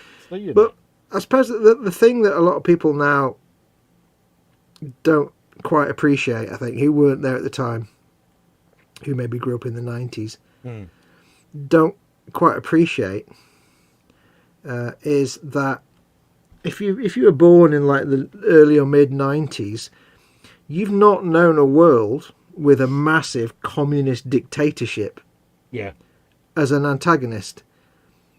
Because, when that wall came down, the Soviet Union collapsed, and Russia started to, transform itself, that was, up until that point, the whole world was on a knife edge between the democratic West and the socialist East. And it was like they were the two superpowers who were completely ideologically opposed, and there never seemed to be any common ground, and there were lots of deep-seated resentments, and it was like tragic, really, when you think of it. Yeah, it's like, it's hard to explain, but so if somebody who didn't grow up with that, they never, they may have, we've always had like, other threats and things like that, but to not have understood what it's like to live with. Well, there was the threat presence of nuclear confrontation daily, wasn't there? Yeah, which has been around. Let's not forget, was around from end of World War Two right to the early 1990s. The doomsday clock. That's 50 years, and people were rightly terrified. And somebody who grew up in the 1990s hasn't lived in a world where there was this massive, diametrically opposed pair of ideologies sitting on either end of a nuclear arsenal. There's always been unrest and fighting, but and it's a shame, isn't it, that here we are now seeing on the news of a night similar things unfolding, and you're like, have we learnt nothing? Yeah. And it's a shame because people don't need to be opposed like that. No. But that was that threat. We had the when I was raised, we had the IRA problem. And without getting into the rights and wrongs of all of that, but bombings in the UK. I mean, Fox remembers the Manchester bombings, and we had bombings in London. You'd be out and about doing your shopping, and it's bomb threat out. You almost got complacent with it because it was such a regular thing.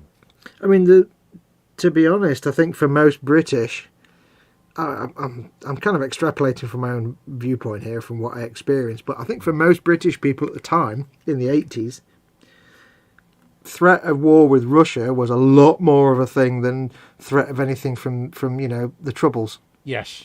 I think most people, without sounding glib about it, most English people probably just didn't care about Northern Ireland and Ireland. They were like, it's a pain, but I don't really care. Yeah. But most people were a lot more concerned about what's happening with the Americans and the Russians, what's happening with nuclear weapons. Oh yeah. I think most people could quite happily say, well, here's an IRA bomb in wherever. Oh well. My uncle summed it up to me in quite a glib way, but I still remember it vividly. And he said, look, with an IRA bomb, he said, they have the courtesy to ring you up. He said, and you can do something about it. He said, but with the Russia problem, he said, they just push the button. You don't know about it until it goes boom. And I'm like, actually, he's got a valid point there.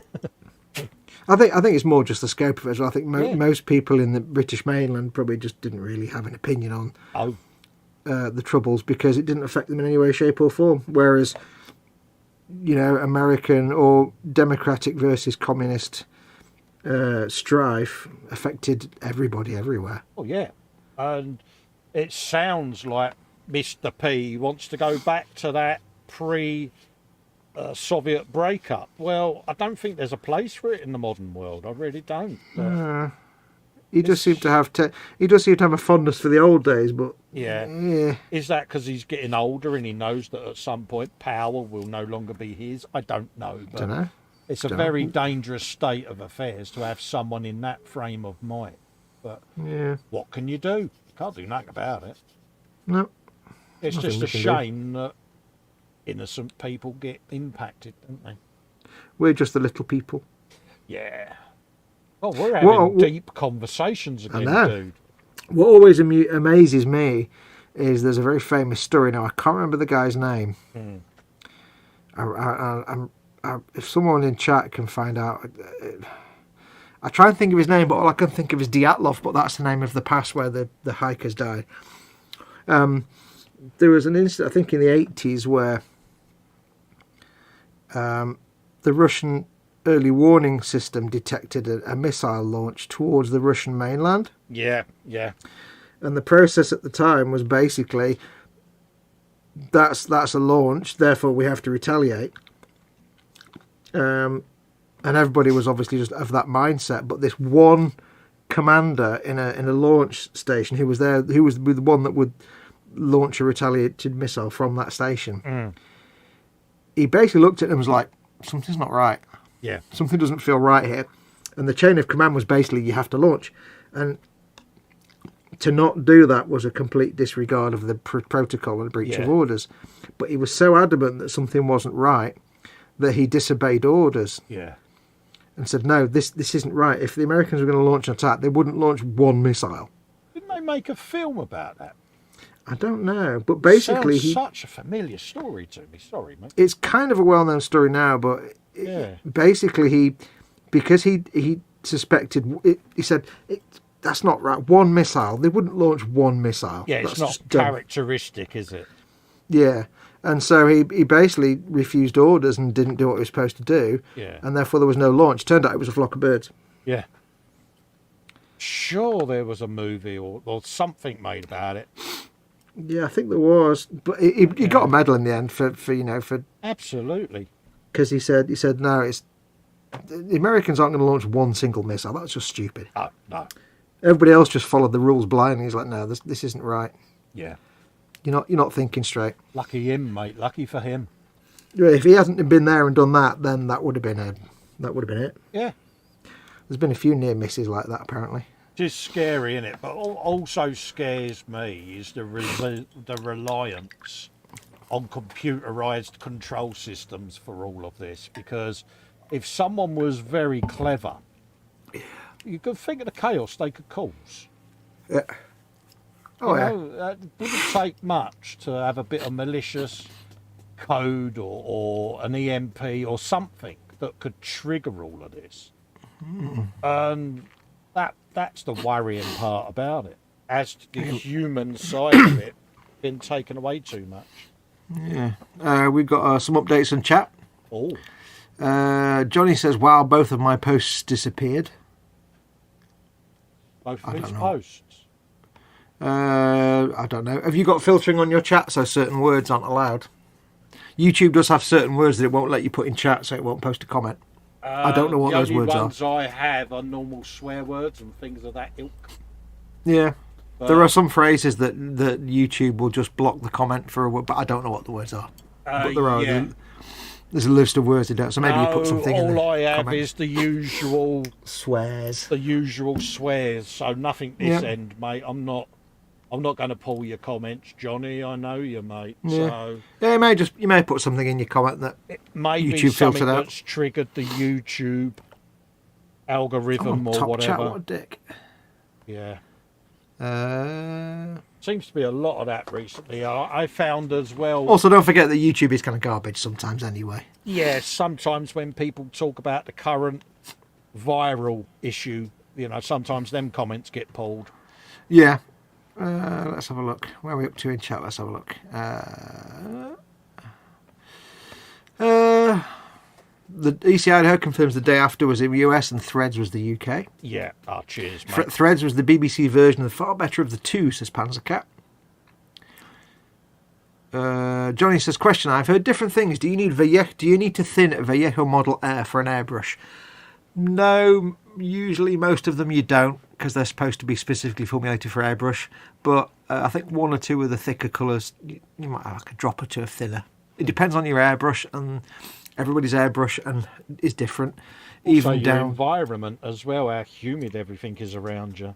yeah. If it's very, very dry and hot, for example, or humid, you may need to change it.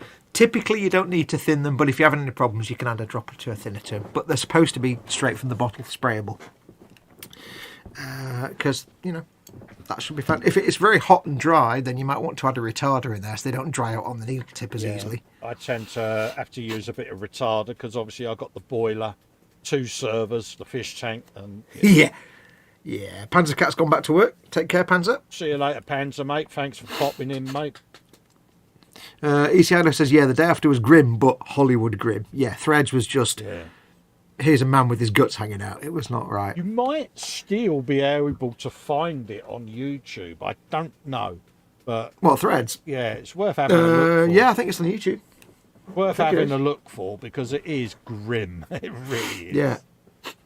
But it really, excuse me, it really brings home what the mindset was at the time here in the UK. But also, it did have the effect of making people sit back and think, didn't it? Yeah, Because it was so controversial, wasn't it? And yeah, it made people realise the threat was real and that what the consequence of ignoring the threat would be. So it was justified. And to get past, the British, it was on BBC as well, which makes it even more extraordinary. The BBC wasn't afraid to show controversial stuff. Oh. But it was the right thing to do because people needed to be slapped in the face and said, this is the risk. In Minnesota, says EC Idaho, they still test air raid sirens first Wednesday of the month at 1 p.m. They use the sirens for tornado warnings. Yeah, you still have them over there for tornadoes and stuff. Yeah, that must be quite traumatic to go through when you get tornado warnings, because Mother Nature is so fierce at times, isn't it? And to go through that must be quite scary, because you don't know what's going to happen, do you? It can't get my head round it at times. Yeah. What it would be like to live through that. No, I mean I've had dreams where occasionally I'll have a dream where, in the dream, for example, what was it I dreamt a few weeks ago? I had a dream and it was like I was stood on a boat or something, whatever I was doing. Basically, something, I can't remember what it was, but something happened and something was flying towards me, like as if a car had crashed and was careening towards me through the air. Oh, right. And I couldn't get out of the way, and then I just woke up. Yeah. And I woke up and thought, wow, that really must be what it's like when that kind of thing happens. Yeah, it does get you thinking, doesn't it? The thing you have to remember is, at the end of the day, the universe, and by the universe I mean Mother Nature, the universe really doesn't give a shit about you. No. We are nothing. We don't matter at all. Idaho says, Solidarity in Poland lead the way. Solidarność. Yes. Yeah. Used to have I think Mum used to have a Solidarity badge.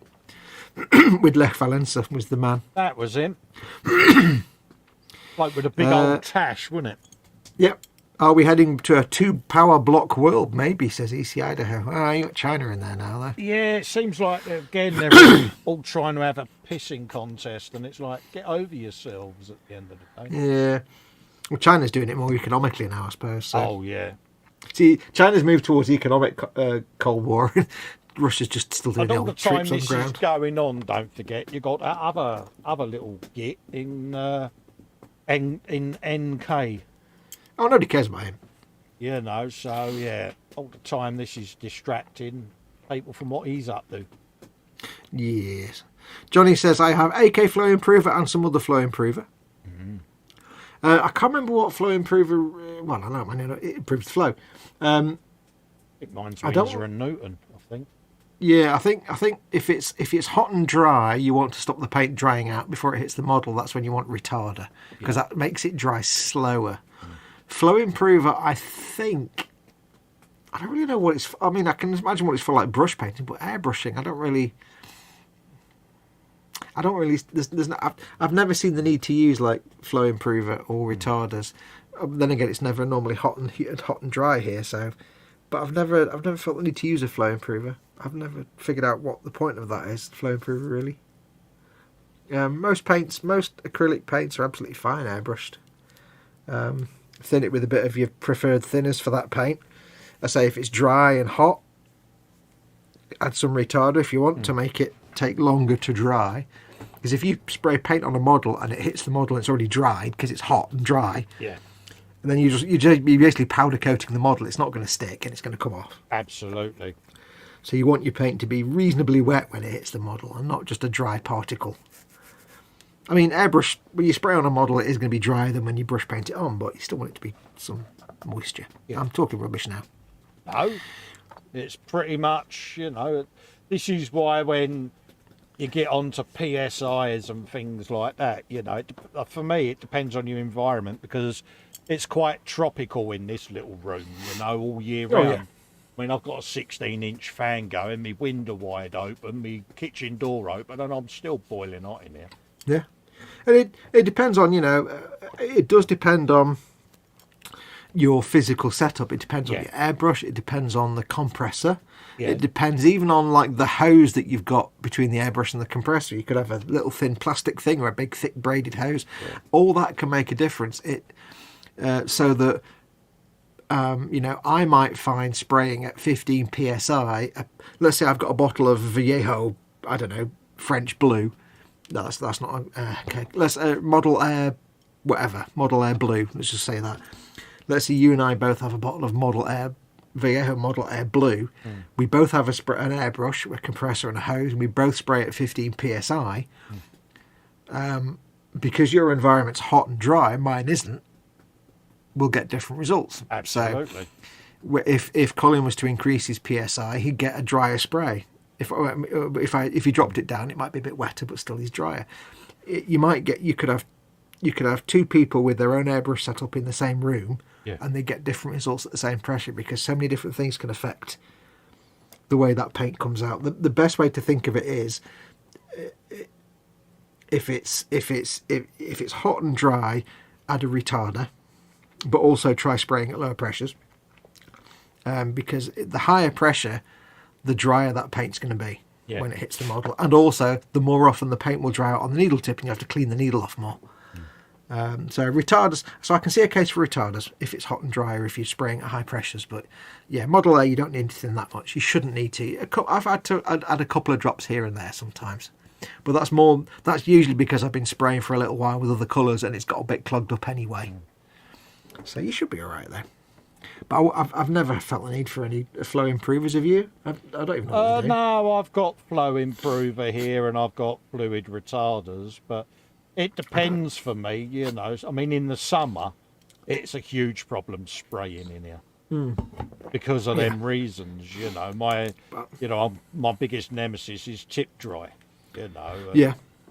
Well, then you just have a little pot of alcohol on a cotton bud. Absolutely, but you work around it at the end of the day. You know, I probably clean my airbrush or swap out my airbrush mid-painting more than Foxx would, because tip dry. That's why I have more than one airbrush, because I can just carry on and then clean all the airbrushes later. But yeah, I mean, I don't tend to get a lot of tip dry problem. I do sometimes. I prefer to spray without the crown cap on.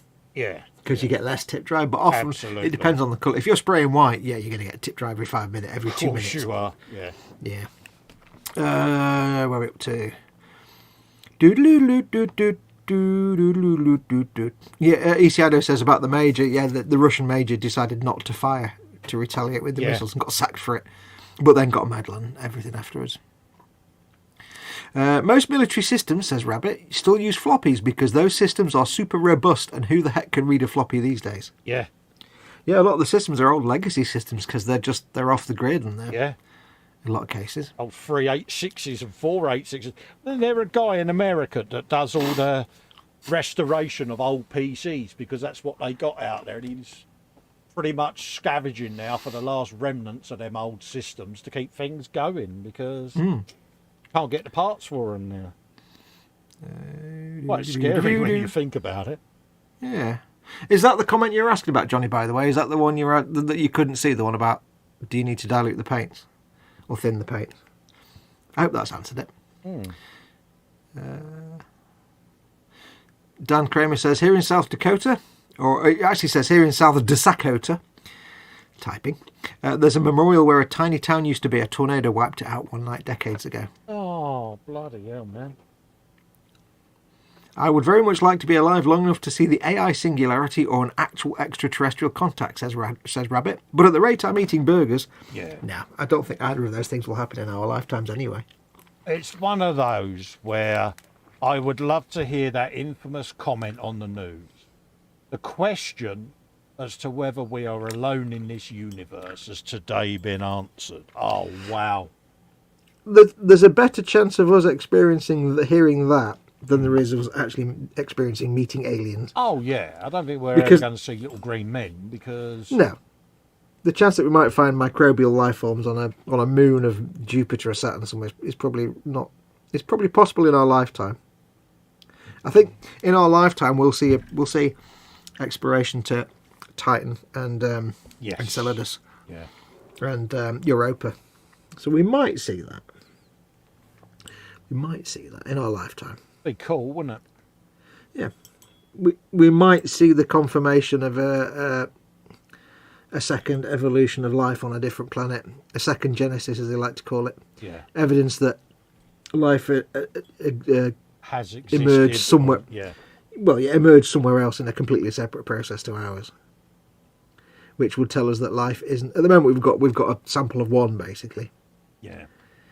If we find life has emerged somewhere else on a moon or a planet somewhere in the system that's separate to ours, then we know it's more likely to happen anywhere else in the universe, in the galaxy. Would be rather cool, wouldn't it? Yeah.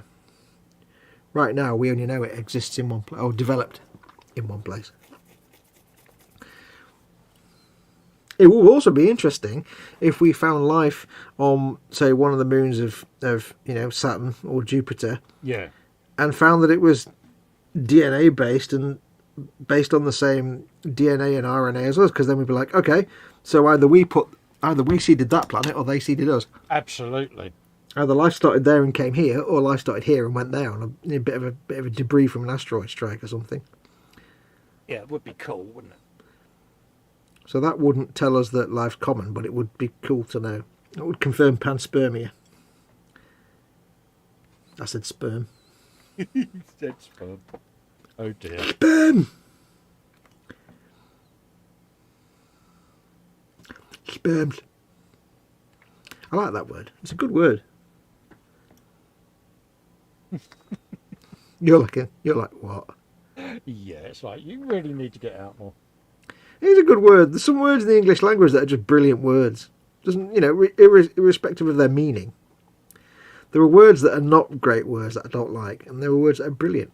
Yeah, it's a Boom. rather- That's a good word. The English language is fascinating at times. Yeah. And no matter what, I can destroy anything in the English language. Oh, yeah. I don't mind. You accept that challenge from I an early accept age, it. didn't you? Yeah. But yeah. Well, my English teacher on that report that time said this child is unteachable. I was quite proud of that. Yeah. But, yeah, Nobody else has had that written on their report. yeah. I'm like, yeah. I'm the great unteachable.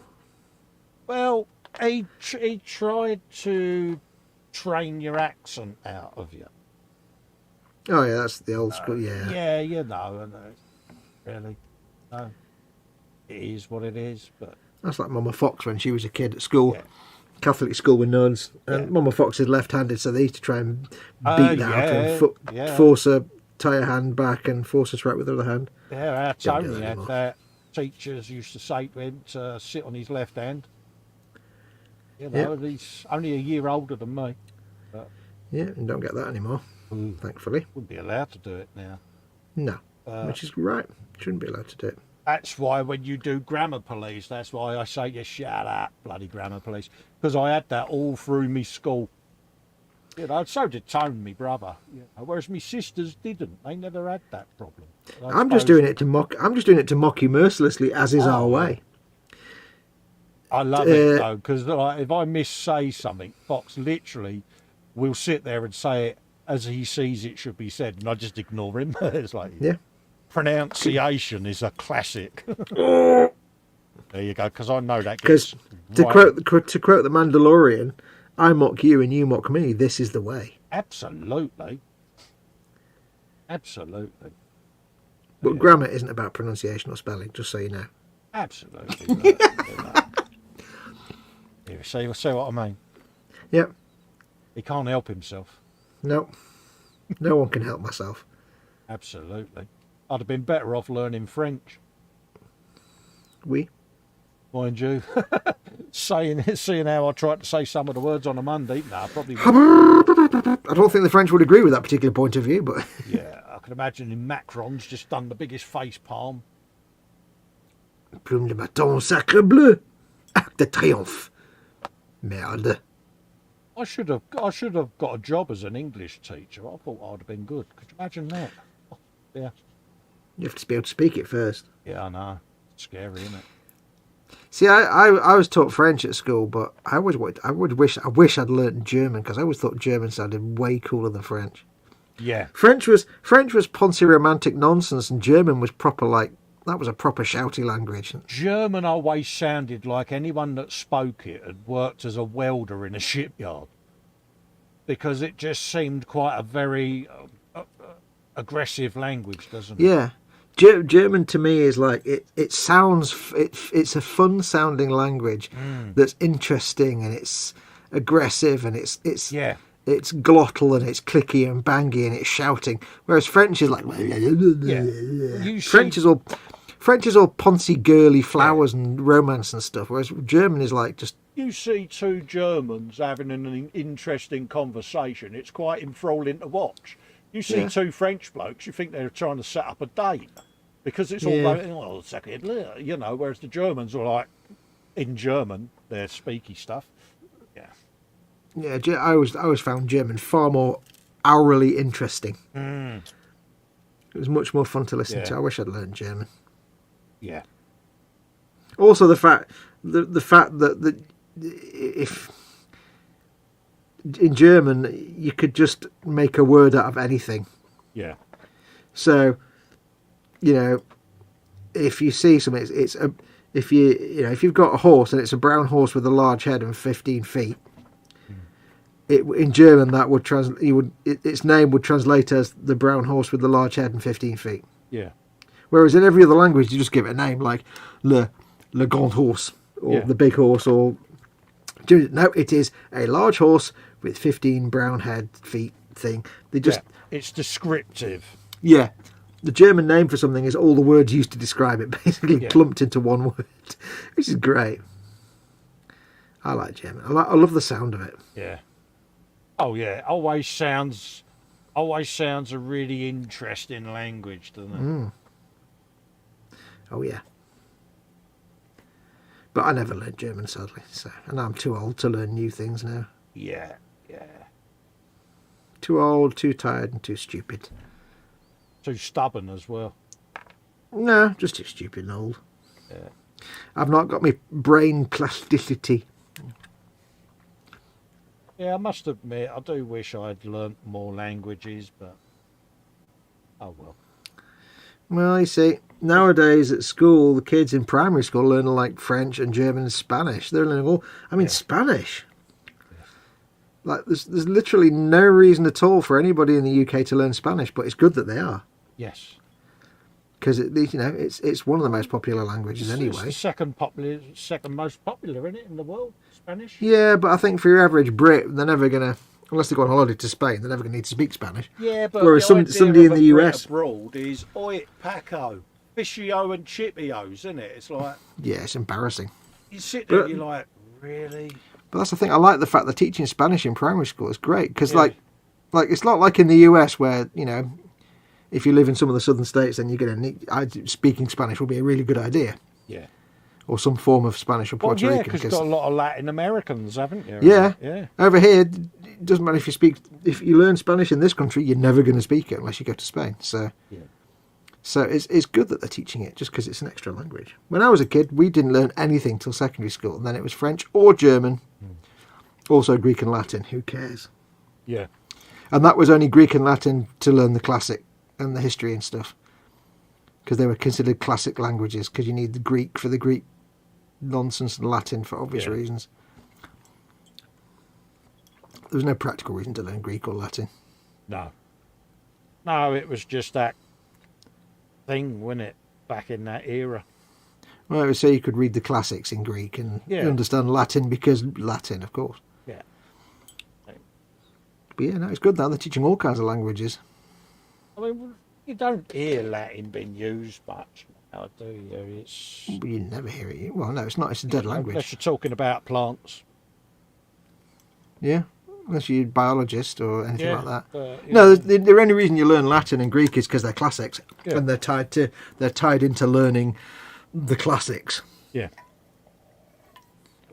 Your Homer's Iliad and all that kind of stuff. All the classics and which is a poncy subject you're never going to use and nobody cares.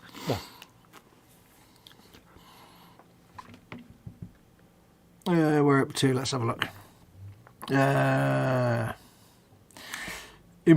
Flow Improver reduces the surface tension of your paint and helps with flow atomization, and Retarder slows down the drying process. This can help to stop reduced dry tip and prevent paint drying on the way. There you go. Now you know. Thank you for that, Edward. Rabbit says, I still use a 486 for retro games. Just finished restoring a Macintosh SE. Only reads 400 and 800k floppies. Oh, wow. I used to have a W30 workstation synthesizer that had to use double density discs. So floppy disks. Yeah. So once I bought in the late 90s, I think it was, or early 2000s, you couldn't get them anywhere. So I found somewhere online that's on, and I bought like 4 big boxes of hundreds and hundreds and hundreds of double density discs. Yeah. And then I sold all my keyboards anyway, and I've still got in the loft like boxes and boxes of like double density floppy disks that are no use to anybody. I've still got a zip drive, mate. Oh, an Omega zip drive. I used to have one of them. I've still got one, mate. Yeah, I used to have one of that. I used it like twice, I think. Got it on my Yeah. PC. It was brilliant. Are you going to use it? Nah, never. Yeah, it's like, yeah. Red Rabbit says, all these, here you go, here's a, name this quote, or source this quote. See how well you know your sci-fi. All these worlds are yours, except Io. Attempt no landings there. It's not quite the right quote. It's actually a misquote. You get it? All these worlds are yours, except Io. Attempt no landings there. It's not a correct quote. That means nothing to me. It's from 2001. It's actually all these worlds are yours except Do you know, Europa. that's a film I must watch again, Yeah, it's classic, that one. to be honest with Although you. it's actually, the quote's actually Europa, I think. Edward Leonard says, sperm, sperm, sperm, sperm. Sperm! It's a good word, it's a good word. Sperms. Spermiolarity. And just put an S on the end of it, sperms. It doesn't need to be pluralised, but it makes it a more adorable word. Yeah, it's just, and it's that sort of word that just appeals to our humour, and it's like, Sperms! it's sperms. Scrotum is the word is scrotum. Cheers, it says it. I don't like that. That's a not nice word. There are the words in the English language that aren't nice. Yeah, Scrotum's it's like, one of them. why on earth was that name decided on? Yeah, probably some Latin reason, but we wouldn't know because we didn't learn Latin, you see. Absolutely. A friend of mine has a master's degree in English. He works for an SEO company these days. He used to write grey market papers for students for dollars. All right. Says Rabbit. Strata says, I'm an author/writer and I create words for things that don't exist, like a spaceship name called La Knowledge Muse, which sounds quite good. I assume I've got it's actually Knowledge, I guess, isn't it? It's got an accent. Knowledge Muse. Yeah, I think everyone should have to learn Klingon. Oh, Rabbit says, correct, it was Europa, but it's from 2010 and 2061. I read 2010. It wasn't very good. Oh, no. What was the one after? Yeah, it was. I read one of them. Wasn't it? 2010 was the second one, the book. Was 2061? I don't remember 2061. There was another one anyway. I read one of the books and it was terrible. It was not a good book. 2010 wasn't exactly a great film either. 2001 was the film. That's my film. I'm getting there slowly on this, buddy. That is important. Yes. I don't really know why it's important. Yeah, but again, it's just one of those movies, isn't it? Yeah, I mean, it started a whole trend, I suppose, but yeah. I'm getting there slowly. I've done a lot of the top now. What tickles me pink? I don't know if you'll hear this on camera, on the microphone. Yeah, I can hear something rattling in there. It's like a... Yeah, that's a pin that is forever trapped inside this tank. Oh, really? Because I was trying to pin the tracks to the side, so I drilled a hole and pushed the pin in, but I pushed the pin too far because I drilled the hole once the track was glued on. Yeah. Pushed the pin too far and it went inside. I'm like, oh, fuck. Oh, well. Oh, well, there's a pin in there now, rattling around Gives it a forever. bit of character, doesn't it? Yeah. Why is it rattled? There's a dressmaker's pin inside. Okay. Yeah. I've got some dressmaker's pins basically pinning the tracks in place. It's a Which are probably special really... tank, and that's the noise it makes. Yeah. The pins are probably exceptionally feeble and not really doing much of a job at all, but never mind. Hey, it's 2010 all was good, 2061 was bleh. Was there a 2030 or something, or 2035? I can't remember now. I've got so many different dates from different sci-fi things in my head now. I've forgotten what they were. I read one and it was absolutely bloody awful. That might have been 2061. Again, was it another one of them done to death franchises? Don't know. I think, if I remember rightly, it wasn't a case that the book was written and the film was 2001. I think the book and the film were made at the same time. Yeah. So that's kind of a rare thing, rather than a film being based on a book. It was the book of the film that was made at the same time as the film of the book. Shake it, dude. That's a no sale for me. You get a free you get a free mystery object inside it that whoever buys this will never know what it is. Well, unless they've watched this stream. Unless they're not going to take it apart. Yeah, well, no, one would hope not. Yeah, for all time they will be like, why is it rattling? I'll actually say on the description, say, there is a mysterious rattle from a secret object embedded inside. Yeah, adds mystery to it. Yeah, mystery. It's also signed inside, but nobody will ever see that. I wrote some things inside it.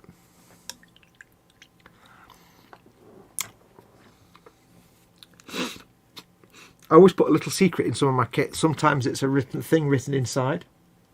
Yeah. On one kit, I won't say which model. On one model, there is a small note on a piece of paper, jammed inside a little hidden area that you can't actually get to without breaking the model. It's sealed away in a little time capsule. Yeah, it's just a little note with some things written on it, but it's like sealed away in a part that just happens to be hollow. When you seal it up, it's there forever. Nobody will ever know. I love it. The idea that somebody's got this, and if they drop it one day, they'll be like, "Oh, yeah. What's that?" Yeah, but it's nice to do something like that. Maybe in like 1,000 years, some archaeologist will X-ray it and be like, "There's something inside there. What is that?" What is this mystery object? Let's use our futuristic technology that nobody understood 1,000 years ago. And see what it is. Oh, it's a note and it's just a picture of a cock and balls. Excellent. Yeah, that's what I was just about to say. Yeah, no, it is the obligatory cock and balls, isn't it? No, I'm not quite that bad.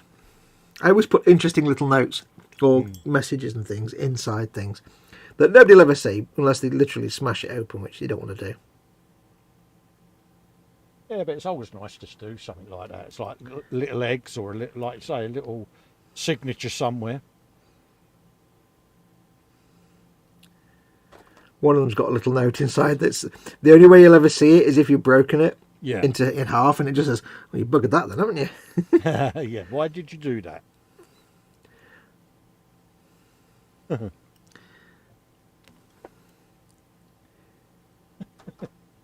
Yeah, I can imagine Paul Stewart. Every one of his kits would have a cock and balls in it.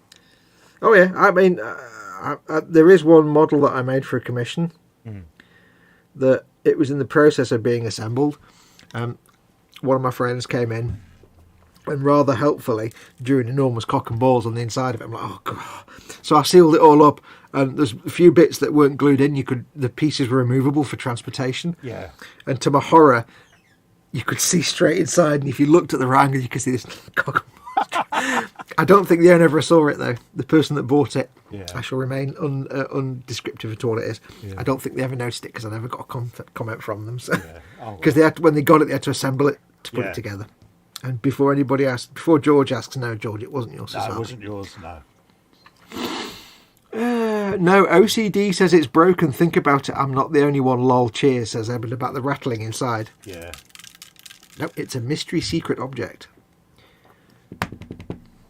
Yeah, you can imagine Edward, but he would have to take it apart, wouldn't he, to get the pin out? Well, you'd have to destroy it to get the pin out.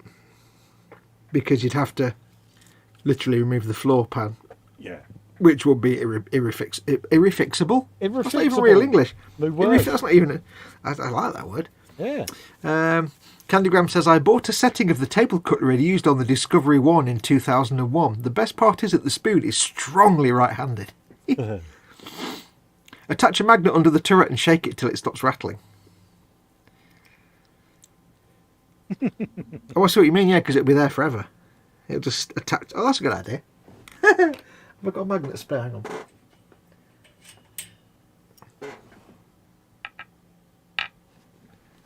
I don't know if it'll.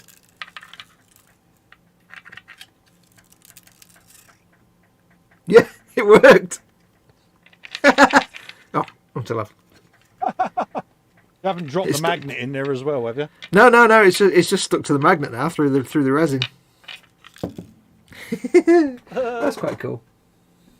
Good thought. I like that Hey, this move, the movie. I'll say that again. The movie Christine is unique because it was made before the Stephen King book was published that it was based on. Cool. Oh, wow, I didn't know that. Edward says, no, it's broken, I wouldn't buy it. To Edward, this is broken now and it's not worth buying. No, But there's you something get a rattling. complementary magnet so that it no longer is broken, Edward. Yeah, if you provide your own magnet, you can improve it multiple fold. Think of it as an interactive enrichment Yeah. device. Nah, he's sitting there shaking his head going, nah, it's broke. He's got that sticky out bottom lip on his phone. Nope, Yes, nope, yeah, nope, no, don't like it. Don't like it. It's broken, Fox. Don't like it. No, no, no. Don't want that one. I want that one. It's broked. Oh, that was a great page thumb sound there. I love that kind of like thumb fart noise that you get when you move your thumb across a page. It takes me back to being at primary school and teachers like giving out papers and things. You liked it when I did them box reviews, didn't you? Where I did the sound effect of the sprues being yeah. moved. And I thought it was quite nice that you faked the sound of the pages and the instructions turning, tried to synchronise it all up. You went the extra mile on that, I think. yeah, it was good, wasn't it? I You get just credit thought for it'd that. Be a giggle. And here we're going to get the sprues out. There you go. Yeah, there's the sprue noise. Ka-chink, ka-chink, ka-chink. I just like the idea of you sitting there doing the voiceover with all these props to hand. I did. Like I had the actual kit that I was doing the film for, and I was opening the box. I was getting the instructions. You were basically doing Foley. You were doing Foley for your own videos. This is quite a nice touch. Fight Press didn't synchronise it very well, but at least I had a go. Yeah, that was all over the place, but that doesn't matter. You made the effort. That's the main thing. Yeep. Yeep.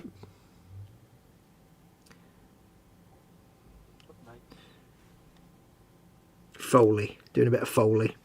Absolutely.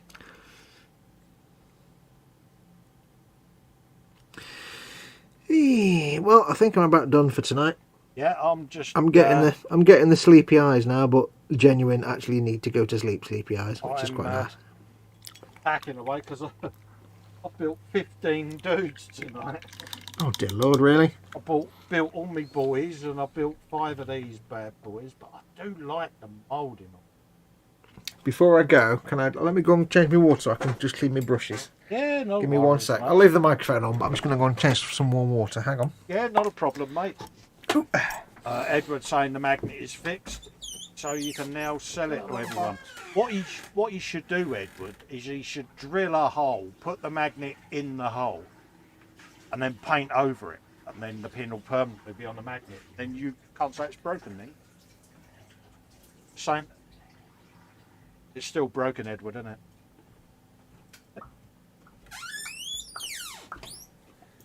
I must admit, it would drive me mad if I picked it up and I heard the rattle. I would have to investigate it, find the cause of the rattle. Damn, a lot of dudes tonight. No light into web. Oh, alright, Mum. That was Mama Fox again. I heard her, mate. Yep. Right, let me clean my hands. I think I've got enough stuff to be painting there. Jesus Christ. Yeah. I could take... Just to give you an idea, it took me 2 days to paint 2 half Deathcore of Krieg. Like upper halves of Deathcore of Krieg for that tank. It took me 2 days to paint them. That would take me 6 months. I am so looking forward to painting them. Oh God, yeah. Because, yeah, all right. There's a lot, isn't it? There's a lot there, and it's a big catch up. But it's fun. For me, binge building now is perfect because the amount of painting fun I can have on the streams with these. Mm-hmm. But like I say, they're all going to get primed, filled, seamed, sanded, faffed around with, and yep. Well, the good thing with that many is, of course, don't forget that I can't find my kitchen roll. That's the important thing. The good thing with that many is that you can pick one that's your test pig. Yes. And that can be all that you can test out all your techniques. So you test out the skin on him. That works brilliant. Matt will paint all the rest, and you do a production line. But you've got that one off to one side that's your test pig, and then when you've finished all the others, you can strip the test pig down and go back and repaint him. Go back and redo him. Yeah. Yeah. And you can do it as a production line. I'd probably say for your own sanity, break it into like chunks of 10 or something. Oh yeah, I'm not going to sit there and yeah. Well, you could production line all of them, but you would actually just end up eating your own I'm face. just gonna keep all the box art, obviously, and do it. But for me, that just gives me, because I'll probably do a lot of this in the summer, sat in the conservatory, see, with me box, me paints. It's very posh, you see. Sitting in the conservatory, Dar. Well, yeah, rather than sitting here and boil, I can sit out there with the whole back of the conservatory. So that gives you time to do things like figure out what kind of greens you want for your orc skin and stuff like that, and different colour tests and stuff. This is why I did what I did with the Bane Blade. Parked it, used a few smaller kits to just faff around with and paint with and learn stuff. And find your feet. I can go back to that paint now and probably find I'll end up stripping a lot of the stuff I've already painted because your techniques change. Yeah. And I don't mind that because for me it just gives you more to paint, more to build, more to do. Yeah. I'm actually looking forward to painting orcs because, like painting humans and stuff is fine. Yeah. Painting Deathcore is great because there's no face. Let's just be honest. It's just you're painting not face, which is fantastic. Painting Imperial Guard is challenging because there's a face on there. So you've got to be a bit more careful. But painting orcs, I've only painted a couple and I enjoyed it because it's not a real person. So you can kind of... I feel a lot more confident when I painted them. I'm not having to paint a real... I don't have to worry about... you don't have to worry about eyes. They're just red. And that's the best bit.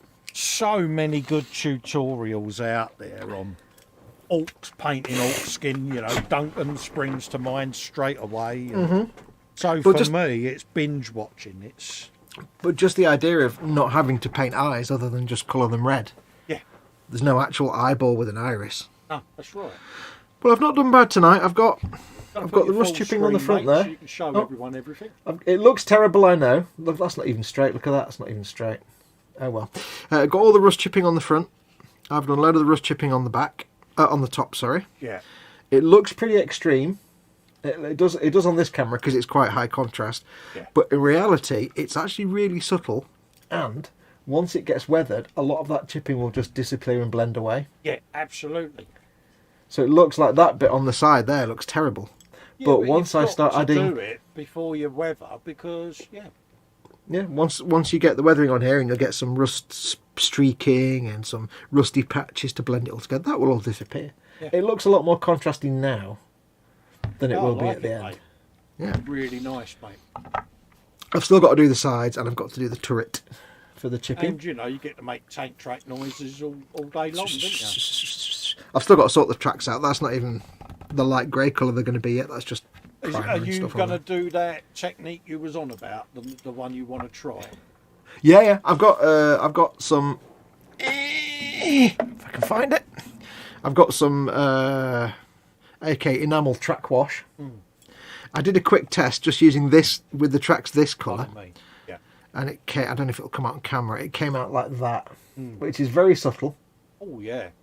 But that's not anywhere near like I want it. It needs to be light, so I need to make these a bit light. So I'm going to go over these with a lighter grey colour and maybe do some speckling with some even lighter greys on top of that. Oh, what, like a dawn stone or something like that? Yeah, just to get different random straight patterns so that when I do a wash of the rust colour, it's not just one flat rust colour. Yeah. And then I can do different bits of different colours on different individual tracks if I want to as well. I've also painted my exhausts grey. Oh, nice. And the spare bits of track. But I think I'll have to make these a bit lighter so I can do that rust effect. Yeah. I'll use oil paints for that, I think. That'll look mint, mate. And those two again. These will be rusty tracks on the back as well. So, yeah. I've got to do all the decals and stuff as well, which I should have really done before the chipping. But, yeah, I can fudge it. Yeah. And there's all the other colours. I've got metallic bits and stuff. I've got to paint the stubber and all the other bits and bobs. Lenses and things like that. plus the 'cause dudes. You enjoy your lenses now, don't you? Yeah, it's good fun painting lenses when it works. Some of these are quite small and tricky though, but I did enjoy painting lenses on that other one, on the Baneblade. It was quite good fun. Yeah. It's not realistic. Job. It wasn't realistic, but it looked good. Bloody did look good. Yeah. I think you put a bit of hard coat on it as well, didn't you? Oh. Yeah, I've got a thing of a hard coat, so just to make it gloss up. Because it does come out a little bit shinier than using Pledge. Yeah. But you have to thin it down a bit so you don't get loads of brush mark. The only thing is, the only problem with like painting, say a lamp or say like a lens, Yeah.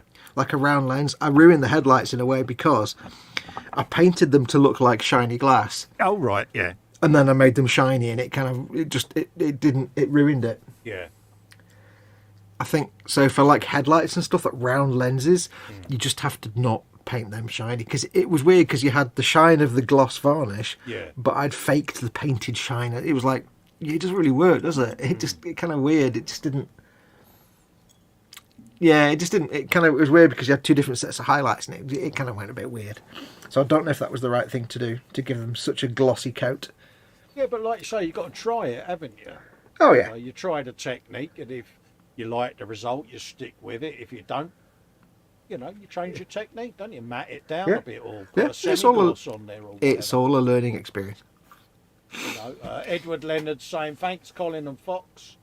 Hugs night, everyone in chat. My iPad's about dead. He's got us on the TV because of his leg situation, so I have to say good night. Good night, Edward. Take care, Edward. Always a pleasure to have you in, mate. You know that. He also says the magnet is fixed, so now you can sell it to anyone. You want to put the magnet on there. Rabbit says, I want to add lights to my Baneblade. Oh, go for it, mate. Do it. Ed, don't forget, Ted added headlights to his. He put, when Ted did his Baneblade, he drilled out the headlights on the front of the glasses plate, and I think he found little bits on the searchlight. He even drilled that. He drilled out the searchlight, and he just happened to find a piece of like domed plastic that was exactly the right size. Yeah. To fit it in place. So yeah, Ted did that. He drilled out the headlights. Yeah, my headlights, backlights are all drilled out, ready for LEDs. Yeah, you're doing yours, aren't you, as well? Me turrets are going to have stepper motors in so that they spin round. Stepper motors. I know, and probably put a soundboard in it. Well. Oh yeah.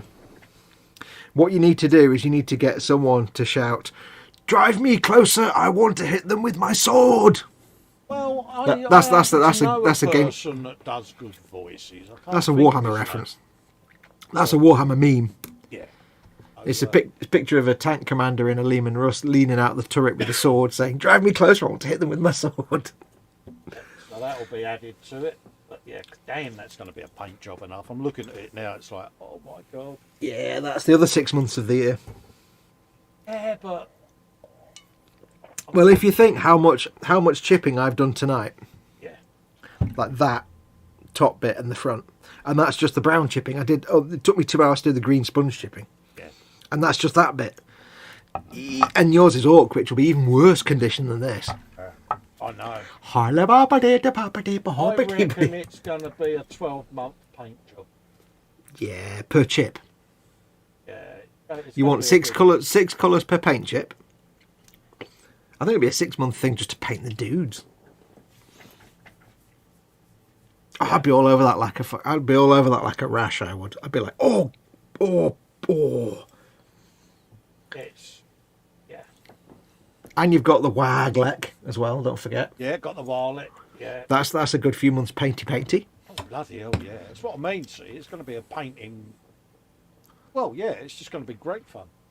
Because I know you're worried about like running out of kits to build and not wanting to like buy a load more kits and spend money, but it's like, dude, you've got like about 2 years worth of painting stuff there. You can paint for the next 2 years. I wouldn't worry yourself. No, and I've still got stuff in the stash that I haven't built yet. You know. Yeah, I've got my squigs to paint as well. Squigs! I've got enough. Squiggage. Yeah, it's where to start on the Baneblade. Like I say, it'll be. Yeah. I would say, to be honest, it's insane just looking at it, mate. Once you've painted all the other million orcs you've got, the first thing you might as well do is paint the dudes. Yeah.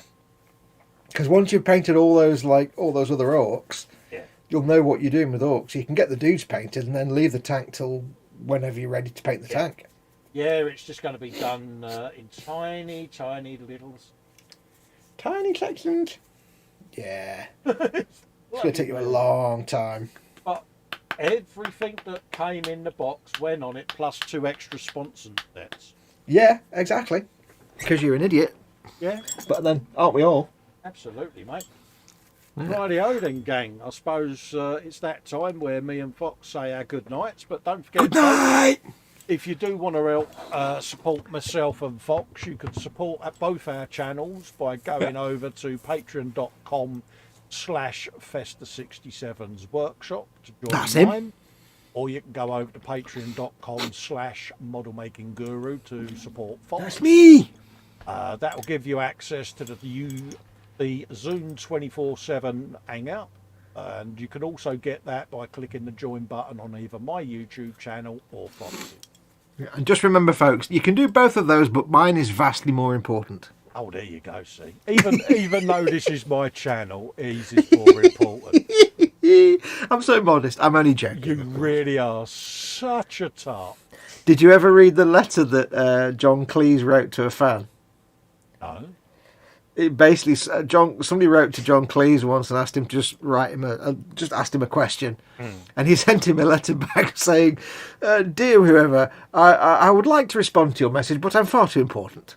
As I'm sure you imagine, somebody of my importance hasn't got time to reply to every inquiry you get. So therefore, please accept this letter as proof of how important I really am." Words to that effect. It's quite funny. Because Steve Martin used to carry a card round with him, didn't he? If someone asked him for an autograph, he gave him a business card, which was, "This is to certify you've met Steve Martin and you found him incredibly funny." Brilliant. Although I still think Duncan's is the best, where somebody said about meeting Duncan, and he just said to camera, "If you ever come to Warhammer World and you do meet me in real life, I'm really quite disappointing. I'm sorry." I really am quite disappointing. I do apologise. Brilliant. Absolutely brilliant. So humble. And Candy Graham for Mongo's putting in the Festa icons there, channel member exclusive. Absolutely, mate. And look at the member you'd love, Tilly. It's massively appreciated. It helps both me and Fox keep content like this coming for you, folks, and just helps keep us in the hobby with paints and equipment, peeps. Yep. So it helps keep me off the street corners where I earn very little because I don't absolutely. get, I'm not worth much. You know, they pay me to stay off the street corner. Yeah, like 50p for a fiddle. I can't live off that. You know, I mean, I can't get a modelling job unless it's for shrapnel. But anyway, massive thanks to you all. Stay safe. Thanks for joining us, two idiots. I'll see you Sunday, 12:30 with Dave for the usual Sunday brunch. And that's much. That came out a bit early, didn't it? That did caught me by surprise. That did. I thought I'd treat the folks rather than wait till we stop rolling. Are you streaming Sunday? Sometime Sunday? Assuming broadband is normal, I shall be streaming on Warhammer Sunday. Yep. Yeah. I don't know what time though. Obviously, it'll be the usual whenever Mama Fox is up and about. So it could be like 5 o'clock, or it might be early. I don't know. Assuming my broadband's not knackered. Candy Graham says, "Remember, every dollar you spend is a vote for the kind of future you want to live it, and supports great content." Many thanks, Jeff. Yeah. As little as $1 can get you access to the 24/7 hangout. Think about it. Right, peeps, we're going to love and leave you and say our goodbyes. Massive thank you to Ross for helping us out at the beginning. Yeah, big thank you to Ross. And a big He's a good lad. It's not true what they say about him. He's a good lad, absolutely. really. And a big thanks to Mama Fox for making our day by saying hello to the interwebs. I've got another Trump coming. Go on, do it. No, it's not ready yet. It might be afterwards. Wait, I'll hang on. No, it's all right. It's gone back in now. Oh, was it? It got stage show. You got stage fright, didn't you? It did. I didn't, but yeah. It went, no. Rightio, folks. We'll love and leave you and see you next time. Take care. Adios, amigos. You're idiots.